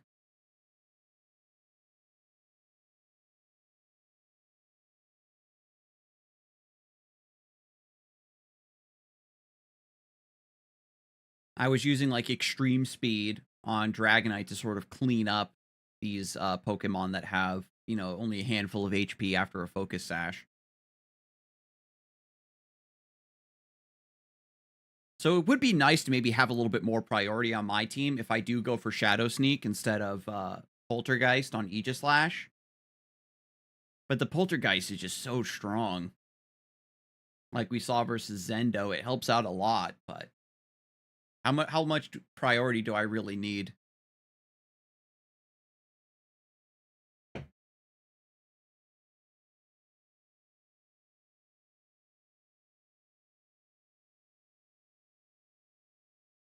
Could I battle you when it boots up? Yeah, let me edit my Corviknight and put it on the squad.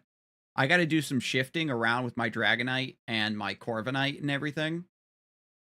But once I get my team adjusted based on the stuff that we've been theory crafting, then we can definitely play one Elk Gwen. Maybe even a best of 3 because I'm a Salt Lord.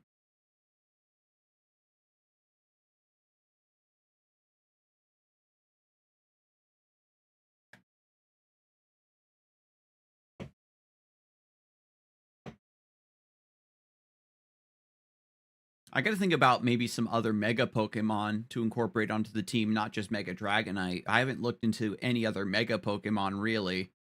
Mega Aggron, you know, was maybe on a few people's radar. I got Steelix for free from like the default teams that they give you. So Mega Steelix could be really hilarious.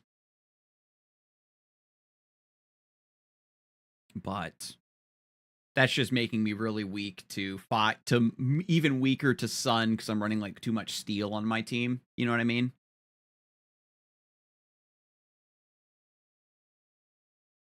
So I'll have to go down the list of Mega Pokemon and maybe find one that is a good fit for the team.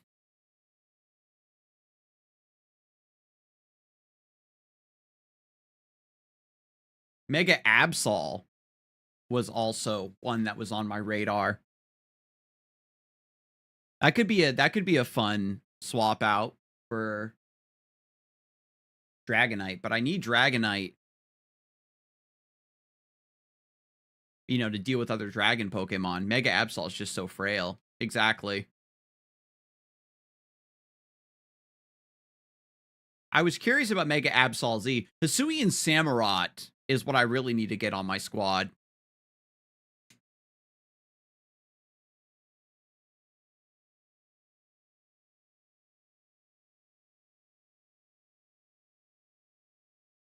All right, can I duplicate team? Of course not. Isn't your recruit backup? Oh, yeah, thank you for the reminders, Abaints. Yeah. But wait, before I do that, let me do this real quick. You go to battle to sign up for the warm-up. It's event ongoing. You go to online competitions. And then this is the warm-up challenge. The event period is the 9th through the 12th, and the entry period is the 7th through the 12th. So it says 19, that's 7 p.m.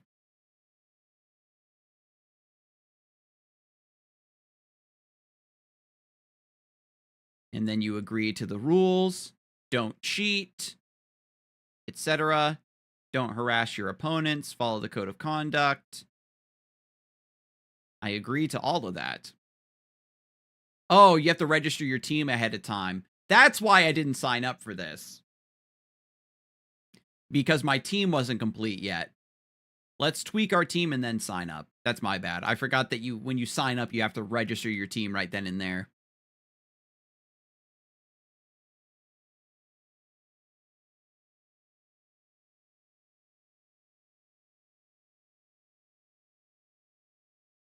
So let's see what we get here.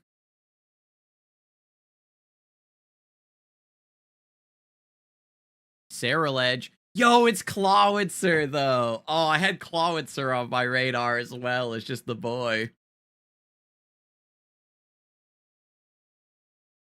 Cerulege.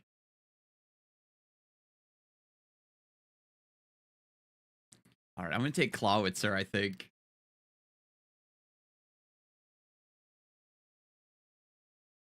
Another big special attack. We kind of already have a special attacker for the squad in Dragonite.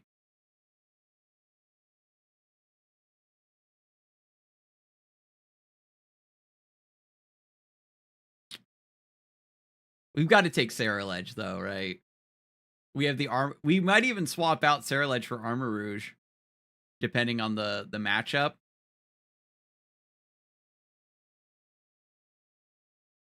It's too thematic.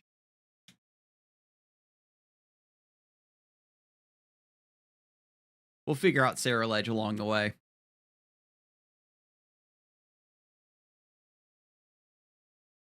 All right, train. We want to edit our Corviknight.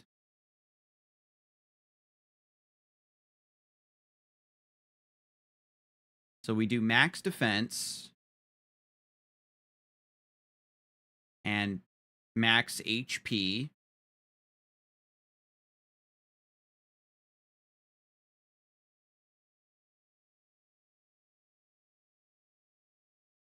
Fly.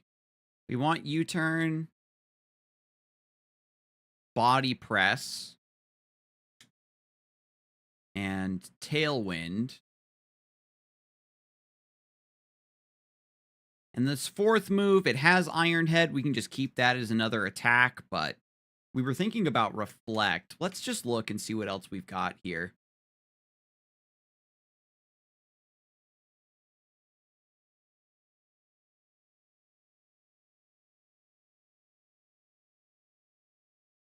Protect is, whatever.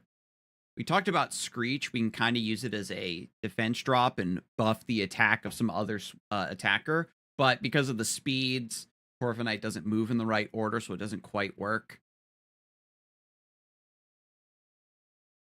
We talked about just having Brave Bird as a surprise, but we don't really have any attack investment, so it's not going to work that well. Most people do run Roost, where you just heal the Corviknight back up. You just keep pivoting around. Confuse Ray.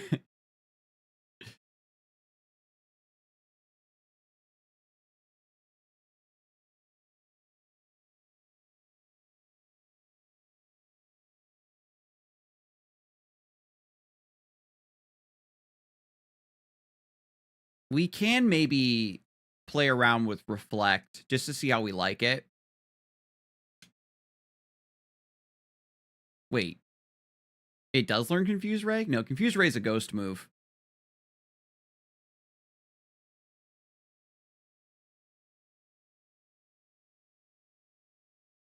And then our stats, we want plus defense, minus attack, bold nature.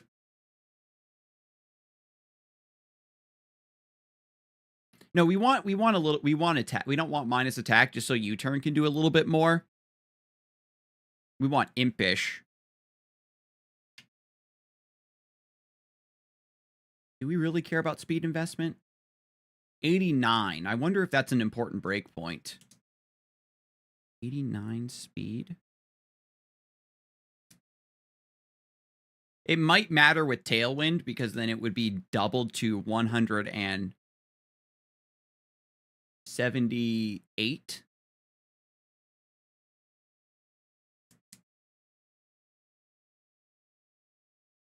That's definitely something to think about.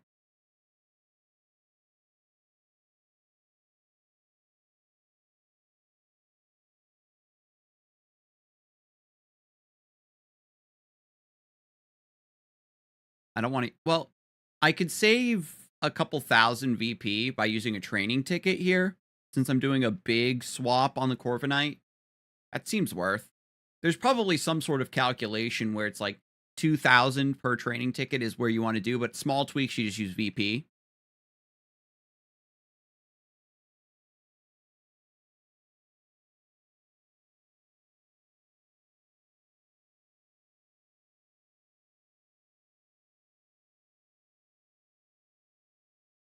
All right, so we'll make a new team.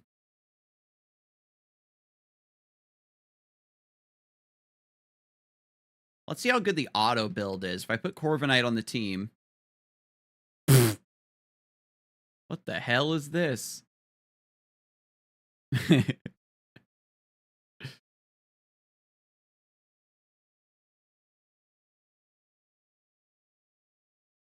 Anyway.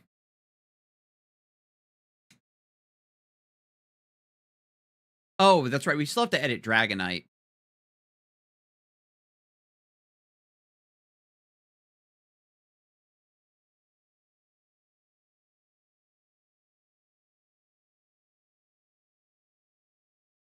We also have a Scizor, which I forgot about.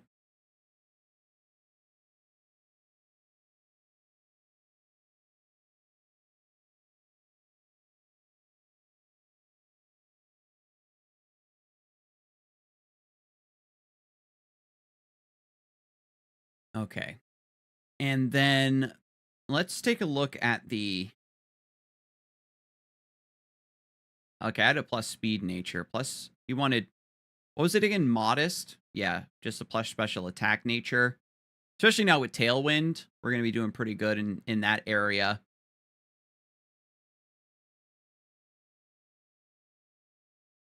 Did I write down your set? Yeah, Heat Wave, Surf, Dragon Pulse, Ice Beam.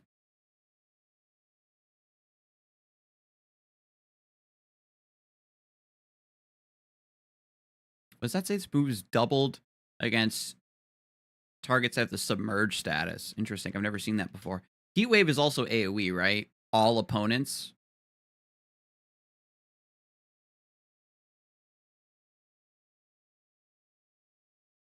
And I had Extreme Speed, but Ice Beam is also really curious.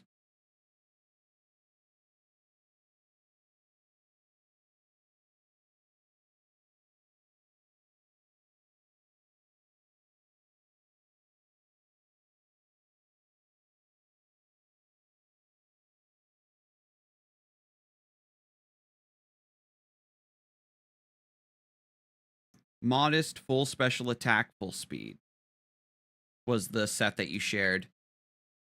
And then a couple extra points just invested into HP.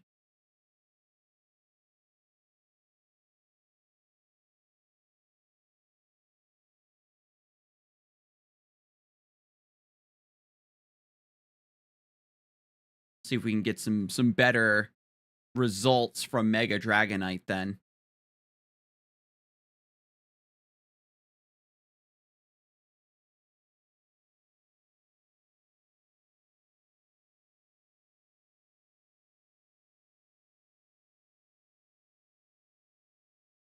All right, so held items. Dragonite. Armor Rouge, we maybe do want to do Focus Sash. Aegislash. Do Metal Coat. Heracross was Choice Scarf. Oops. We should be able to just do all items from this menu rather than having to click on the Pokemon, click on the item. Let me click on the item and then assign it to a Pokemon. Do it the other way around. We had leftovers on Farigiraf and then Corviknight. We can maybe do Citrus Berry.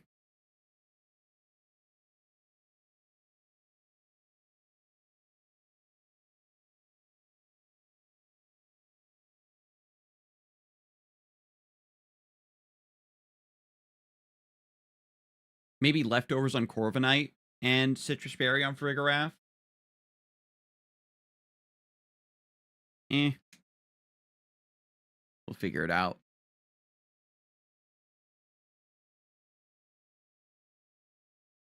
All right.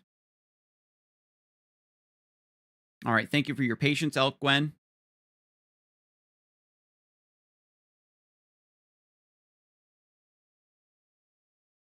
Consider Colberberry on Farig. What's Colberberry do? Oh, you already have a room built? Cool.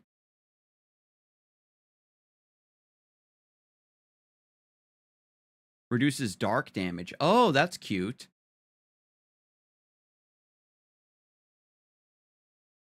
Colberberry. Reduce dark.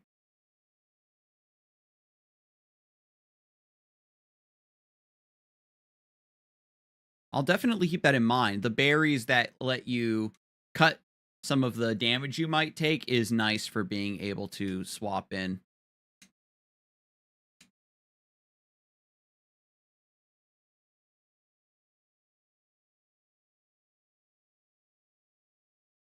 It's a good tech against knockoff as well, since the berry gets consumed before the hit.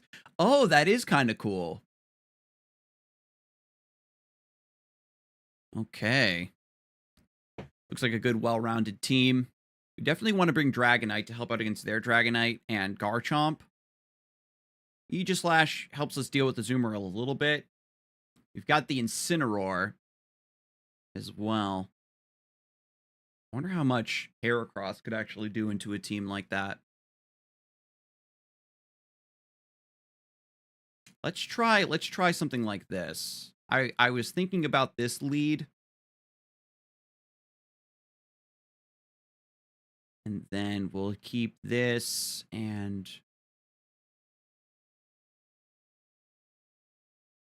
I think I'm gonna bring Armor Rouge.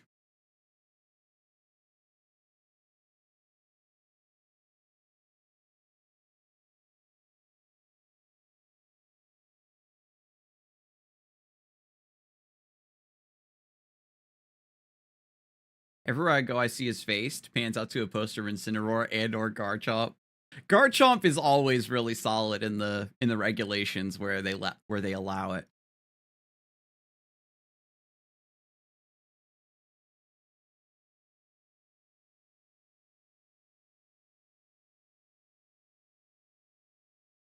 This is gonna get nasty. This is a very aggressive lead.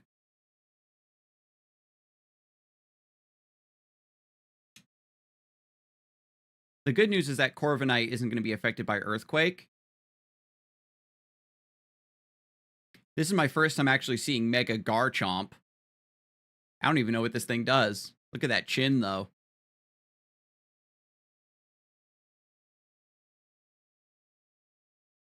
Ooh, solid damage.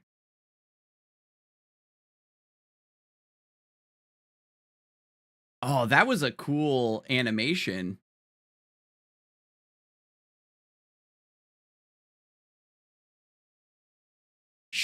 Wow. You had the absolutely perfect read.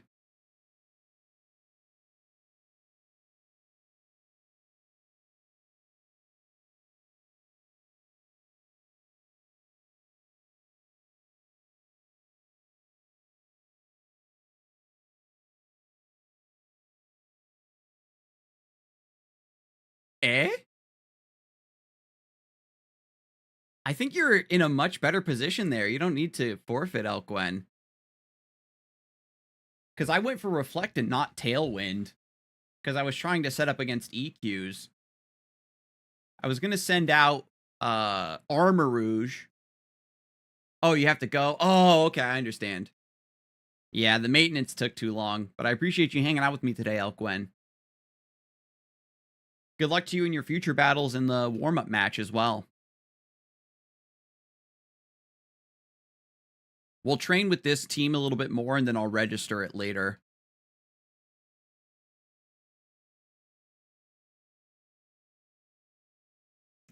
Wait.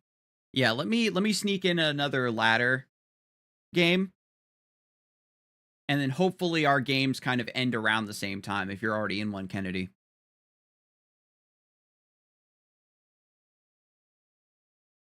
Okay. Gyarados. We've got some rain. We've got the Palafin.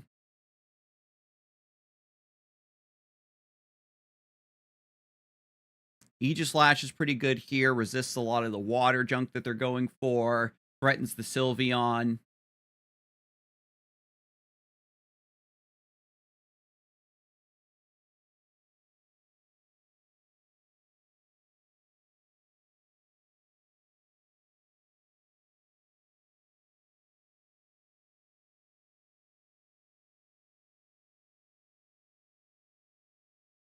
Dragonites may be able to just click Ice Beam into things. Corviknight has Mirror Armor against Gyarados' Intimidate.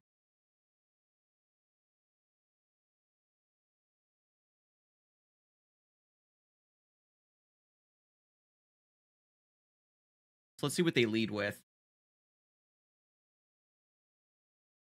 It's not just my team, it's also my strategy is lacking versus Rain.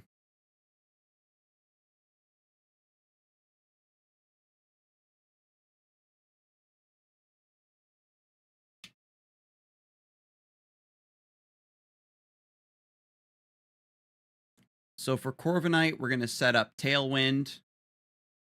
And I'm going to do a crazy just Swords Dance right now in their face. Because this lead, I think, is a little bit too wimpy to actually threaten the Aegislash at the top.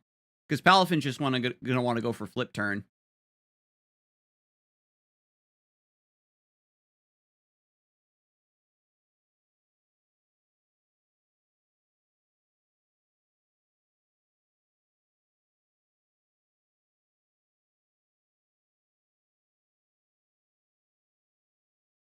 Oh my god. And the switch out into Gyarados for the Intimidate.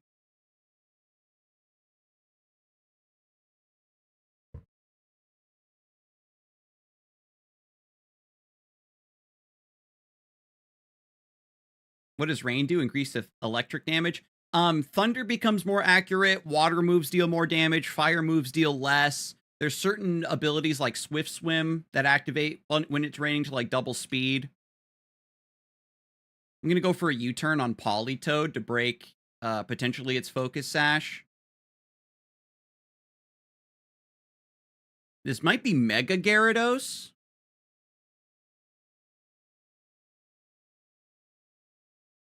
Yeah, sorry I had to go. Yeah, no worries, Elk-Gwen.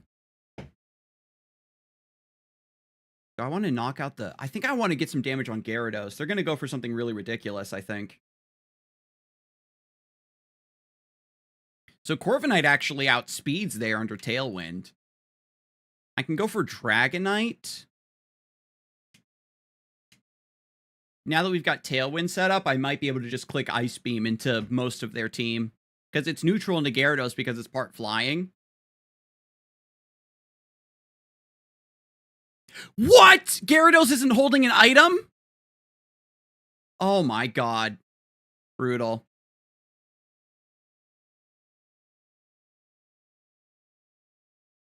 Ugh. We already tried Thunder on Dragonite. Even with that, it wasn't doing anything. Ah, damn, I got the Swords Dance off anyway, and that stinks.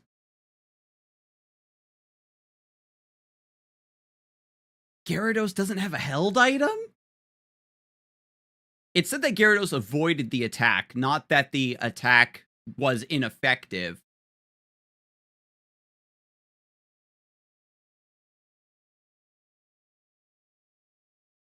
The Thunder wasn't helping me versus Water teams regardless. That just means it missed.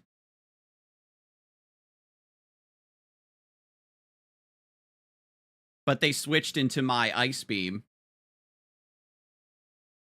It's probably holding Citrus or Gyarados.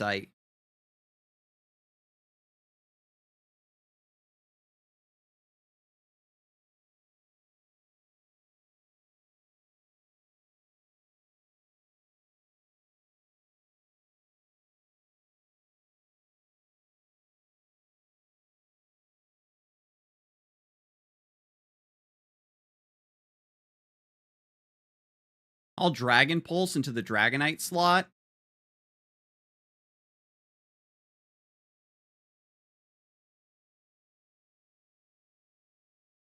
They might swap Politoed. I'm going to go for another Swords Dance. Or are they just going to keep clicking Icy Wind? It's maybe greedy on my part.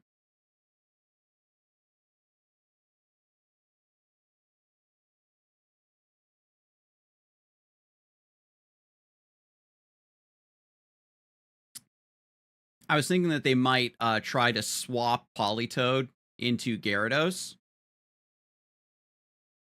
Okay, yeah, they just clicked Icy Wind again. I think the crit matters there. Double crit. When you use a multi-hitting move, does it check once for the crit and it crits both, or does it check the crit individually?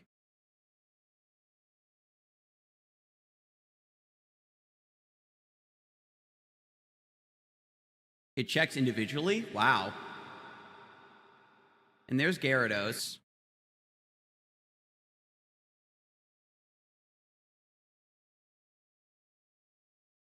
So I'm still at +2.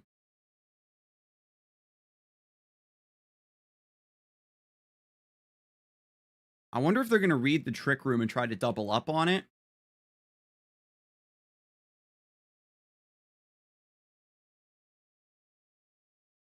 I still have Tailwind up. I'm just going to go for Hyper Voice.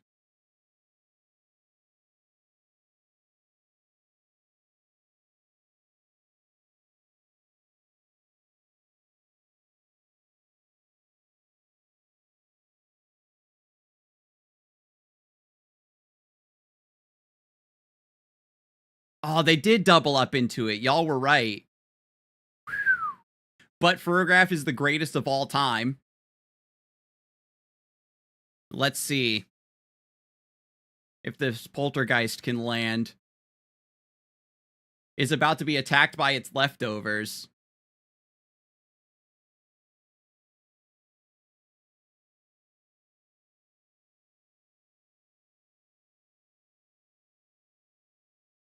The rain runs out. Palafin is going to come out. We have to protect Farigarath so that its Armor Tail can stop Jet Punch. Palafin's going to be holding Water Amulet or whatever it's called.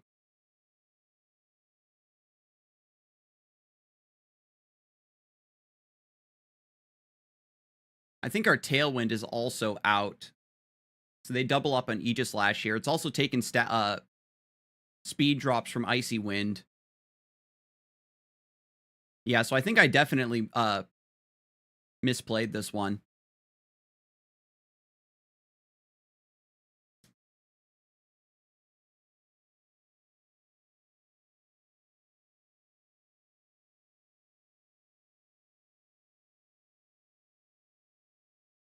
Choice Scarf.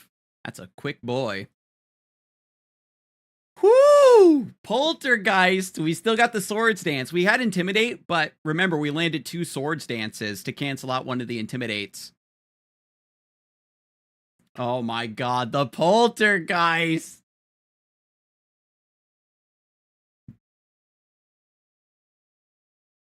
Okay.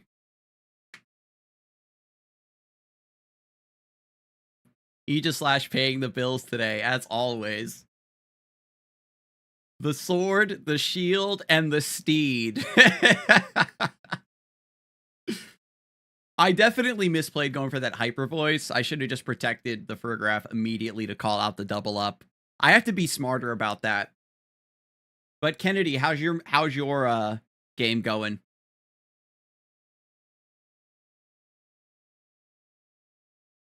Perfect. Now, let me hop out here. I'll make the room.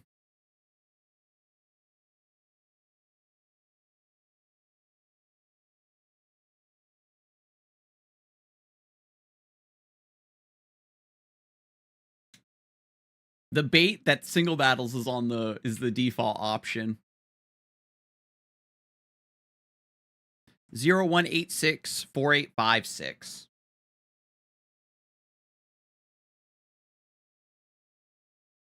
I don't think people just expect Aegislash to be a lead where I just click Swords Dance.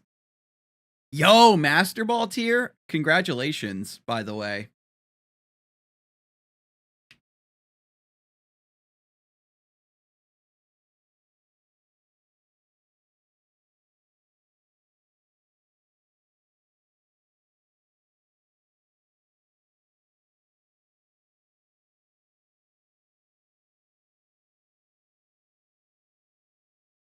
Ooh.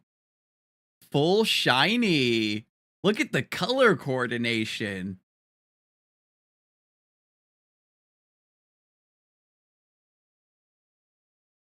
Delphox, Mega Delphox gets Levitate. I've heard about that play, and you can just EQ on it all day.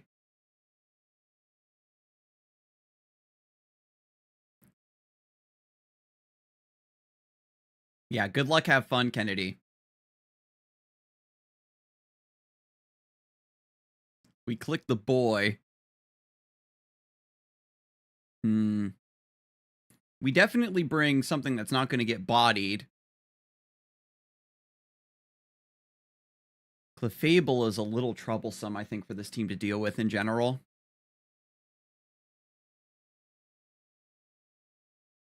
Hyper Voice is resisted.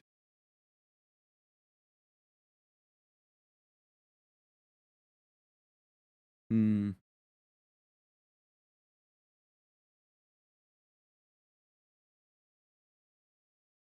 Yeah, my moveset on Armarouge is just kind of laughable. I gotta figure out some better Armarouge sets.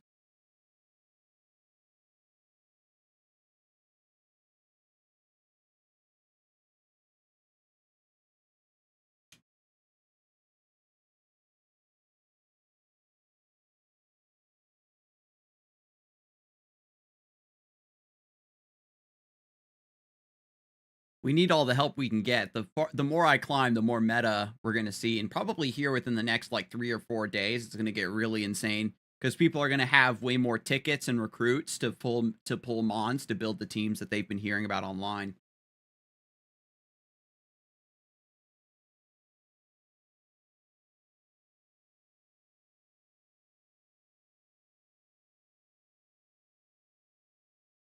Hmm.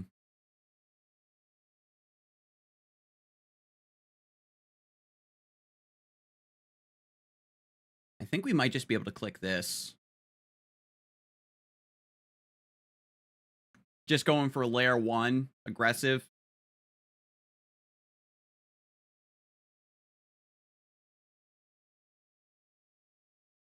Rotom, I know, goes for like hydro pump stuff.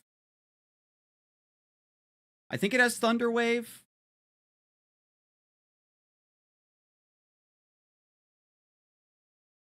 There's a Protect.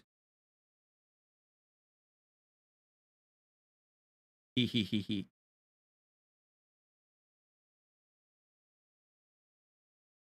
Speed Control or Electro Web and sometimes Hydro Pump.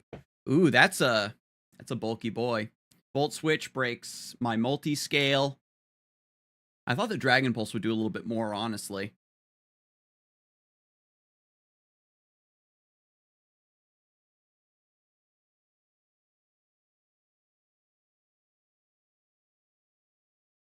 So Sandstream means that Excadrill becomes faster. I wonder if that means it's going to outspeed Heracross. Let's see.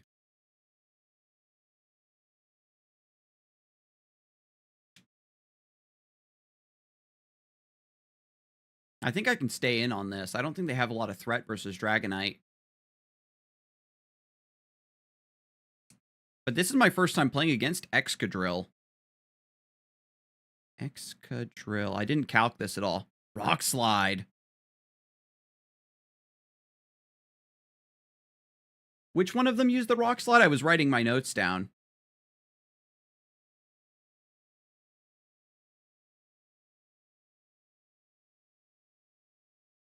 It was Excadrill, Excadrill, Rock Slide, Speedy, Sand, Sash.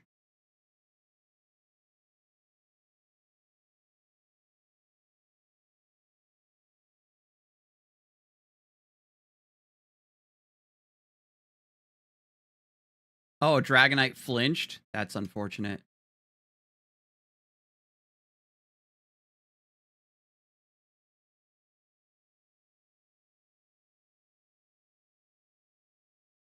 Because the messages play a lot faster in this version to speed things up.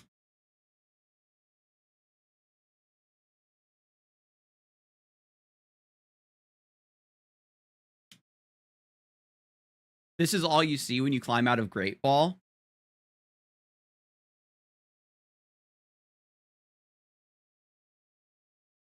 I do have the Wide Guard tech.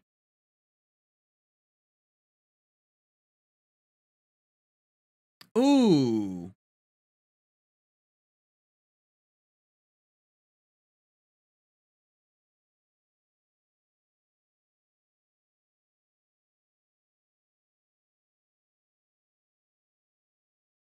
And then I died of the sandstorm. Right, I forgot about that. Damn.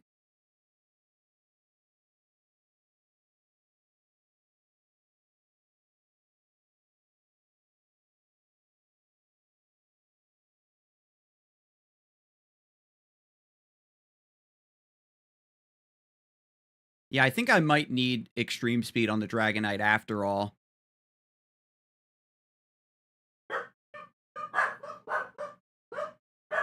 That's neutral into us. Sheesh.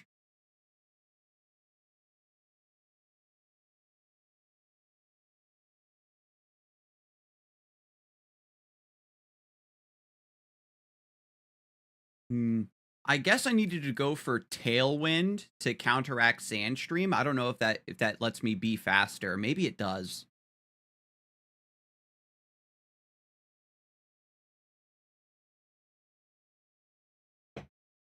You calc everything, read 20 websites, plan to remove Ultra players, Excadrill, Rock Slide. No, that was good experience. Now I know what to expect. Because I know that Heracross is very, very good into that team, but you had really good pivots and reads with the Protect. I thought I could go for something really aggressive right from the start.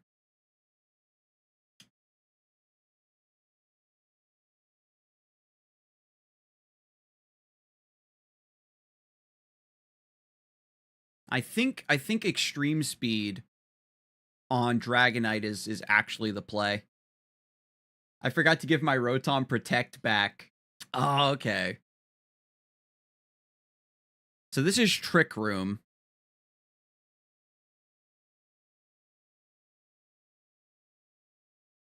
Which means my Aegislash is insane. Are they going to lead with... Usually they lead with Torkoal to get Drought. They can see that my team doesn't have any weather control, so they're probably going to lead with Drought. So I could just Armarouge and maybe Arm Cannon something.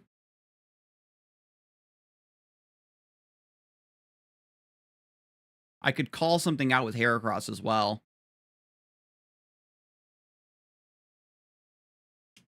We'll bring Aegislash and I think Dragonite in the back.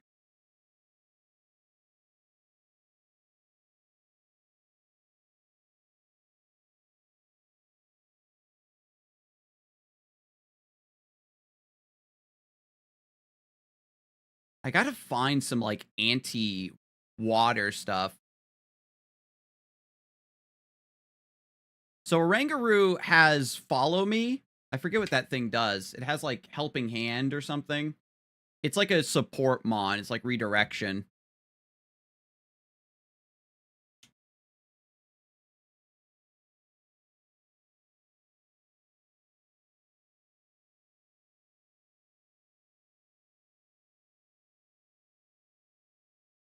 Yep.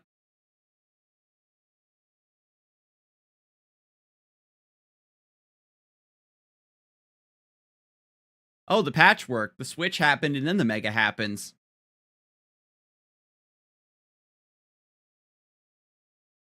Let's see if the wide guard tech pays off here.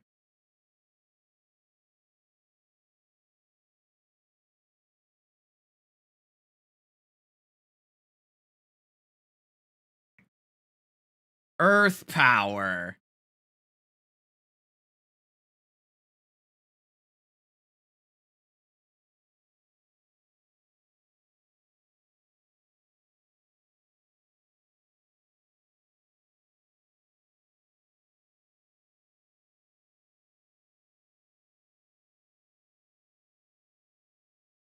Yes, we hit the other one with close combat.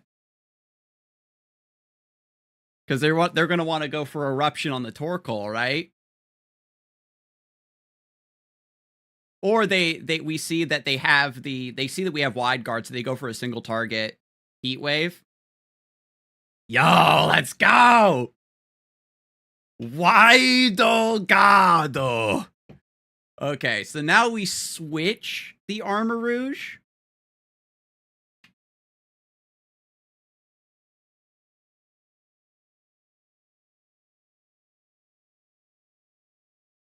Because if they go for Earth Power, then the Dragonite is goated in that slot. And Heracross, I'm just going to keep clicking close combat.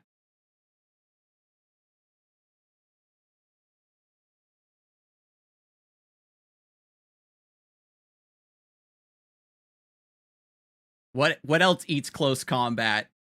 Farigarath. Get him.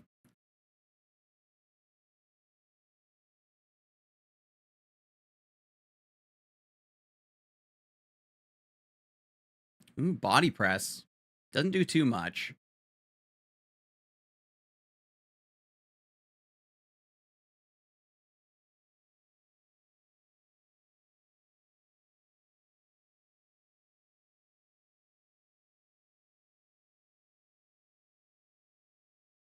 Oh, that hits everything.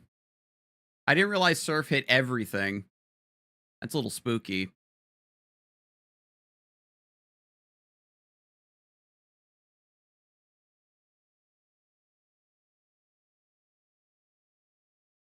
I wonder if they're going to go for Protect on the Torkoal. Heracross is faster than Dragonite with the Choice Scarf.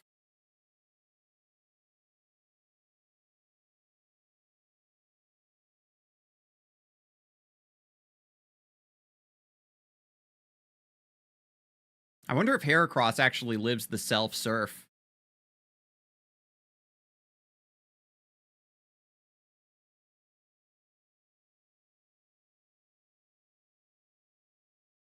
And then Trick Room. I've got Aegislash in the back to take advantage of Trick Room, by the way.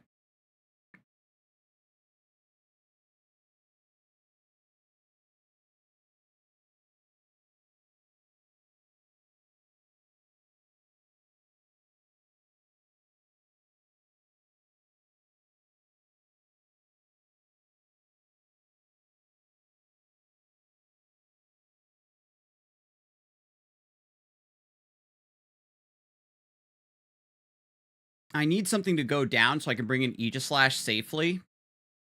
They're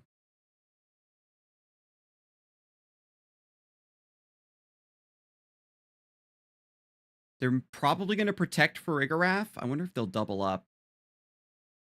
Yeah, we just have to keep punching. They're going to have to Earth Power. Oh, they did protect the camera up. We went after Farigiraf. They aren't going to double protect, right? Because then they're wasting their Trick Room. Nasty Plot is special attack. Oh my god. We doubled on it. Now, Heracross, you have to survive Dragonite Surf. Oh! Get him, Heracross! Get him! Yes! Heracross! The homie! The homie! Oh my god, I'm riling up my dogs. Okay. Heracross is not afraid of some water. So, Mount Doom is going to go first. Yes, they... Yes! Oh my god, Heracross, why are you so tanky? Even after all of my drops from close combat, the Surf was still not doing much into it. Oh, goodness. They went for Nasty Plots! I was just getting so lucky with attacking the right Pokemon that wasn't protecting.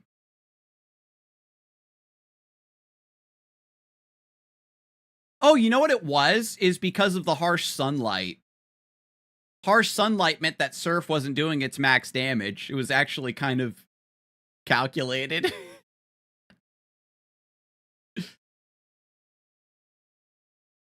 Dragonite might be ZDPS, not gonna lie. It's because of the drought. I was casting Surf under drought like an idiot, but it actually kind of worked out.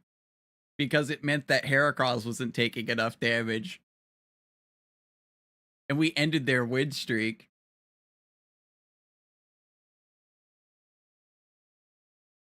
Accidental win. More sun.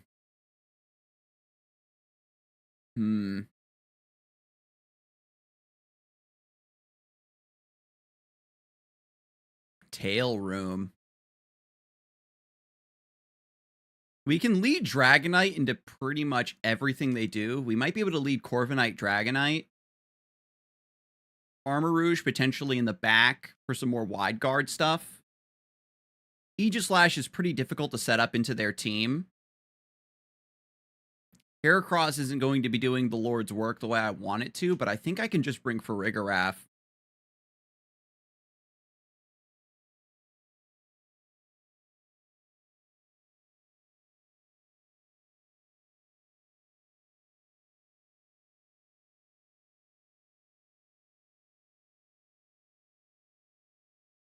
Tommy T Wind, unbelievable.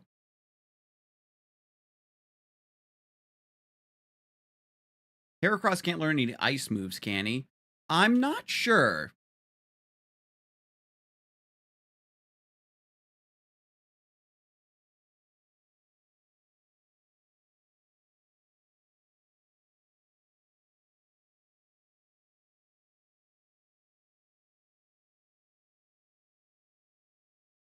I'm going to set up my own Tailwind to try to keep things even.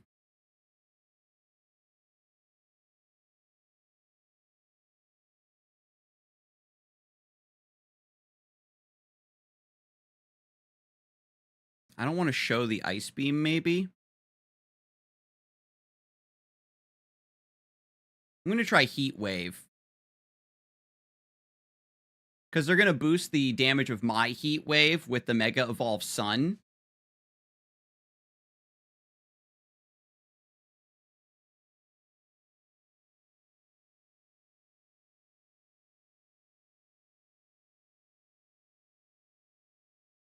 And their Mega went off first, which means that their Dragonite is faster than, their Charizard's faster than my Dragonite. They get Tailwind.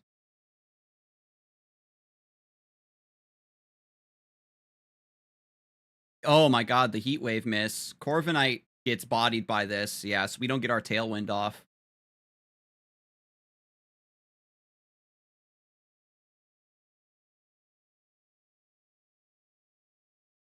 We have Heat Wave to pop the Sash.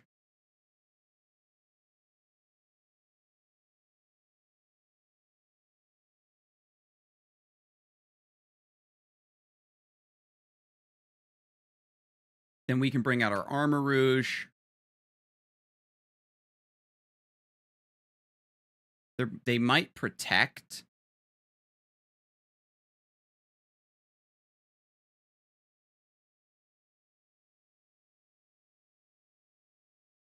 Let's see what they do with this.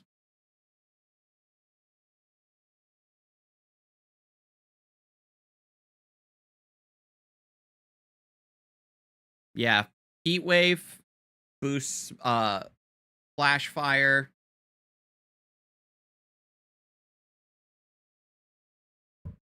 We get rid of Whimsicott, so we don't have to worry about Moonblast anymore.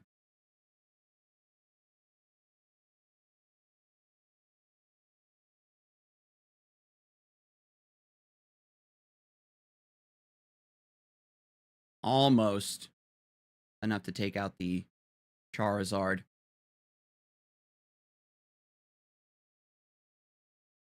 They know they can't click a fire move onto my Armor Rouge. Okay, they just...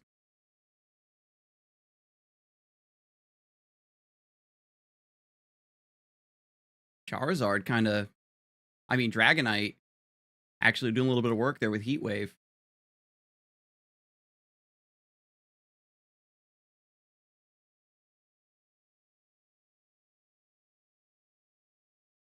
Corviknight went down like a... We knew that that was going to happen, right? Because the Tailwind just makes it unplayable for Corviknight to actually live on the board. So hold on. You're going to make me boot up my game like that. You're going to catch up. No shot. Oh my goodness. What is this? Oh my god, the Sneasler! Okay.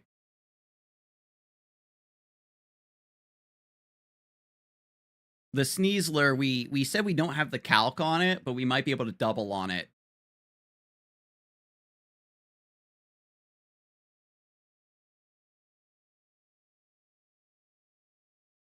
Let's double. We'll do close combat and maybe Dazzling Gleam to close out. No. No, just Hyper Voice. We'll bring Aegislash if we're bringing Farigiraf, so we have a Trick Room mode. And Dragonite also kind of just has some work into that team. Everyone there folds the Heracross. The Heracross is really, really sick. I'm so happy that I found a way to make one of my favorite Pokemon work. It's just click the close combat. There it is! Sneasler and Whimsicott. This is the moment that we practice for, chat.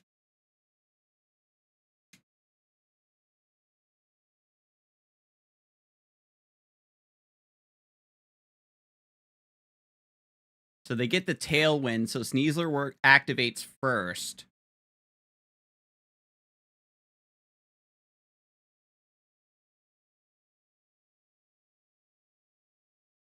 Oh my god. Then they have White Herbs. They don't take the defense drop. I was wondering, like, -1. That's unfortunate. Hyper Voice cleans it up. Okay. I would really like to get a Trick Room up.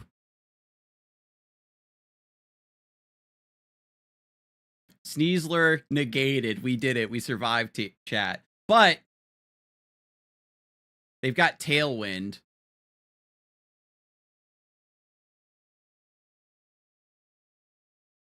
So their Tailwind makes them faster than Heracross, even with its Choice Scarf. Should I try to protect here? I think I'm going to protect the Farigiraf.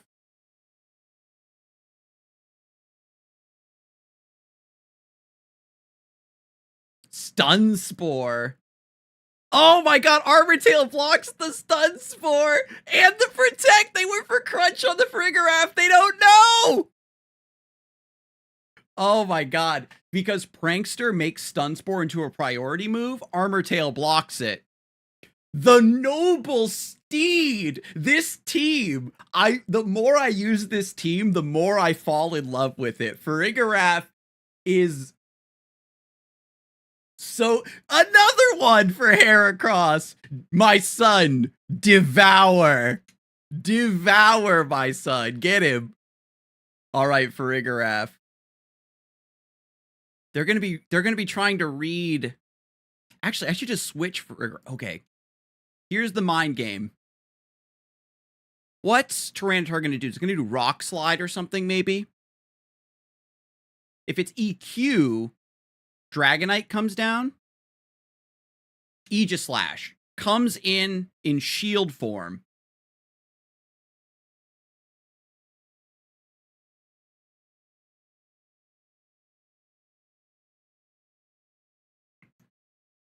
Ooh, Moon. Why did that hit so hard? Oh, super effective. That's why. Uh-oh.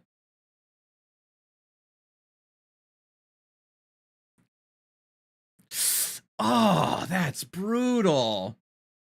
The Tailwind really doing work there.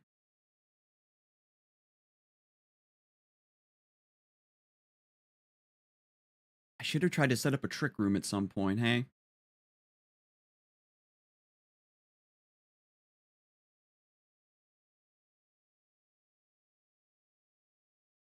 Oops. All right, I'm going to bring Farigiraf in. How many turns left? It'll appear up here on the top left. 5 turns of Sandstorm. Oh, so Tailwind's down. Tailwind's over. So I should still be faster than both of them then. No, my Farigiraf and Aegislash are extremely slow. I go for Protect here.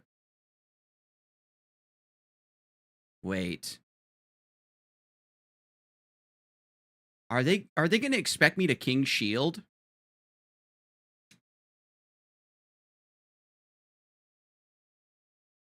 All right, I'm going to Trick Room.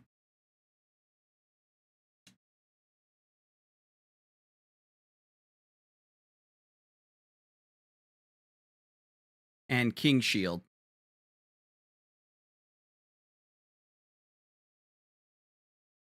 Ah! Damn. What? My King Shield? Did it not count as me clicking it? I think I waited too long.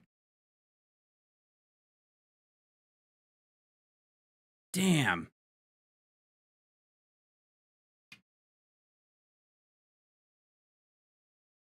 That's so unfortunate that they didn't count me clicking my King Shield there.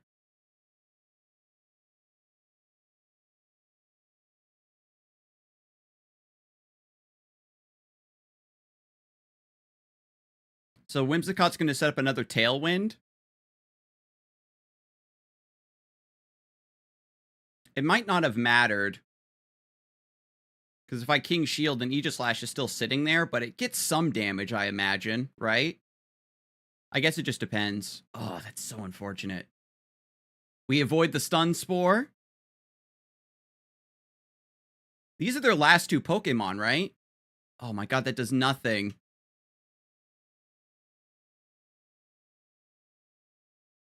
I guess I needed to target the Whimsicott specifically because of Moonblast.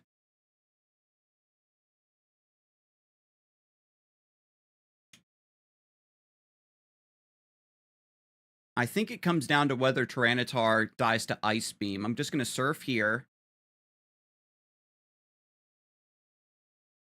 No, they got me.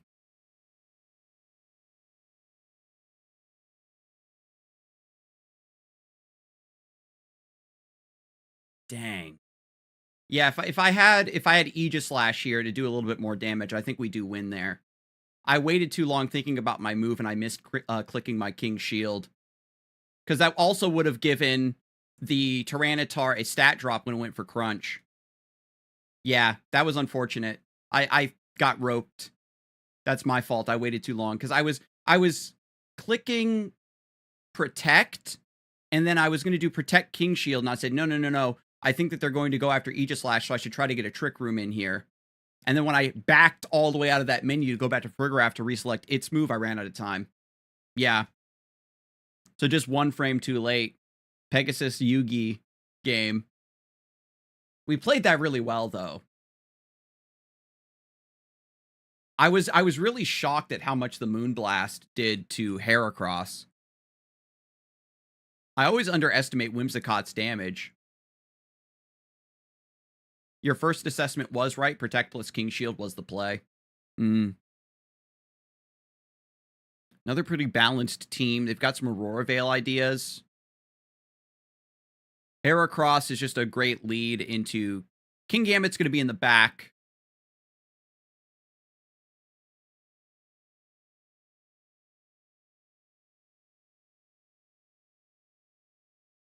So they're going to lead Incineroar. Maybe we try to start out with Corviknight to get the Mirror Armor.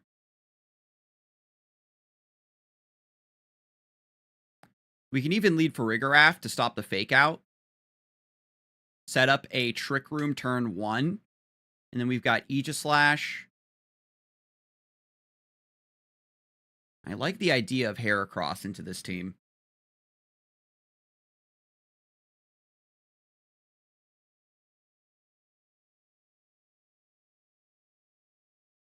You give him a -1 and you deny 3 of Whimsicott's moves because she only had Moonblast left with a Giraffe on the field. Double Intimidate lead.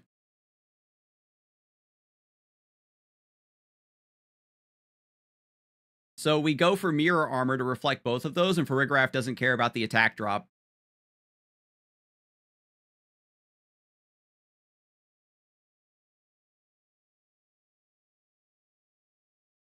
And then I body press the Incineroar. And for Farigiraf, I'm actually just going to set up Hyper Voice, I think. Because they're going to switch out of this, right? Dragon Dance. That's cheeky.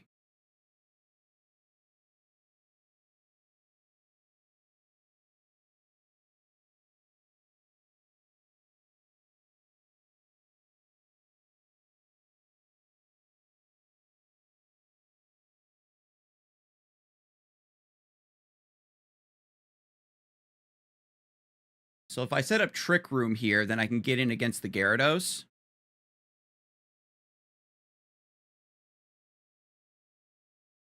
-2 Flare Blitz, yep.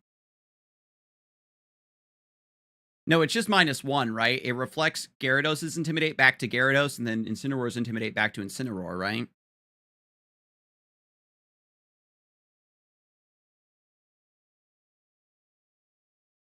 I could set up Reflect here. Or is it better just to switch?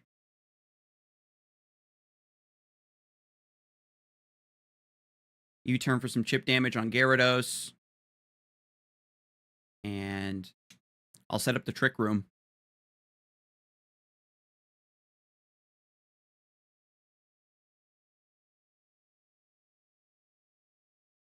Okay.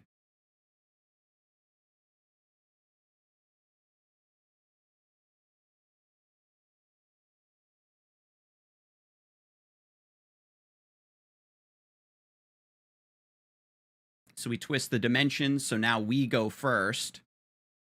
We bring out Aegislash.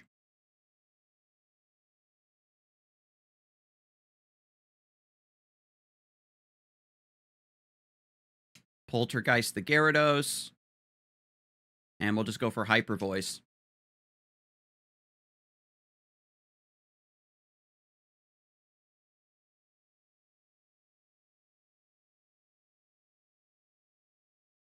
Ooh, nice crit.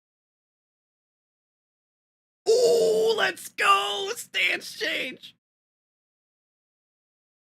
What's Wackenberry? Maybe reduces lightning attacks? Electrical attacks, I mean? Trick Room! Ah! Aegislash, get him! Survive this. Ah, the Steed. Why is it? Oh, it's a crit. I was like, dang, Rotom is dangerous. All right, so Heracross is going to go last because it's Choice Scarf, but I think we're fine from here because Aegislash can remove any problems.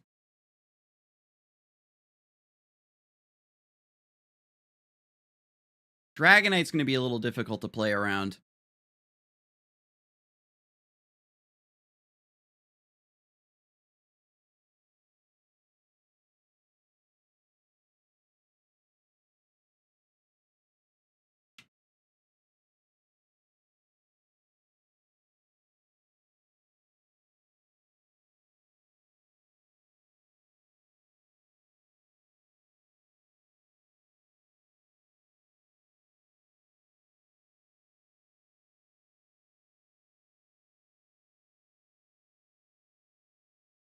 I'm just thinking of what do I want to lock myself into?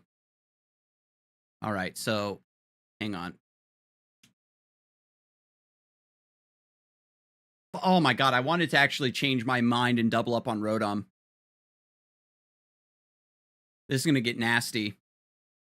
I changed my mind to double up on Rotom. I figured that actually doubling up on one Mon to get rid of a threat would be better. Wow, that does nothing. Yeah, I clicked the wrong move. I needed to Poltergeist the Rotom. Oh my god, that's so bad.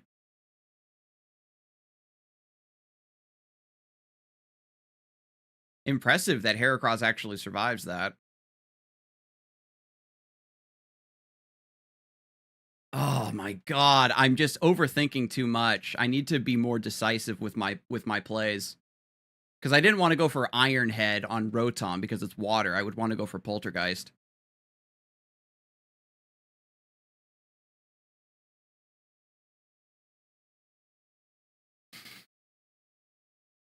And then Dragonite. Yeah, I think this is over. Aegislash, we maybe go for King Shield, but we have to take advantage of Trick Room. Oh, beautiful. Yeah, Poltergeist is just so strong.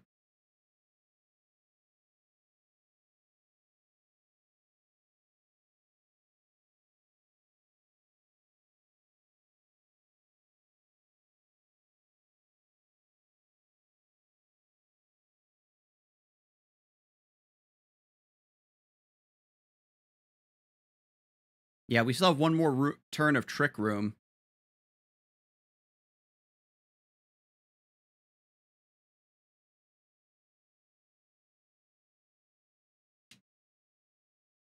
Ironhead has a chance to flinch, but I don't think it matters.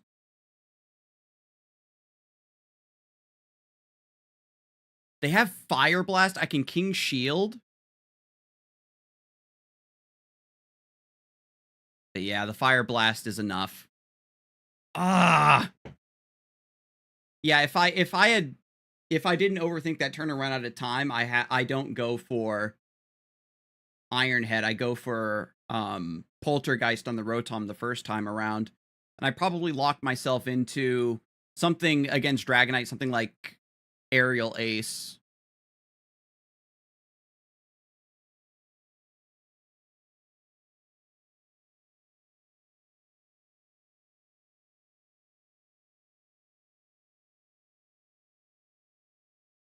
I could have maybe brought my own Dragonite to deal with theirs. If you'd gone for Poltergeist and Rotom, it would have killed, and you double on him next turn and it's over. Exactly.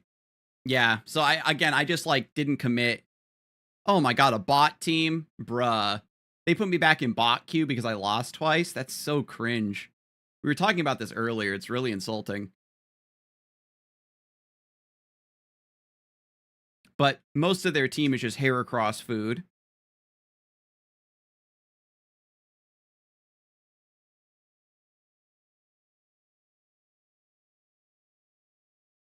Dragonite's also really strong into that team.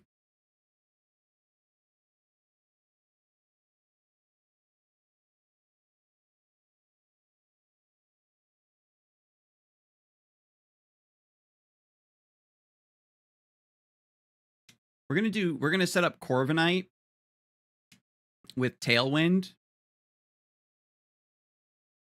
And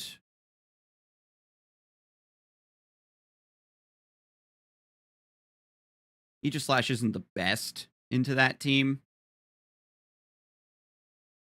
I think it's just Farigiraf. Oh, man.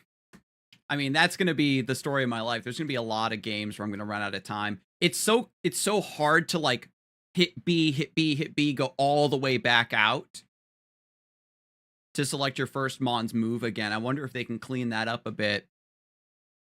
Where I can hit like a shoulder button. You see where I have to put in Heracross's move first? I can't.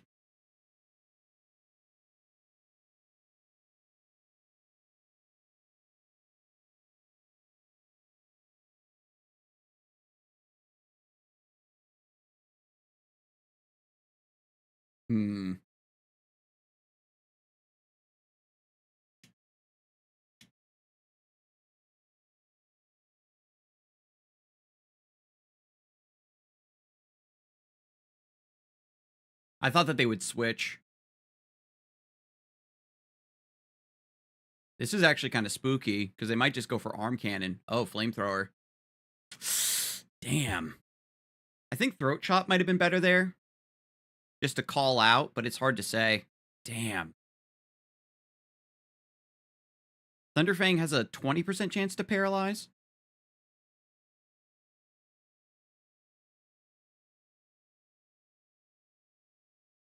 So now we've got Tailwind up. So Dragonite can come through and just do work. Guaranteed faster than everything.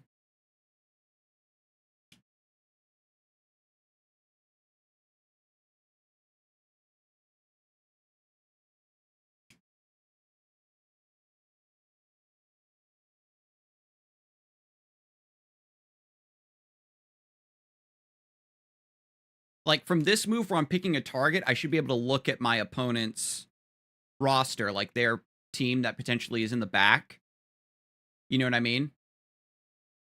Because, like, if they can go into Steelix, like, I don't even remember all the...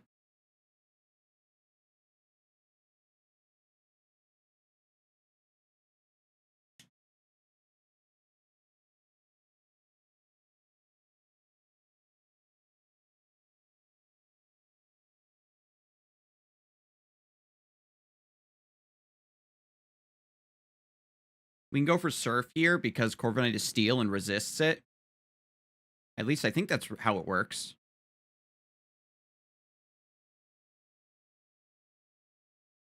Wait. No, Steel is, Water resists Steel, not the other way around. We get a U-turn.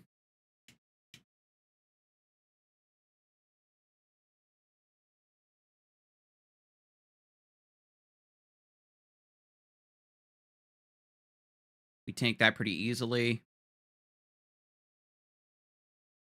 Paralyze just cancels out our Tailwind, but Furgraf is pretty slow regardless.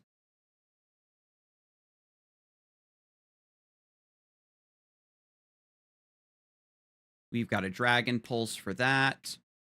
And I'll try Hyper Voice. They could double up on Farigiraf here. Yeah, Draco Meteor. I've got Tailwind, though, so the Hydreigon goes down. I don't even think it's faster than me regardless. Para? Nope. Hyper Voice goes off.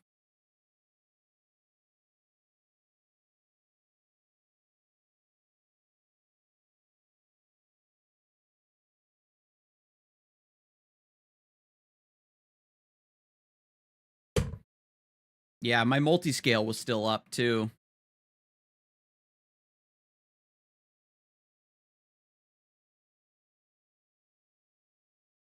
Yeah, Fairy is super effective into fighting. And there's nothing Hawlucha can do against this, right? I've even got Corviknight in the back, so I can just heavy press.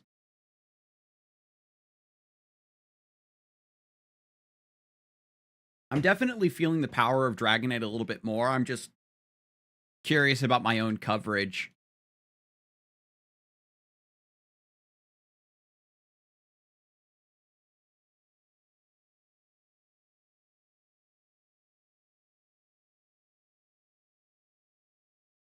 I do like the idea. I want a better fourth move on Corviknight. I haven't really got a chance to set up Reflect.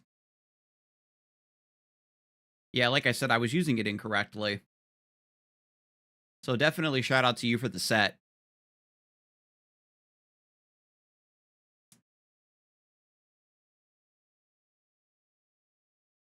Ooh. This team is terrifying. Well, we can click Heracross into all of that for the most part. There's a chance that they do try to lead Palafin. Aegislash is actually not too shabby into most of this as well.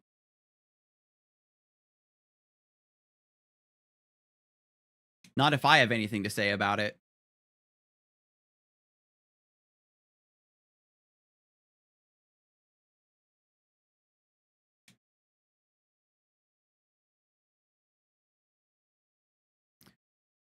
This is another one of those games where it's like, dang, Brick Break would actually be kind of good. We'll have to see.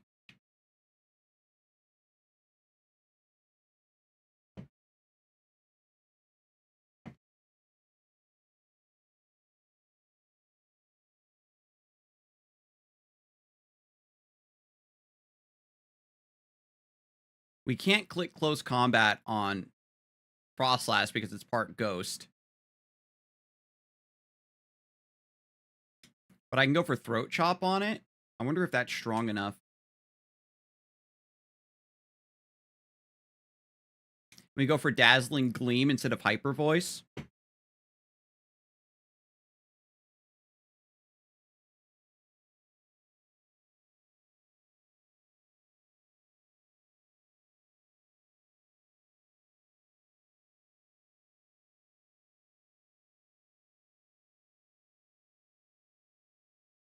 Armor Tail doesn't stop Fake Out? Oh, that's right. No, Tinkaton has Mold Breaker. That's right. Tinkaton has Mold Breaker.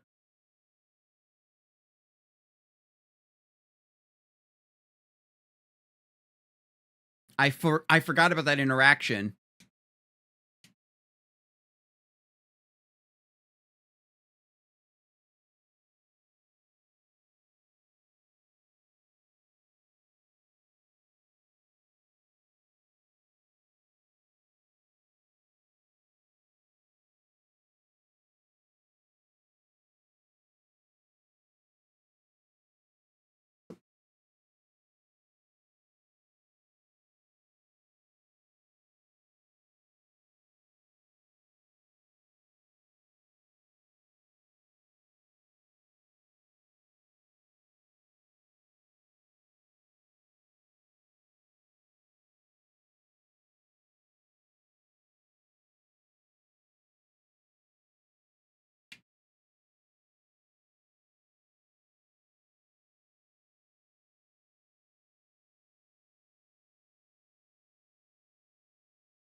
We Dazzling Gleam this turn, and we protect next turn against the Gigaton Hammer. Garganackle gets bodied by the Iron Head, right? Garganackle's also super slow, so it's still not slower than my squad on the Trick Room. Ah, oh, dang, this Aurora Veil is so good.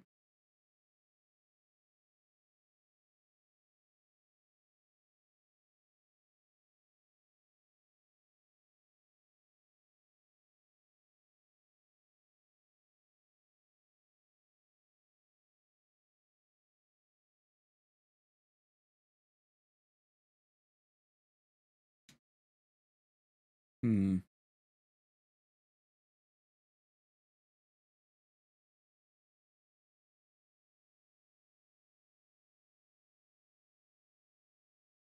A double protect here is fine.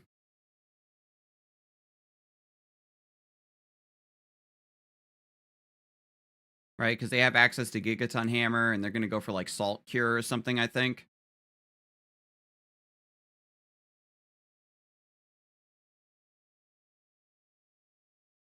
Iron Defense, good setup. Ooh, interesting that they ignore the Aegis Slash. They think it's neutralized.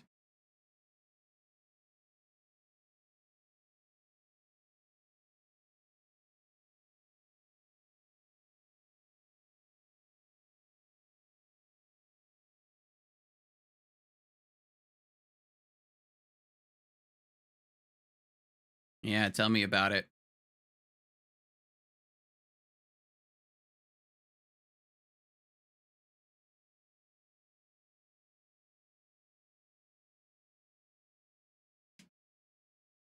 Yeah, I was so caught up. I knew I'd be able to, like, maybe knock out the Frostlass, but the Mold Breaker really threw me off.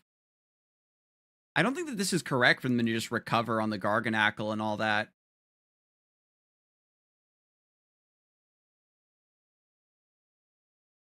Because eventually Snow runs out.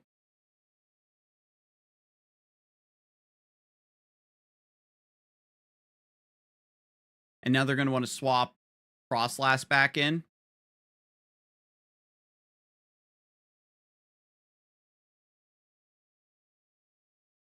We've got one more turn of Trick Room. So if I use Trick Room, it resets Trick Room, or does it fail? No, wait, I'm Encored. They Encored me, so I couldn't reestablish Trick Room.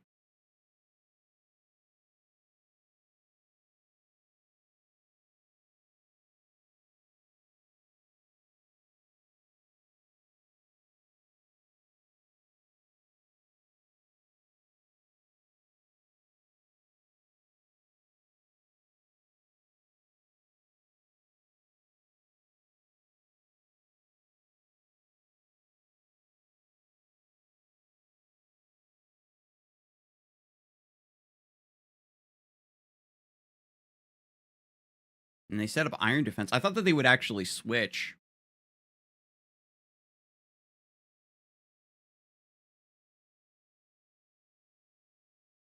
Now, Mega Frostlass is going to come back out and try to set up Aurora Veil again.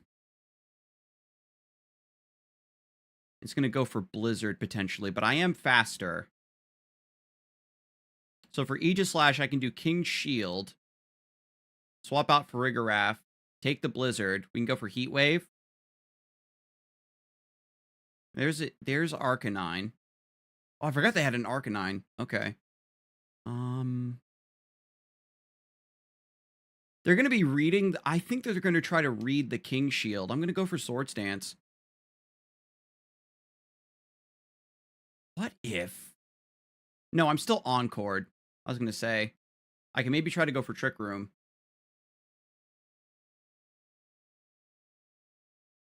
I have to go for a read here. If I can get a Swords Dance up on Aegis Slash, then I might be good.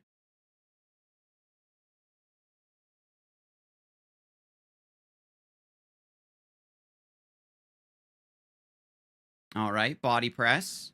Not very effective. Aegis Slash is paralyzed, so I don't get my Swords Dance.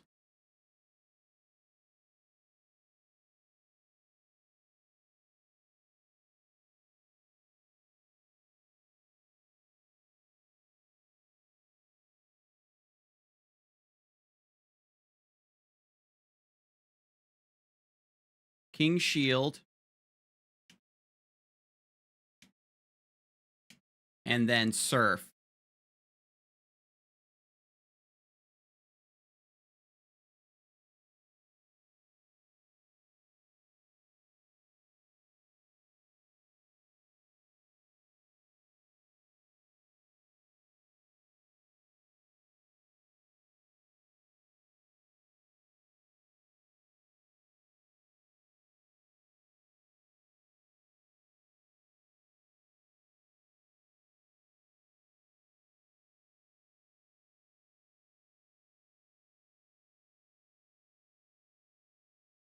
Nice.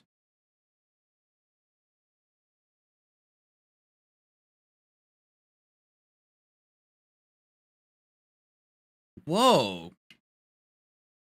So the first hit was a low roll then. No, they broke multi-scale. That's why. I was like, huh, that did seem to do a lot more than normal.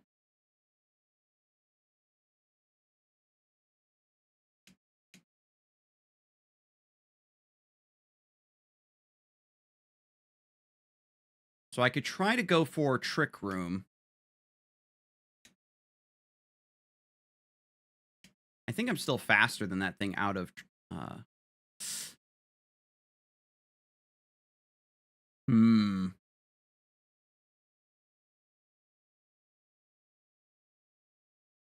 think they're going to double up on Farigiraf because they want to prevent Trick Room to keep Aegislash from sweeping.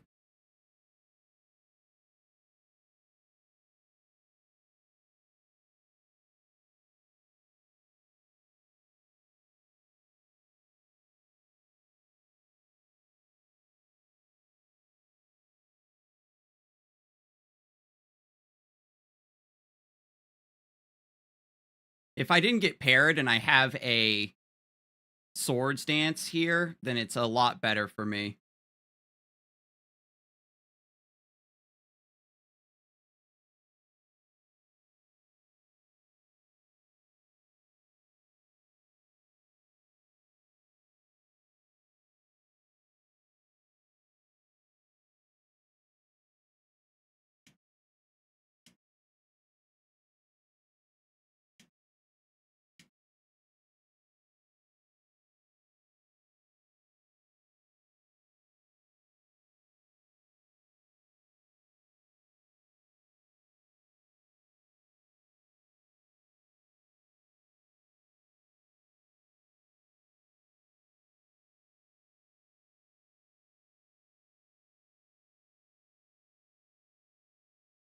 Oh, what? Yeah, outside of Trick Room, yeah, they're both faster than me.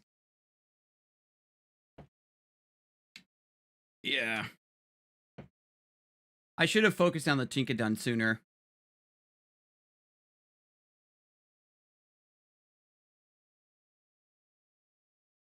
But yeah, they got off the damn Aurora Veil.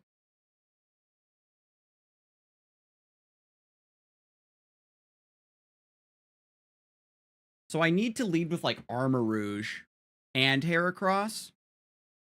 But Heracross, because it's Ghost, I can't just close combat it. Armor Rouge most likely gets Fake Out. So I can't just Arm Cannon the Frostlass. A lot of dragons. I think you had that game if you stayed in, even with Encore. That might have been the case. They did give me a lot of wiggle room.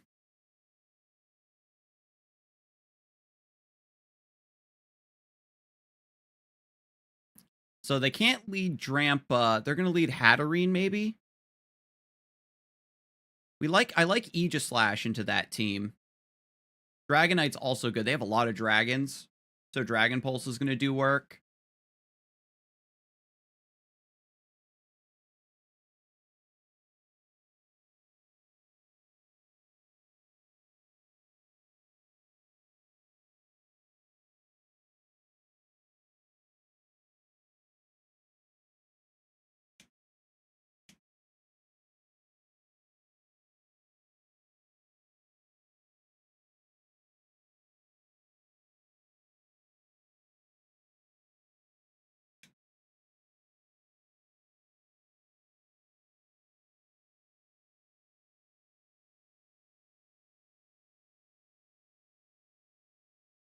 So what I'm going to do is I'm going to just go for Swords Dance turn 1. Because they're going to lead Tinkaton. Drampa. Okay, that's even better for me.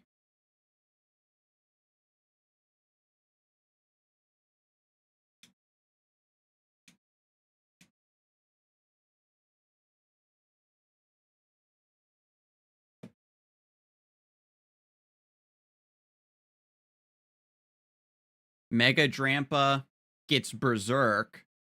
So it gets a boost when it drops below a certain HP threshold. It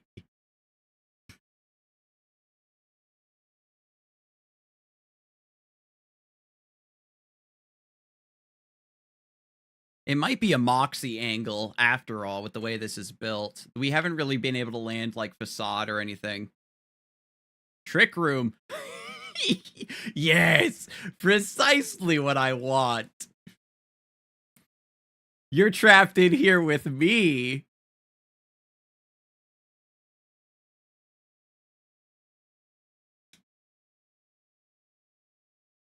Are they going to protect?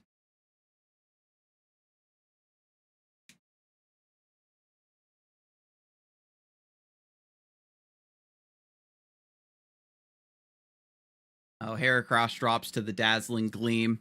I knew it was going to move last, but I thought my Aegislash was slower than their Hatterene.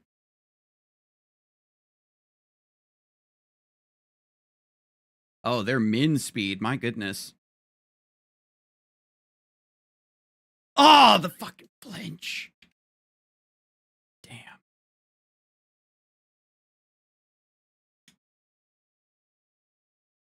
At least we're still in shield mode.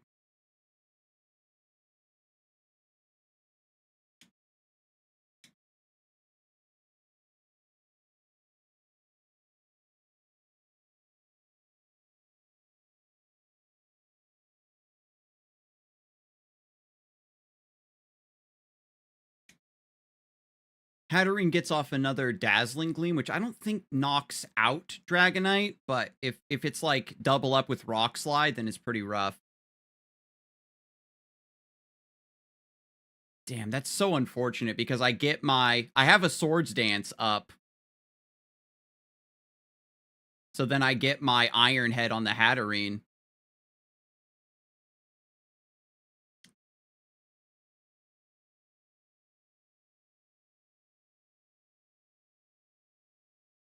Okay, we get to move.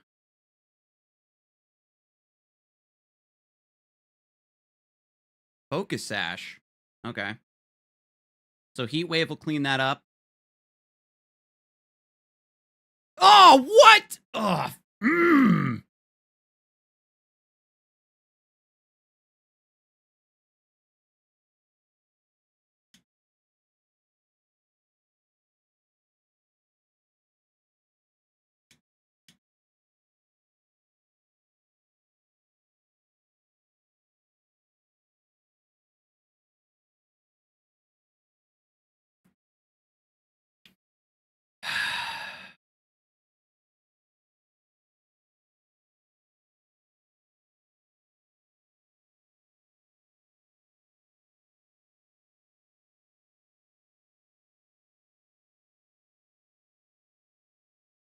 Future Sight hits 2 turns later. So it's 1 turn off, and then the turn after that, I go back into King Shield.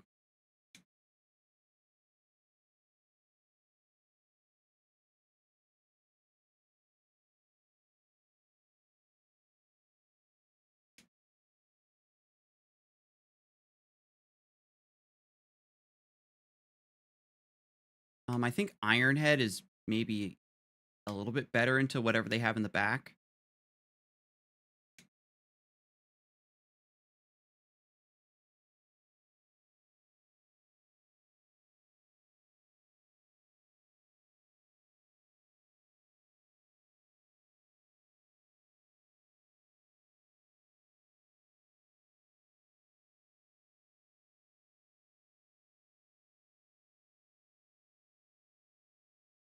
Almost enough.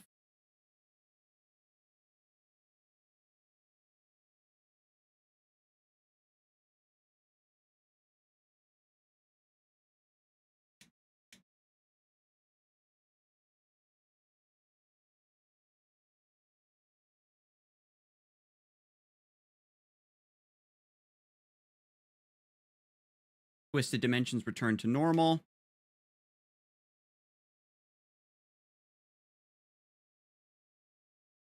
No, twisted. The trick room just ran out.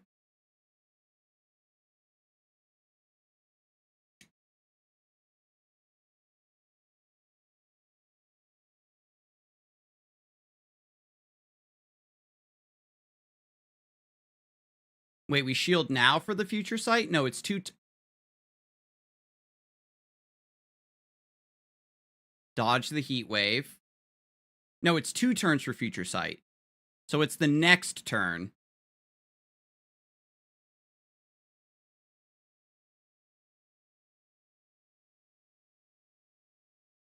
Oh, wait, no, I miscounted. Okay. Well, it turns out because of the heat wave dodge that the attacking there was correct.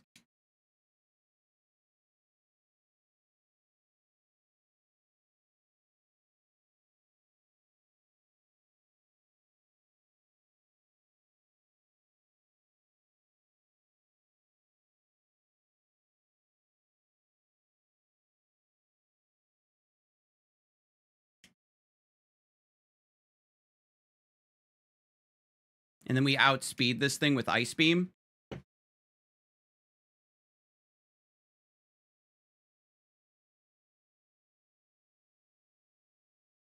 Oh, what a frustrating game that was.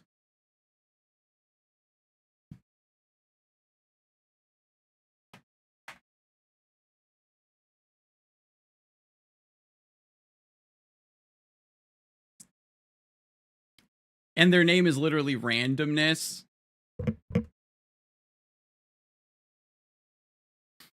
It's like poker. When you play poker a lot, you become immune to good luck and bad luck. And as you play more Pokemon, you get immune to hacks like that.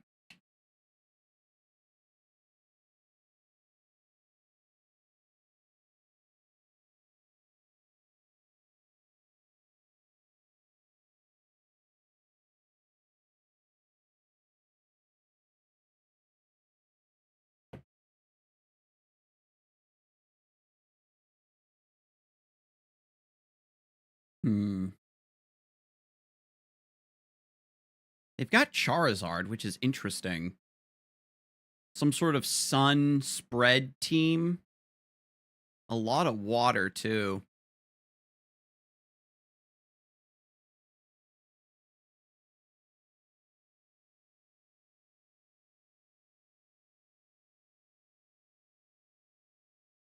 I don't think they would lead with Charizard, right? It doesn't really do much into this team. I could try to get away with Aegislash for Farigiraf.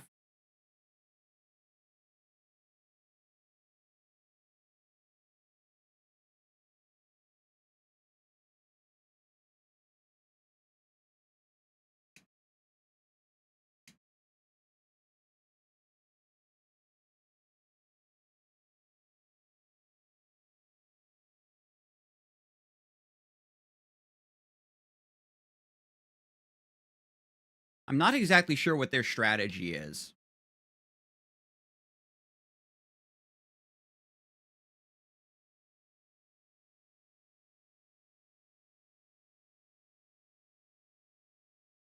I can go for King Shield here. What if I just set up a Swords Dance? I think I can set up Swords Dance into this.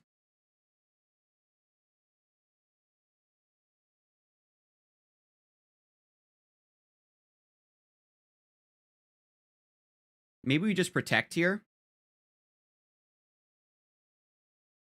Because y'all were saying how people like to double up into Farigiraf. Yeah, flying is super effective into fighting.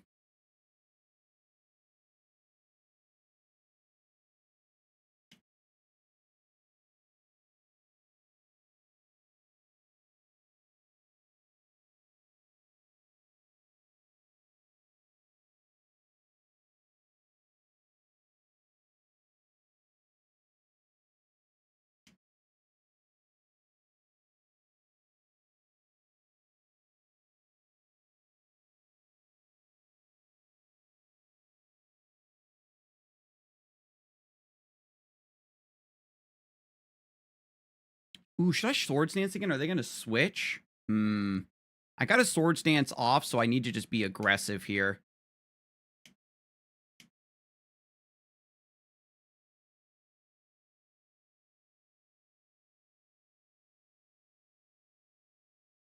Does Mega Evoing consume the item? No, it does not.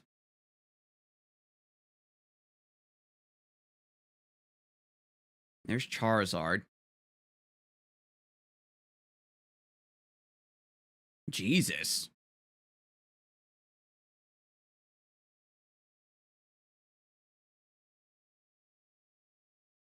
And then White Herb. Okay.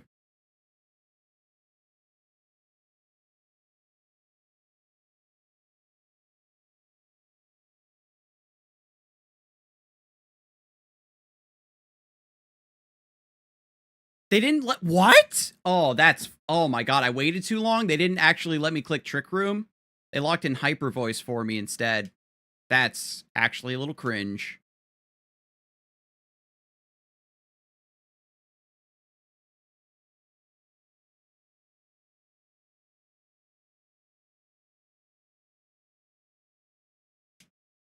Damn.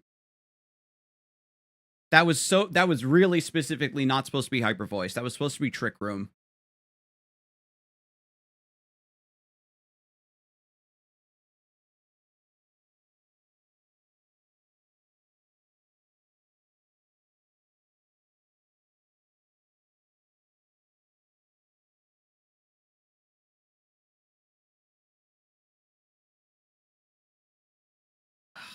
I was like a frame too late.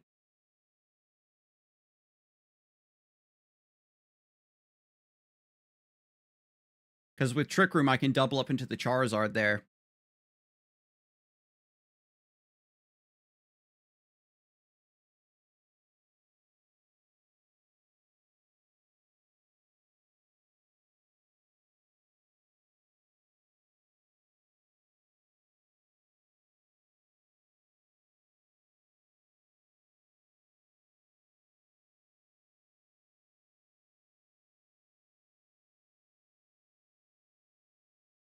I think I can survive a Heat Wave.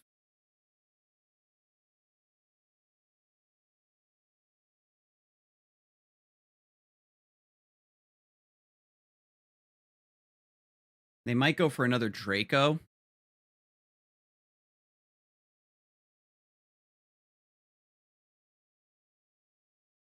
Ah, I guess not. I thought if I was still in shield mode, I might be able to tank it, but it's too much.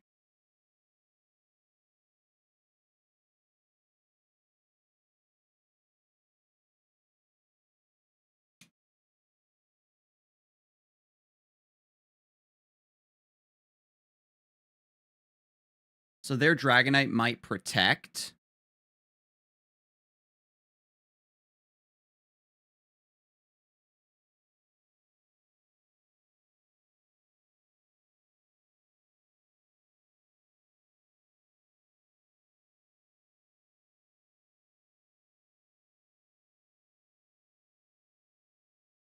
I have Flash Fire, so they aren't necessarily going to Heat Wave, or Heat Wave doesn't really matter too much for me. I think I'm going to call out the Dragonite protecting.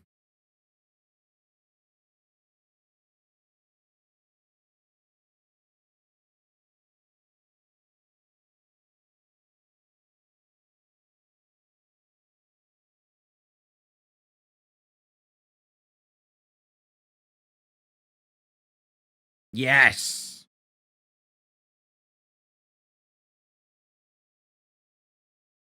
And they Roost.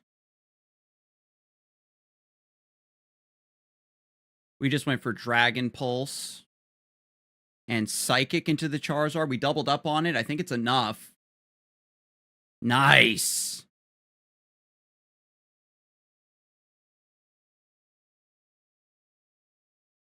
Now, I'm not entirely sure I'm faster than their Dragonite, or if it's a speed tie.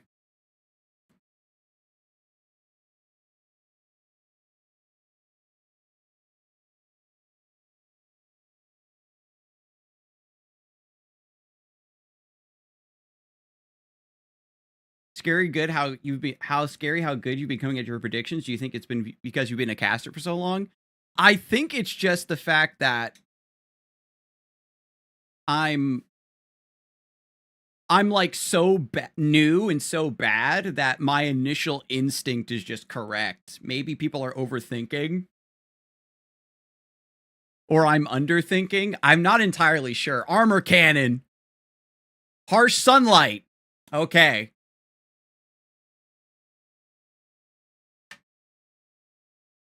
I think too, I'm like thinking so deeply in the sense of like, but what would my opponent do in this position? If I was in my opponent's position, what would I do?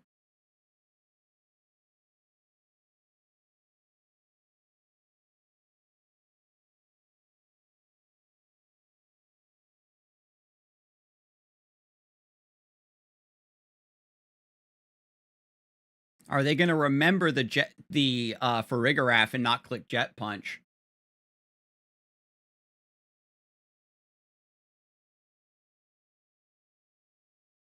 Ice Punch.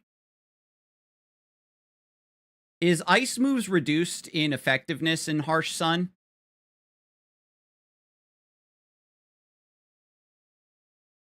This thing might be able to actually sweep me. If I take away Ice Punch, I think I'm good. Because if I Trick Room, they have to protect here, right? They can't just... If I Trick Room, then my Armarouge would be faster than their Palafin. Or is it better to just double up? Because they're most likely going to try to go after Dragonite, and then Farigiraf deals damage, and then they can't possibly deal enough to both unless they run Surf.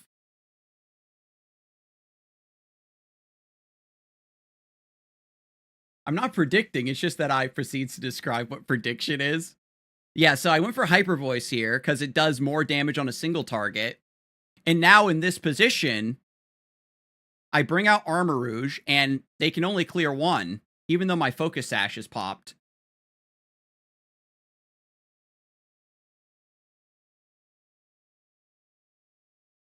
So, what if they have Surf, and I Wide Guard? That's insane, right? Surf is a special move. Palafin's a physical attacker. Let's be serious here.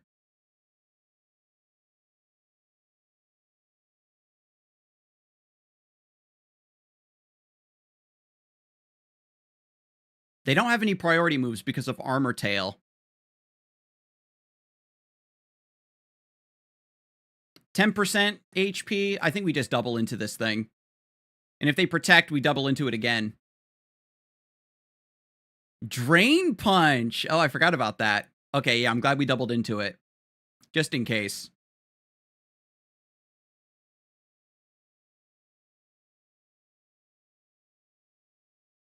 Man.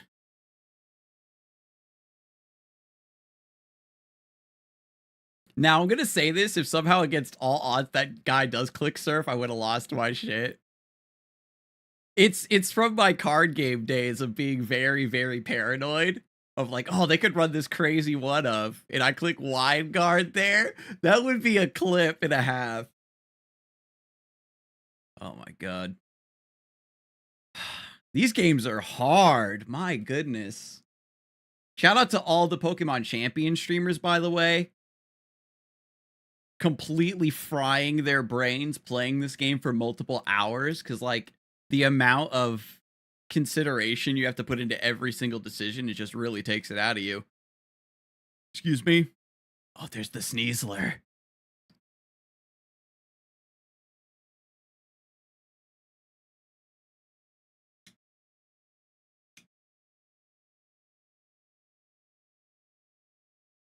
Playing against aggro PNC Noctis. What do they have to die? Heracross, Farigiraf. God, this team is diabolical.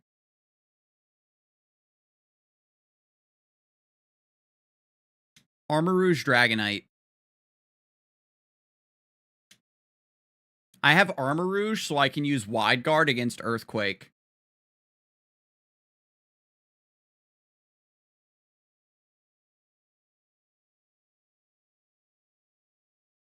They've got a very strong lineup. King Gambit and Gengar? I don't even know because King Gambit, I thought he was like a late game because of his, he gets stronger. So does Armor Tail block Sucker Punch?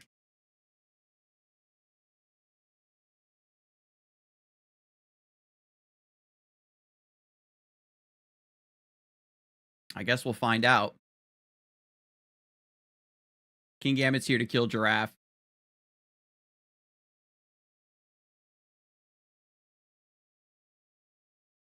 Perish Song?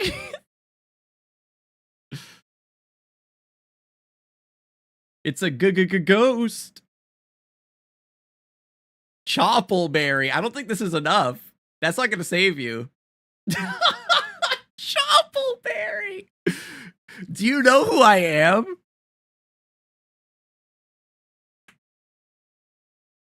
I'm missing so many Pokemon to close out my teams. Icy Wind. The speed control goes crazy. Unfortunately, I'm choiced. Heracross, I'm just going to click whatever comes into that next slot, right?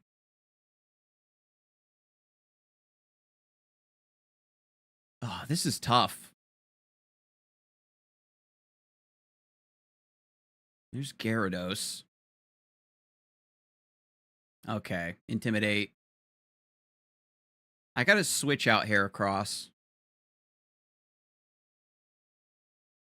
I can bring in Dragonite. Gengar already showed me Icy Wind, though.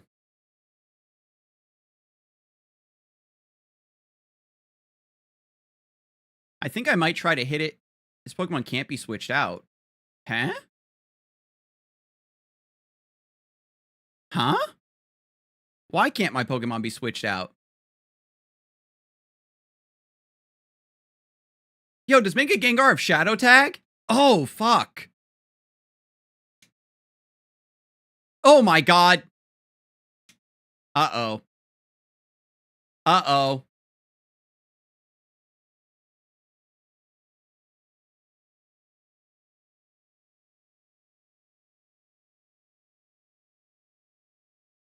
I don't even know what move they're going to make Farigiraf use.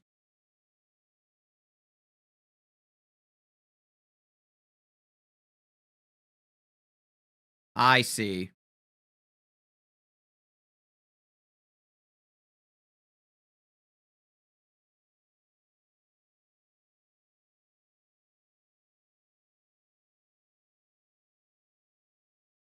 At least you didn't see us use close combat at a Gengar. True.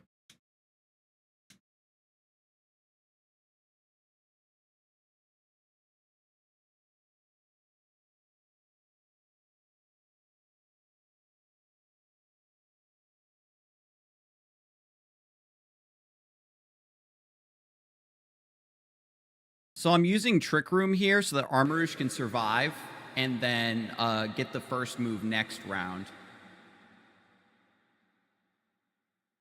Because I don't know if they're going to double into it. Oh, they doubled into it. Ah, damn.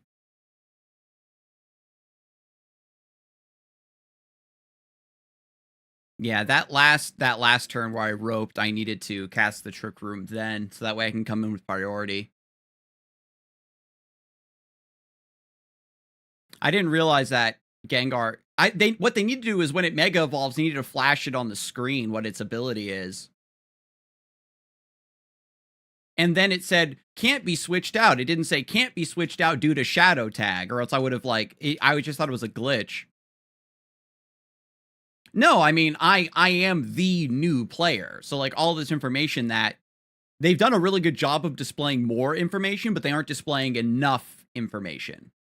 Especially me coming from the card game, or just card games in general, where information is more directly explained. What's proccing what? What's causing what? It's a little cringe. We've got a really strong opener with Heracross into this. This is another Sandstream Rock Slide thing. We're going to open with Heracross and Corviknight. Or we open with Heracross and Armarouge. We can wide guard against the Rock Slide. Wide Guard comes in handy in the late game as well versus Rock Slide and EQ. I think I'm gonna open with Heracross and Corviknight and set up Tailwind instead.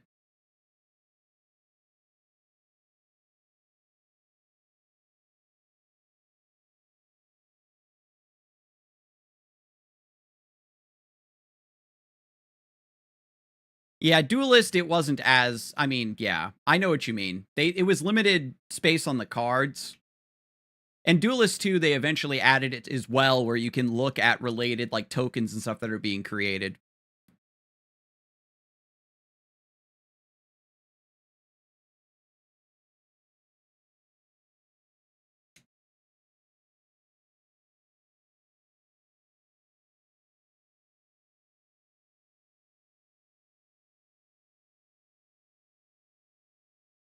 Garchomp faster than me, goes for Rock Slide. My close combat does go off.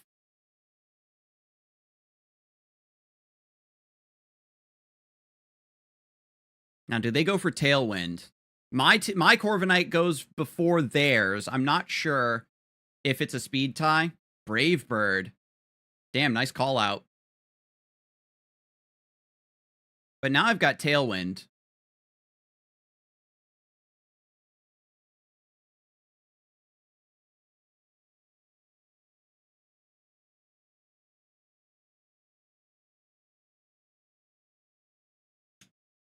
I'm gonna go for Dragonite.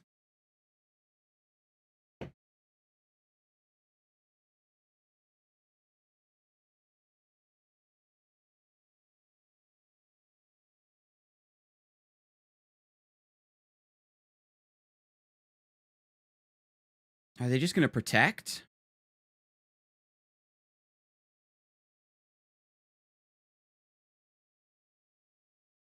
I'm trying to remember what the rest of their team was. Like, from this menu, I'm like, what could they possibly switch into? I think it's still Ice Beam. And then Corviknight, we're going to probably just set up a Reflect. Yeah, they switch Garchomp into Tyranitar to take my Ice Beam.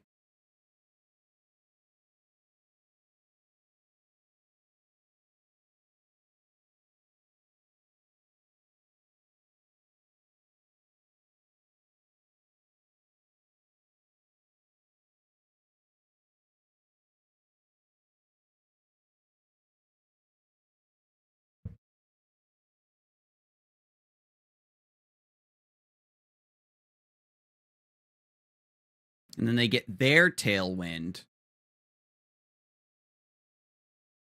So did they just cancel each other out, or does it overwrite my Tailwind? I think they just cancel each other out, and they get one more move of better speed.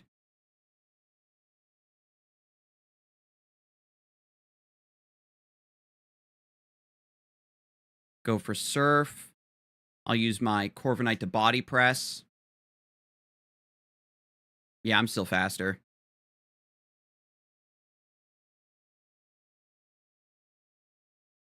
And the technology finally coming around where my Reflect maybe helps out into Rock Slide. So it cancels out.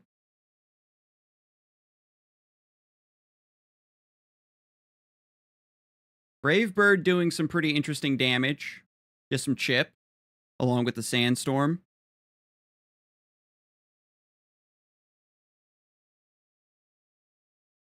And then they have one more Pokemon to show me. Nope, just Garchomp.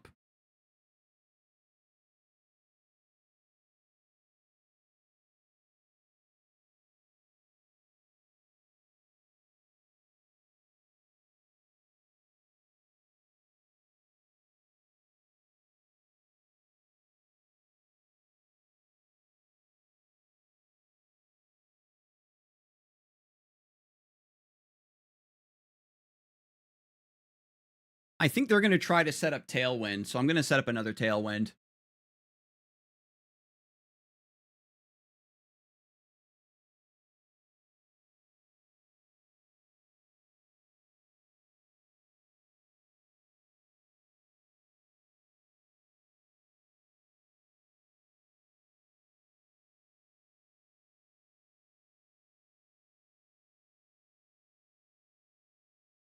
Oh, it doesn't work that way? I can't refresh the Tailwind? So they don't cancel out. I have a speed boost and they have a speed boost. I misinterpreted what you meant by canceled out. I thought it meant that it makes my Tailwind not work.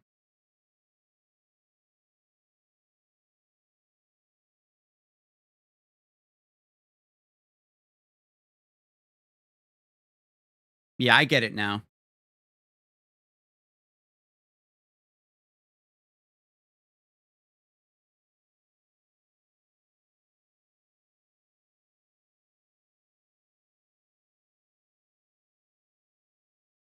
All right, let me show you the real technology here with wide guard.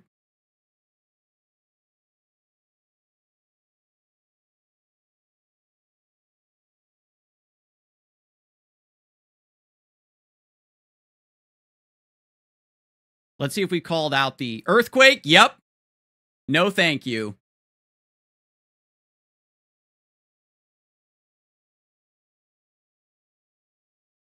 Taunt. Yep. Damn right you taunt me into using body press that I already went for. I'm so good at this game sometimes. Yes. Yes. So now the sandstorm breaks my focus sash, unfortunately. So I maybe could have actually no, I would have died anyway.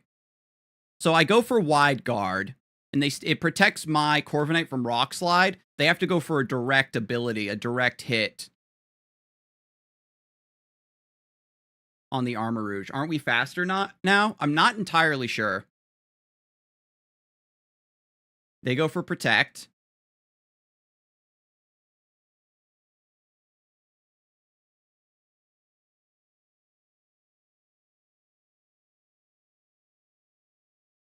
Taunt. Okay. Sandstorm subsided. So now I'm faster than Excadrill, right? My Reflect wears off, too.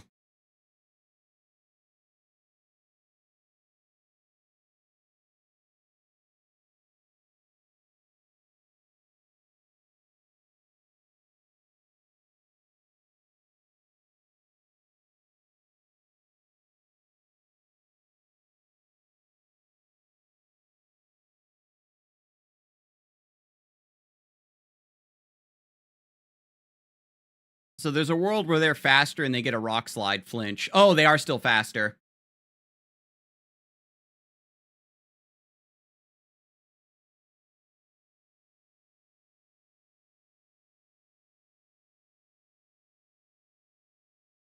If Corviknight goes down, the taunt is still active.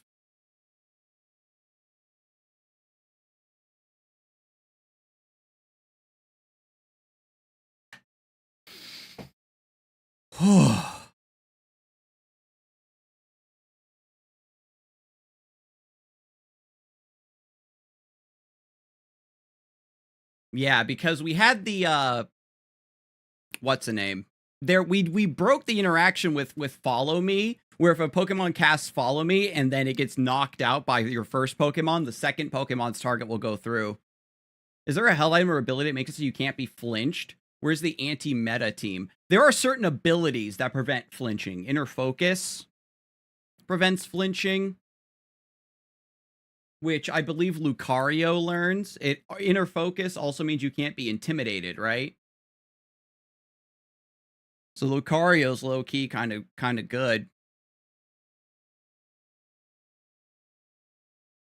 I actually haven't seen any Mega Lucario or Lucario teams. I've seen Lucario on some teams, but I haven't actually played against it yet. I mean, I'm running the anti-meta with Wide Guard. Bruh. But let me tell you, like, the Rock Slide stuff is so cringe. I can't blame people for using it because it's clearly very good to build a team around, but that's not the kind of thing you want in your game. Someone's cooking a team comp that just stonewalls anyone but can't kill. Just a team waster, a time waster.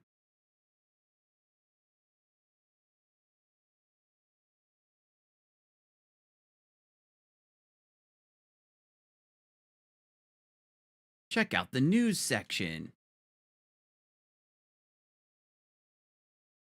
Where's the news section? Submenu?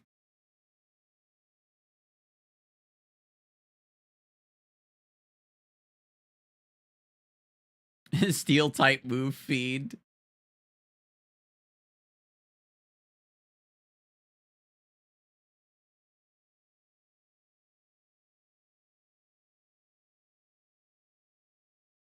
Regarding current issues. Okay, thank you for playing Pokemon Champs. We're aware of the issues that are currently occurring.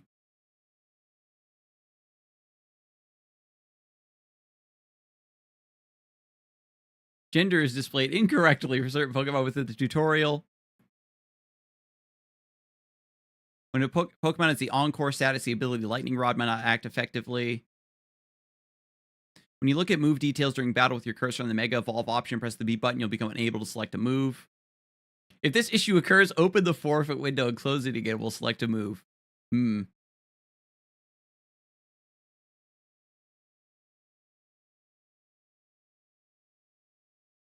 Shouldn't we get compensation? If they're doing if it's a real gotcha game, we should get compensation for bugs and maintenance. All right, but now that we've kind of figured out our Corviknight stuff, let's register for the warm-up battle thing, by the way.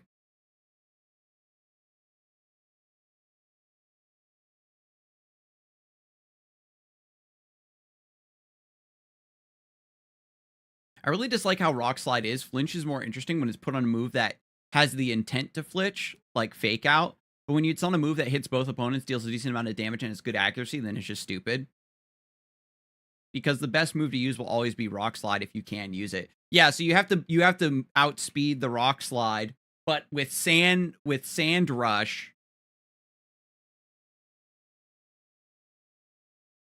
and it would be interesting if maybe there's like, if it was like a weather kind of move where if it's not in sand, it has like lower accuracy, or like rock type Pokemon don't get flinched by Rock Slide.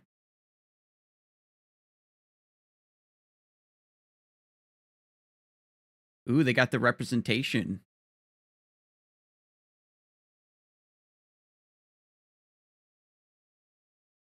It says now live. All right, let's play 3 matches. Official online competition. Neat. And then I'm going to get out of here so I can eat.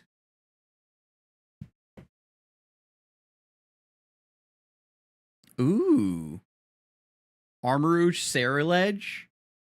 My Armarouge could be pretty good. If they've got... It depends on if they're running Weak Armor or Flash Fire.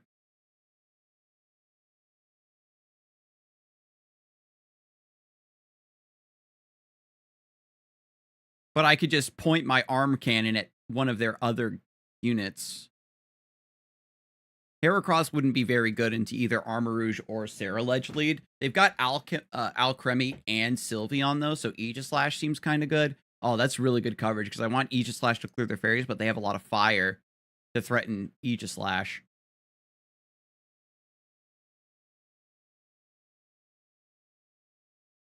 And then the fairy bullies my Dragonite, so it's hard for me to set that up. I think we go for Farigiraf.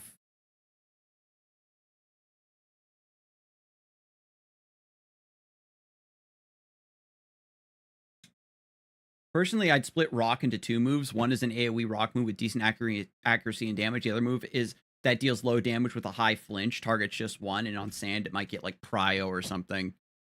Yeah, I know that Rock Slide used to be the bane of competitive a few gens ago.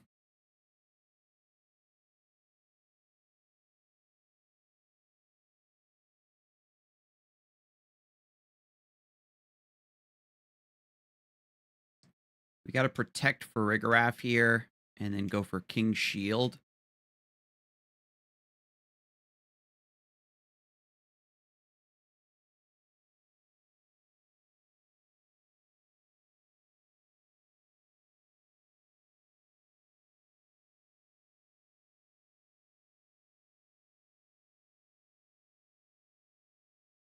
Goodness.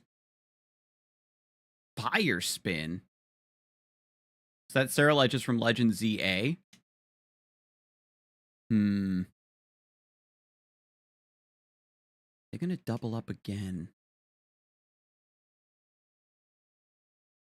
I wonder if this Scarzig even has a held item. I can survive Aura Sphere. Yeah, so they just went for it again. Fire Spin is a dot and makes it so that I can't retreat, but that's fine, because now they're trapped in here with me. Avoided the attack. Avoided the attack means that it just missed. It wasn't that it the Scarzig doesn't have a held item.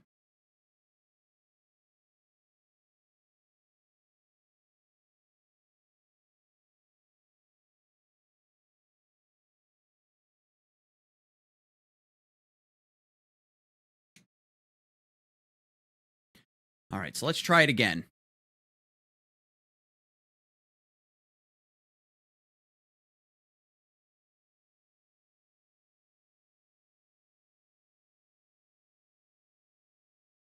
I thought that Poltergeist was 100% accuracy, but it might be 90.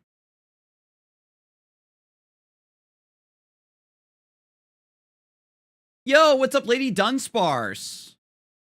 Thank you so much for that raid. Welcome, welcome, everybody.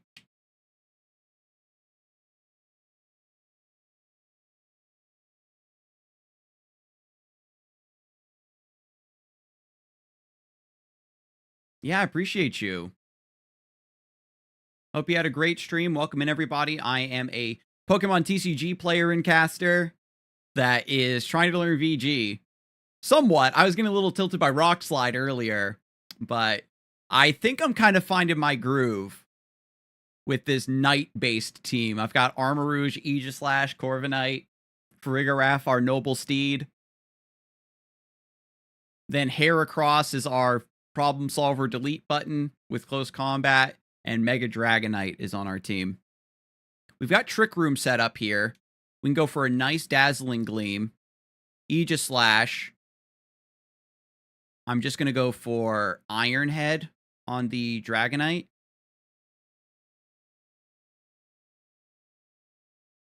It was the Archaludon ability for me. I may be ignoring this Lucario a little bit more.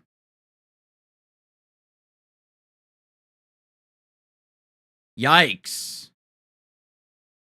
Okay, Fire Blast. They got me. What is Archaludon's ability again? Isn't it like Sturdy? Where like you can't one-shot it?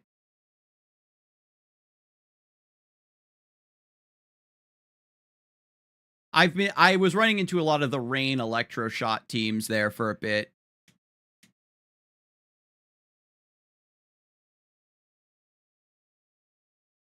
So in Trick Room, my Dragonite will be slower, but my Farigiraf will be fastest, and then the Dazzling Gleam should clear both. So I'm just going to Mega Evolve and go for Heat Wave onto their side, because I don't know what their fourth Pokemon is. It gains defense every time it's hit, and I used Population Bomb into it. No! Oh my god, that's terrible. I got some really unfortunate flinches and some unfortunate paras earlier, but a lot of my losses have just been me thinking too long and not selecting the right moves.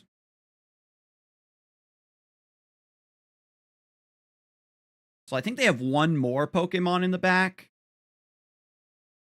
I think we have one more turn of Trick Room.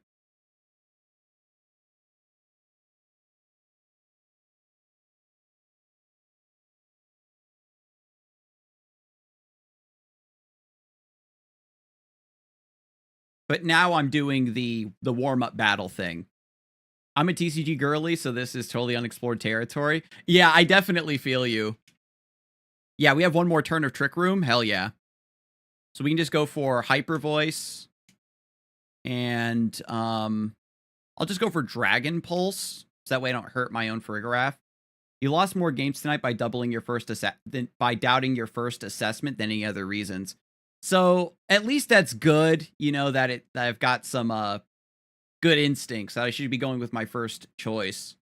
And then there was that game I lost because I forgot that Tinkaton's Mold Breaker lets its Fake Out go through Armor Tail.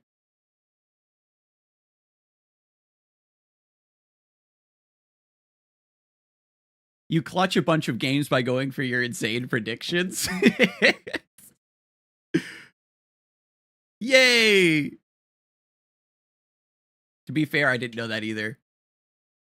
And then I got bodied by Shadow Tag on Mega Gengar because I was trying to switch and it said, this Pokemon can't switch, but it didn't say why. And I said, wait, is that a bug? Did I click the wrong thing? Why can't it switch? And then by the time I realized that it was because of Shadow Tag, when I tried to back out of the switch my Pokemon menu into use a move, I also ran out of time. So this is going to be another like Aurora Veil thing with the Mega Frostlass. I really get bodied by snow a lot. I could maybe lead Aegislash and go for Iron Head into the Mega Frostlass.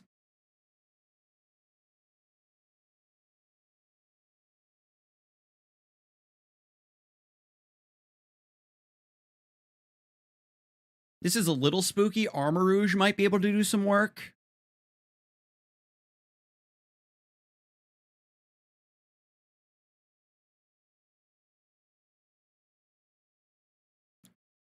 We get bodied by anything that Heracross can't punch. Pretty much. I'm thinking if I want to go for Dragonite.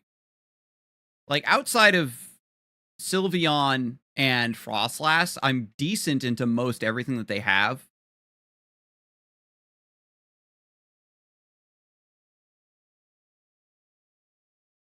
I think this is the play.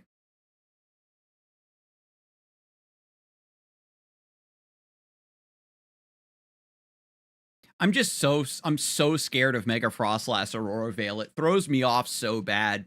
My damage drops to nothing. Manectric and Gyarados. Okay.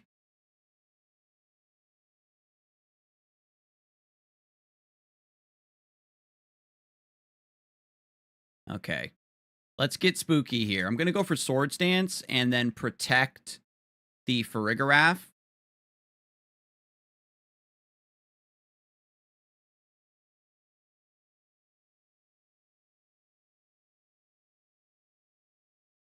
I know, the Brick Break. Overheat. Yo, what? I didn't even know that thing could learn fire moves. Okay. Yo, they doubled up on the Aegislash. That's tight. Big respect there on the read. Oh, they went 1-1? Dang, if they didn't double up, then I probably could have gotten away with Trick Room. Yeah, ooh. So I can go for King Shield and then set up Trick Room. Okay. We'll see how this goes.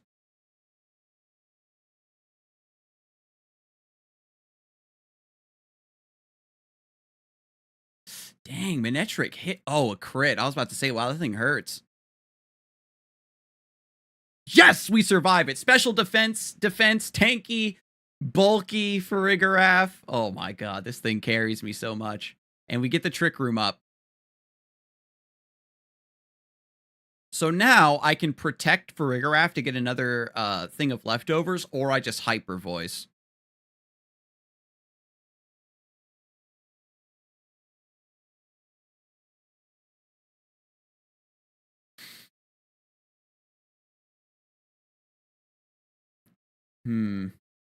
Manectric seems to be the biggest threat against me. I think I'm going to protect Farigiraf. I think I can just, after a Swords Dance, I think I can just clear this Manectric. They can't go for Waterfall because Aegislash is part Steel. And so I resist Waterfall. No, it's the other way around. Water resists Steel, not Steel resisting Water. So they might actually knock out Farigiraf. Yeah. Oh, wait, no, I'm so tanky! Is their Gyarados, like, they used Waterfall? Ice Fang, I feel like they should be doing more with Gyarados' attack. I don't know.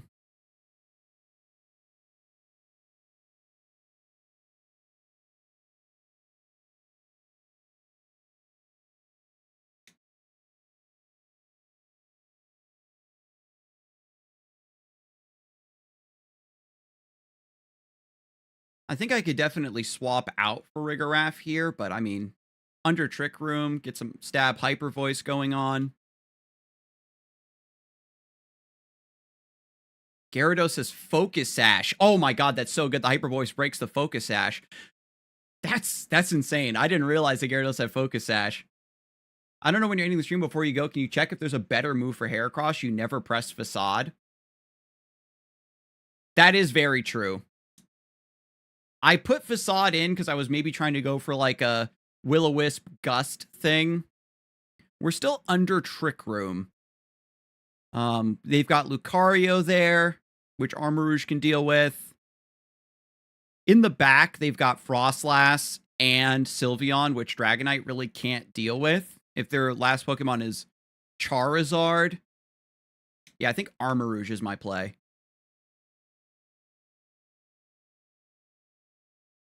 So it is Charizard, so I'm going to send Aegislash after that. Because I move first. We're still under Trick Room for 2 more turns.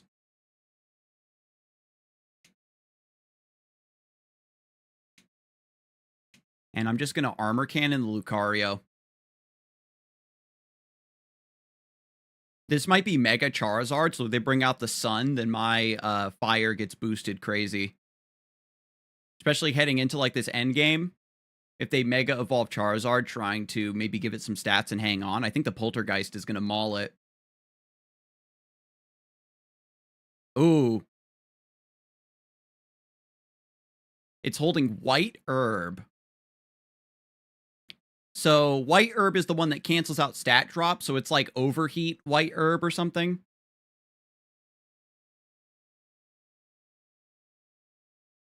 And we've got 1 more turn of Trick Room, so Aegislash is also going to be able to get a hit in on whatever their final Pokemon is. Oh wait, no, that was their last Pokemon? Last 2 Pokemon? I thought they had 1 more. I'm misremembering.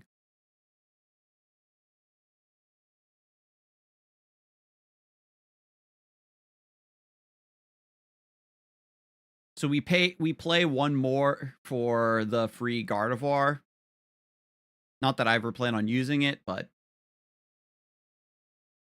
this is maybe getting us used to playing in these online events. Megahorn is good to deal with all the Dark Mons on the ladder. Earthquake could be good too to deal with Ice Mons. Earthquake. Heracross gets Earthquake? That's interesting. Because I can set up Heracross next to like Dragonite or Corviknight and click EQ. That's a good call out, Rune. Let me write it in my notes.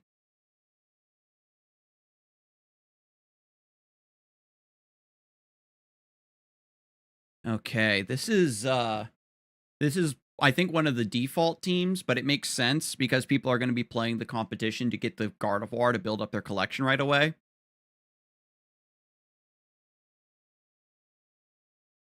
I think we can open Heracross into most of this. Armarouge is decently well positioned.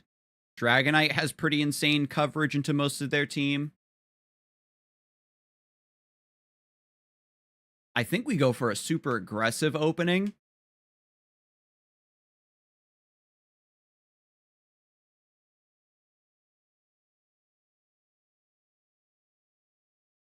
Yeah, we'll keep... Actually, hang on. Yeah, they don't have Intimidate, so we don't need to start Corviknight. Don't be so afraid of moves that hit your partner. You can always protect, and sometimes you just have to eat that shit and survive. Like Heracross did on that other game where he giga clutched by absorbing 2 friendly surfs under the sun. Bruh. Heracross the Surfer. Hawaiian roller coaster ride. So, Jolteon is fast.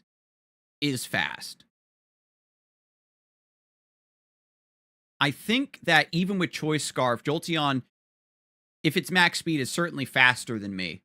So I'm going to close combat the Snorlax. I'm going to switch Dragonite into Armarouge. Wait, no. I'm going to close combat the Jolteon. I'm going to switch Dragonite into Armarouge. So that way, when they go for like Thunderbolt or something off the top, they're going to hit Armarouge and just break its sash. Yes.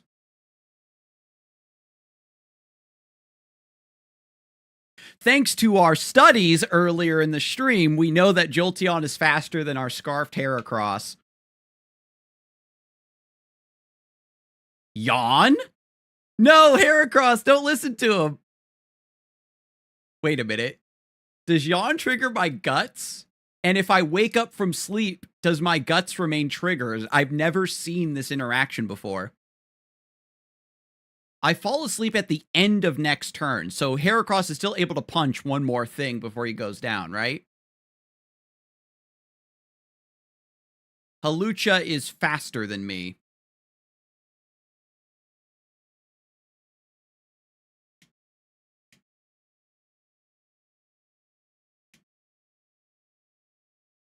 But we'll see if Hawlucha goes after Heracross with, like, Aerial Ace or something. Heracross is faster than Hawlucha with Choice Scarf, but Hawlucha is faster than Armarouge. And Snorlax is going to explode. Scarzig is Joseph Joestar. Oh, God, bro's narrating the opponent's thoughts. I'm going for, like, the most obvious plays. Everybody else is just thinking too hard. Stone Edge? He lives! Get him! Get him, Armarouge! Alright. Wait, no. Sleep doesn't proc guts. Only Burn, Poison, and Para does. I think it's in the ability description.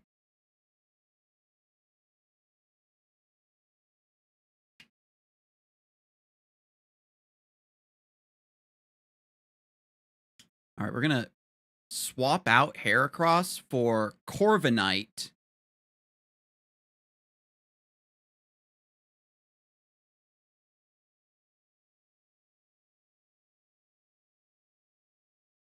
I'm actually... Yeah, we'll swap in Corviknight. I do have Aura Sphere to deal some damage to Hydreigon. I'm thinking to myself that the Hydreigon can go for a Dragon-type move, anticipating me to switch into Dragonite, or they go for a Dark-type move to take down Armarouge. And so that way, if they Dark Pulse into Armarouge, then I get Corviknight set up for free. And then I get to bring Dragonite in. And Dragonite is naturally faster than Hydreigon. So now I can Mega Evolve into a, what's the name?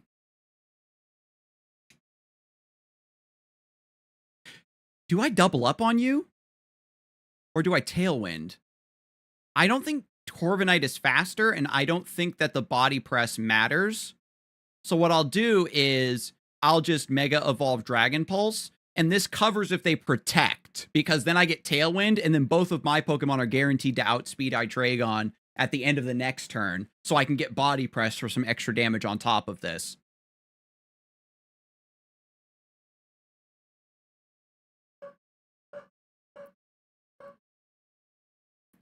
Whoa, you are faster than me. Okay, let me write that down. Hydreigon looks like a slow Pokemon. Right? It looks like it's kind of mid-ish speed. That's surprising. Hydreigon is faster than Dragonite.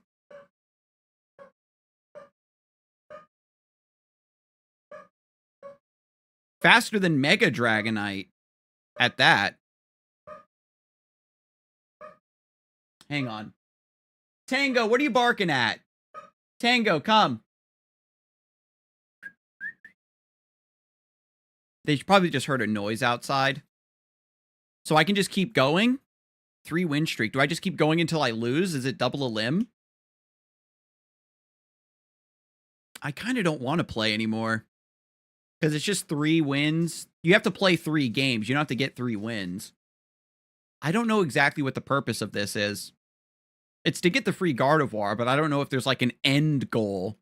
It says play at least 3 games to get the Gardevoir, but is it just to get the Gardevoir? I don't think there was any prizes or anything involved. This is just a competition. You just keep accumulating points for winning and you get top X. Yo, Skeledirge! Another homie using their faves. Meganium. Aegislash, kind of good. Oh, wait a minute.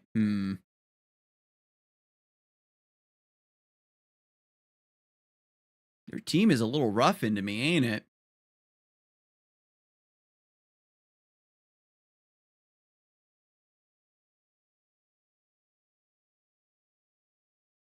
They're going to want to bring Mega Meganium, right? We've got Armor Rouge. Armor Rouge, I can kind of just click Arm Cannon into whatever they have opening up.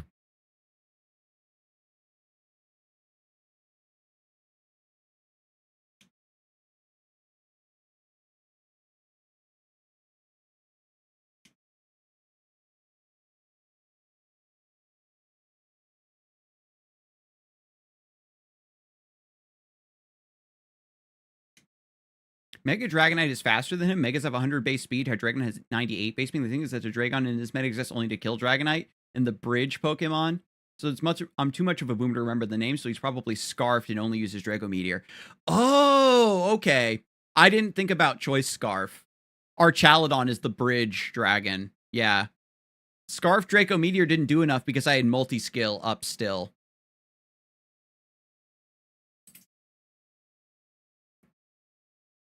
So this is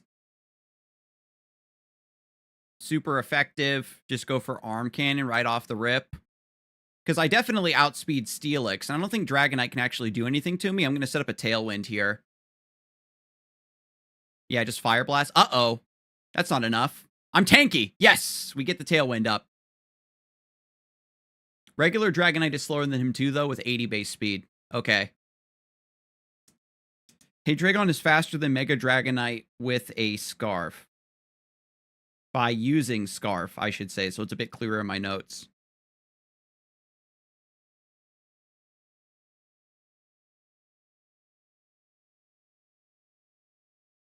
Wait, I didn't one-shot the Steelix? Oh, wait, that's right, it has Sturdy.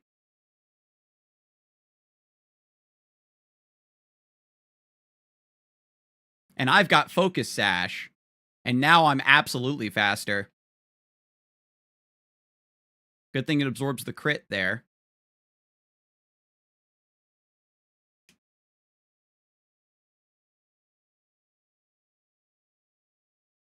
I'm going to Aura Sphere on the Steelix, predicting a switch. And Corviknight, I'm going to U-turn onto the Dragonite in order to break its multi-scale.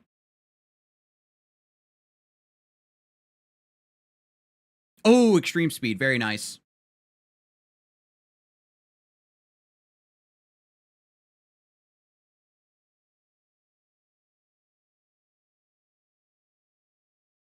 If he swaps into the Croc, it's a ghost.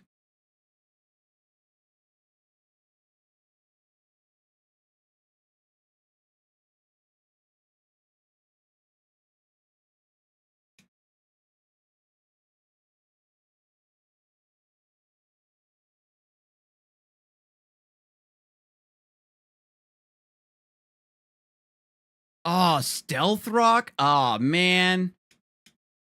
I needed to get in the Dragonite first to play around Stealth Rock, so I take some damage here. Oh, that's so brutal. That is very unfortunate. Well, at least their Dragonite...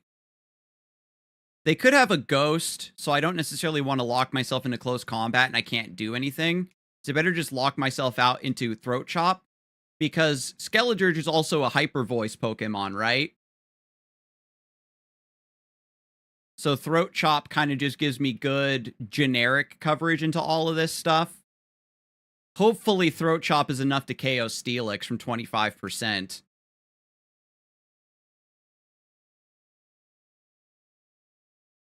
Oh my god, you're so tanky. Good read there. I'm still faster, though.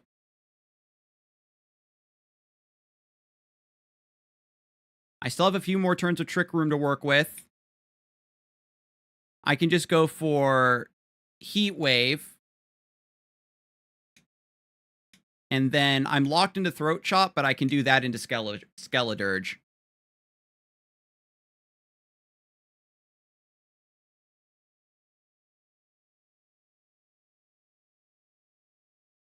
And they switch into Meganium.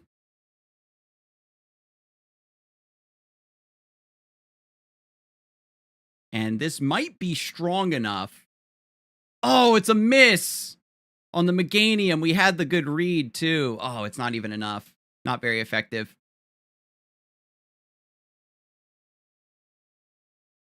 Without Tailwind, I think we're still faster.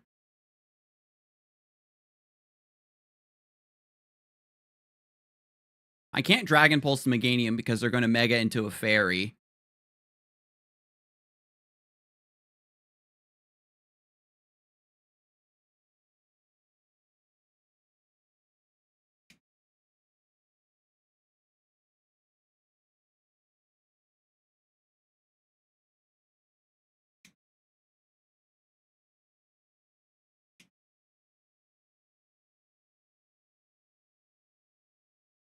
I think I'm supposed to swap these. They might switch Skeledirge back into Dragonite.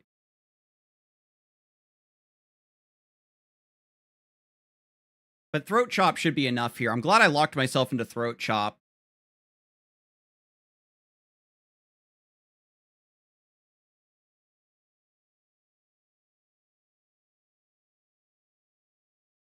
And Meganium's going to have, like, maybe Moonblast?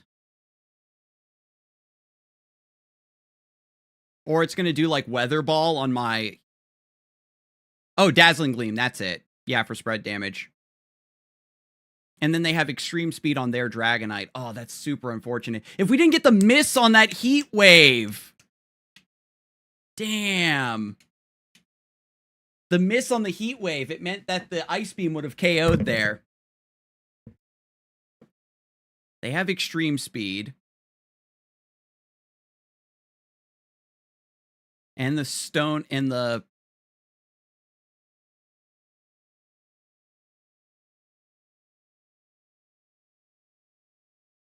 Oh, this is really unfortunate.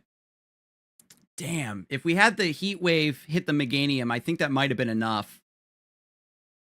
But I did too much. I didn't do enough damage with Heracross this game either. I maybe needed to lock myself into something else. But yeah, we just get swept by double Extreme Speed because I'm locked into Throat Chop. I needed my Dragonite to do a little bit more. Well played by the opponent.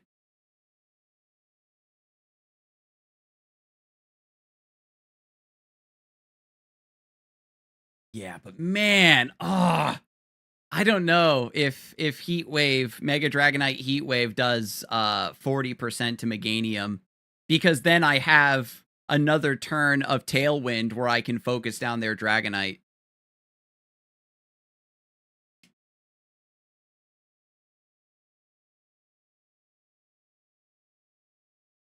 And there's also a world where I realize the potential of Stealth Rock, and when I get my free switch and I go for Dragonite, and then Heracross is the one that takes the Stealth Rock damage. Like, our placement is 4,068. So I think we can just keep jumping in and playing as many games as we want while the challenge is live. But if we play at least 3 matches, we get Gardevoir once it's all over.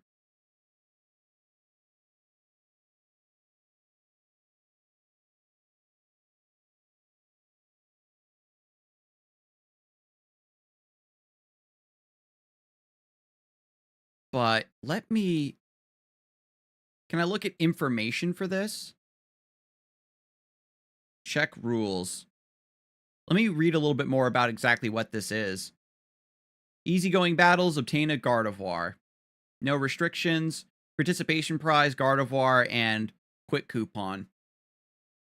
Yeah, so there's nothing that says, like, place in top X and get another It's specifically for the Gardevoir. I like this, though, that it's just a chill mode. You don't have to try hard to climb. We're at rank 4068. We're in the top 4,000 in this game. Can you believe it, chat? That's how broken our team is. Okay, but yeah, let's go over to Heracross. I thought we were going to be doing like Prankster Will-O-Wisp to activate Guts and then click Facade, but it never came up. We have to edit the boy. That's not how math works, but close. The Aerial Ace. I don't think we ever clicked Aerial Ace, did we?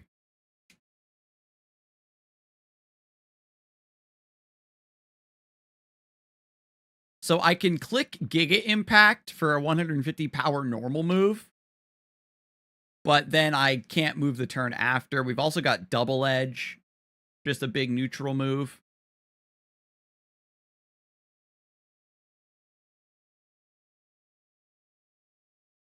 Mega Horn. I had the Aerial Ace to cover against other fighting Pokemon, but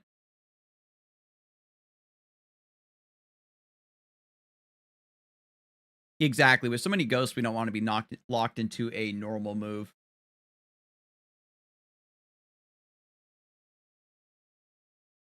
So it's like Bug, let me refresh my memory, doesn't hit fire, super effective into Grass, Psychic, and Dark, but close combat also covers Earthquake or a rock move would be great because you struggle against ice. That is true. 80% accurate. Stone Edge, Smackdown.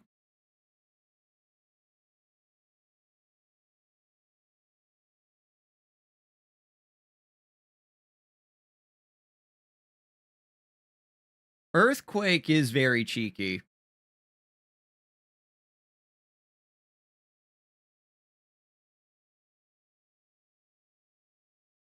And ground is super effective against fire, electric, poison, rock, and steel.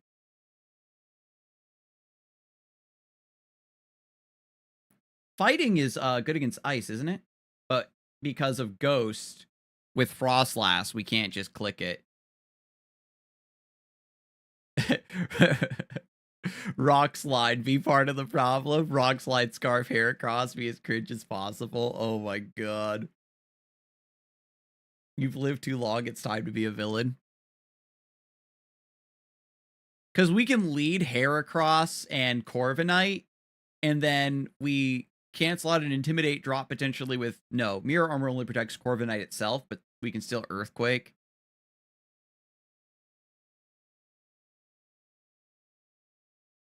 Bug is resisted by Fairy as well. Resisted by Steel. Resisted by Ghost. Why is Bug so bad? Resisted by Flying, Fighting, Poison. Rock is super effective into Ice. That is true. Bruh, Megahorn is so bad because Bug is just so bad. We get the Stab instead of Throat Chop, I guess, if we're trying to go after Psychic Pokemon. But locking ourselves in a Megahorn seems insane. It's neutral into Dragon, I guess. But if it's Dragon flying like a Dragonite... Bruh.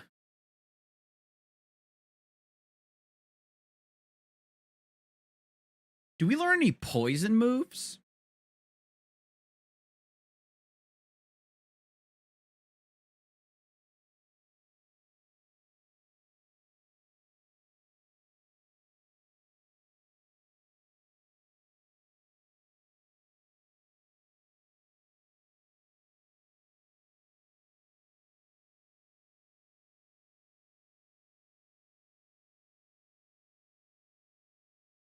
Hmm.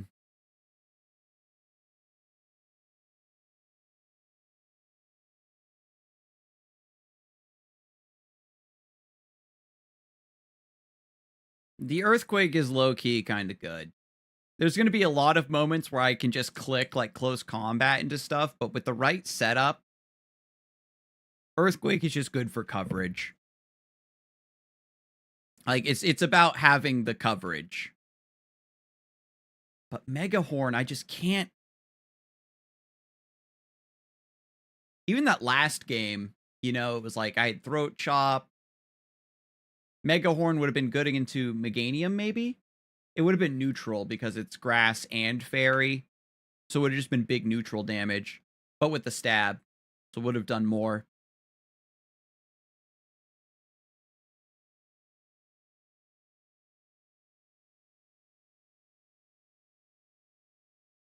Can we... What kind of filter can we do?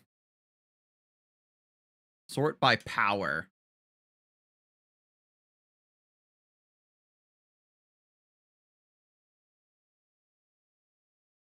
Power descending. Hyper Beam. You can't run away from Rock Slide. I know the Rock Slide coverage is just too good.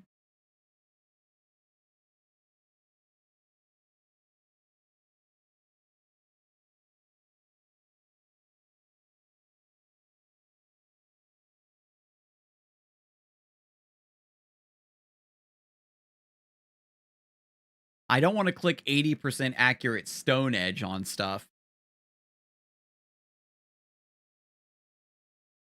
Mega Horn is already 85% accurate, which is pushing it a little bit for me.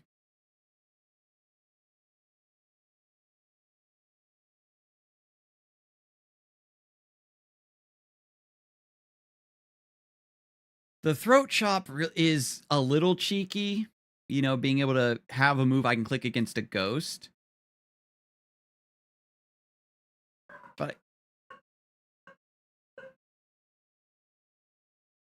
But is like Throat Chop super effective versus stab Mega Horn into a ghost? Is stab is 1.5, so it's 180 versus 180, so they're actually the same, right? It is always nice to have a dark move. And the Throat Chop is pretty good in very niche circumstances with like Hyper Voice and stuff.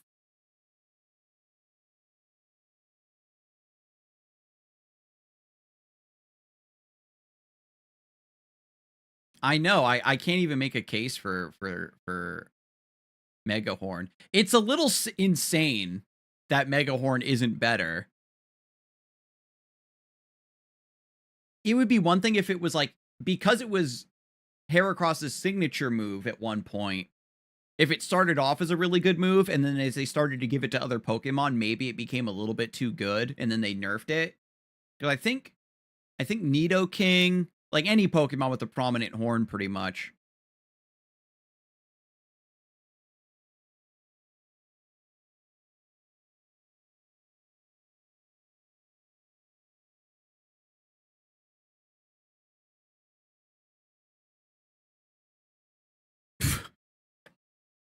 I don't want to do Rock Slide. We do have Lunge, which is 80 base power, lowers the target's attack.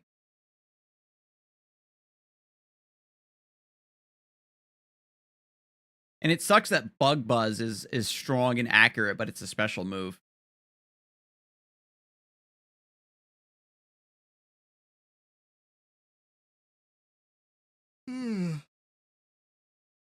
Would I ever click Double Edge? Would I ever lock myself into Double Edge versus any team? Not really.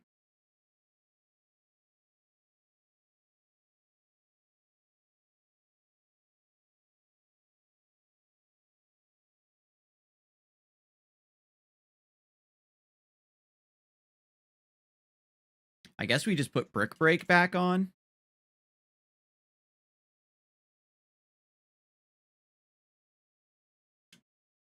Put Moxie back on.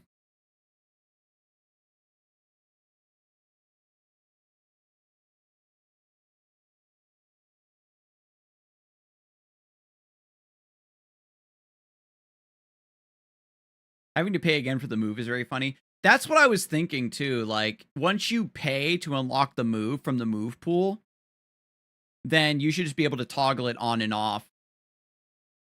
Because, you know, when you're tweaking your team, you're going to be going back and forth a lot, changing moves, tweaking your stats by only a couple points to match up with the meta or whatever.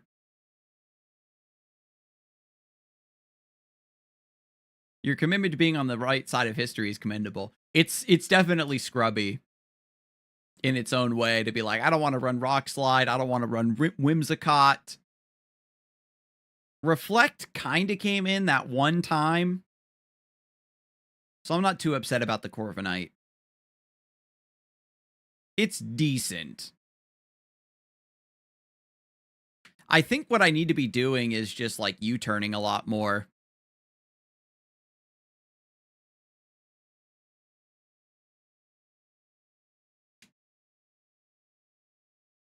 Let me just look real quick at like what other abilities we have alongside Reflect. Because we could go for Bulk Up.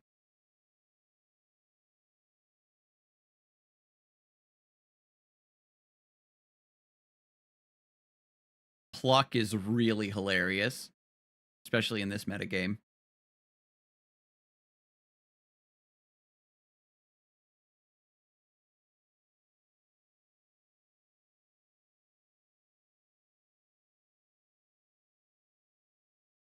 Adam Rock Slide Abuser Watson has a nice ring to it. I can't believe Hurricane is 70% accurate. It's 100% accurate versus my Heracross. Does Hurricane become more accurate during the rain? Oh, it says this move never misses in rain. Oh, yeah, well, there it is. That's cringe.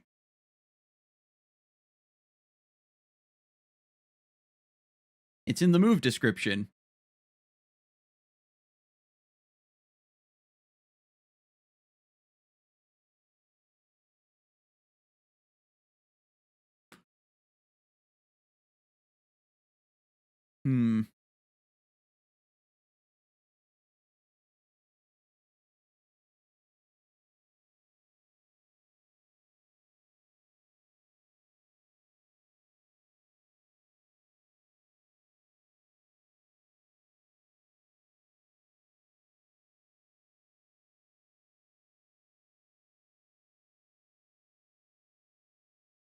That one Corviknight had Taunt, I think.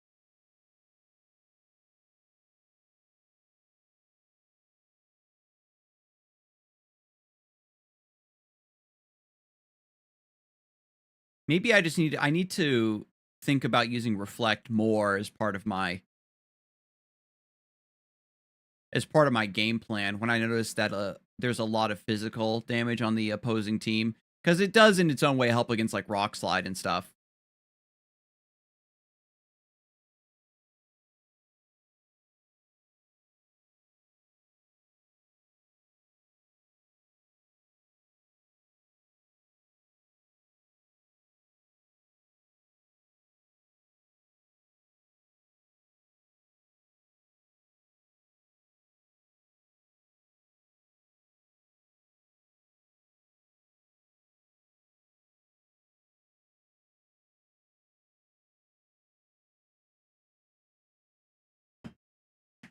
I guess it's chill, you know, being able to just use U-turn to get some chip damage and stuff.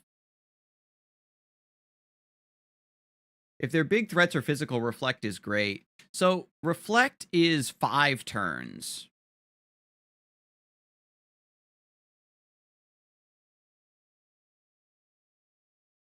And just having Mirror Armor is kind of nice as well against Intimidate and stuff. So we have like an anti-physical with Reflect and Mirror Armor. That's kind of cool. Okay. So definitely a lot to digest, but with all that said, I do like my team. I do like my team. I just got to get better at piloting it. I got to look into maybe incorporating some megas into the team. There might be something that's a better fit than Dragonite, but I have to think very deeply about exactly what I want. Yeah, it would mess up your opponent's calcs. Because there's a lot of Mega Pokemon that aren't in the game yet, like Scolipede. When it turns into a Mega, it also turns into a Mighty Steed. So I wonder if we can get away with Mega Scolipede at any point. You know, there's a world where we just have Mega Starmie on the team. I don't know.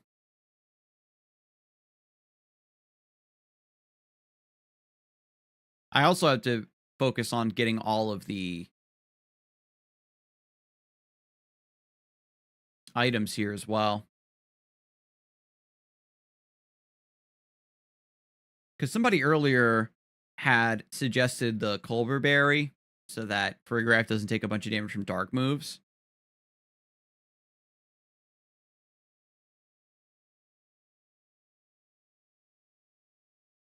All right, but that's going to be it for me. It's definitely been a long stream today. I still have a little bit more office work to do. We certainly learned a lot. We had some great victories, some heart-rending defeats. And we'll see what we get up to tomorrow. If I'll do a bonus stream, most likely not. But Saturday is also going to be really interesting. Yeah, not too shabby. Because I am like super hungry. I can feel myself like fading. This game does take a lot of brain power. So like when you play for like hours and hours and hours, it can get pretty rough. I mean, it's really cool to. I was saying earlier that I was kind of feeling the need to find a game to really sink my teeth into, something with a lot of depth.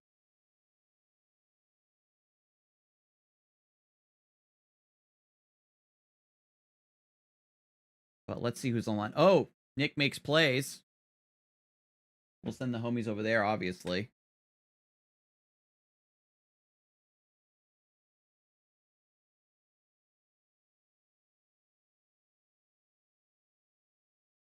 All right, say hi to Nick for me.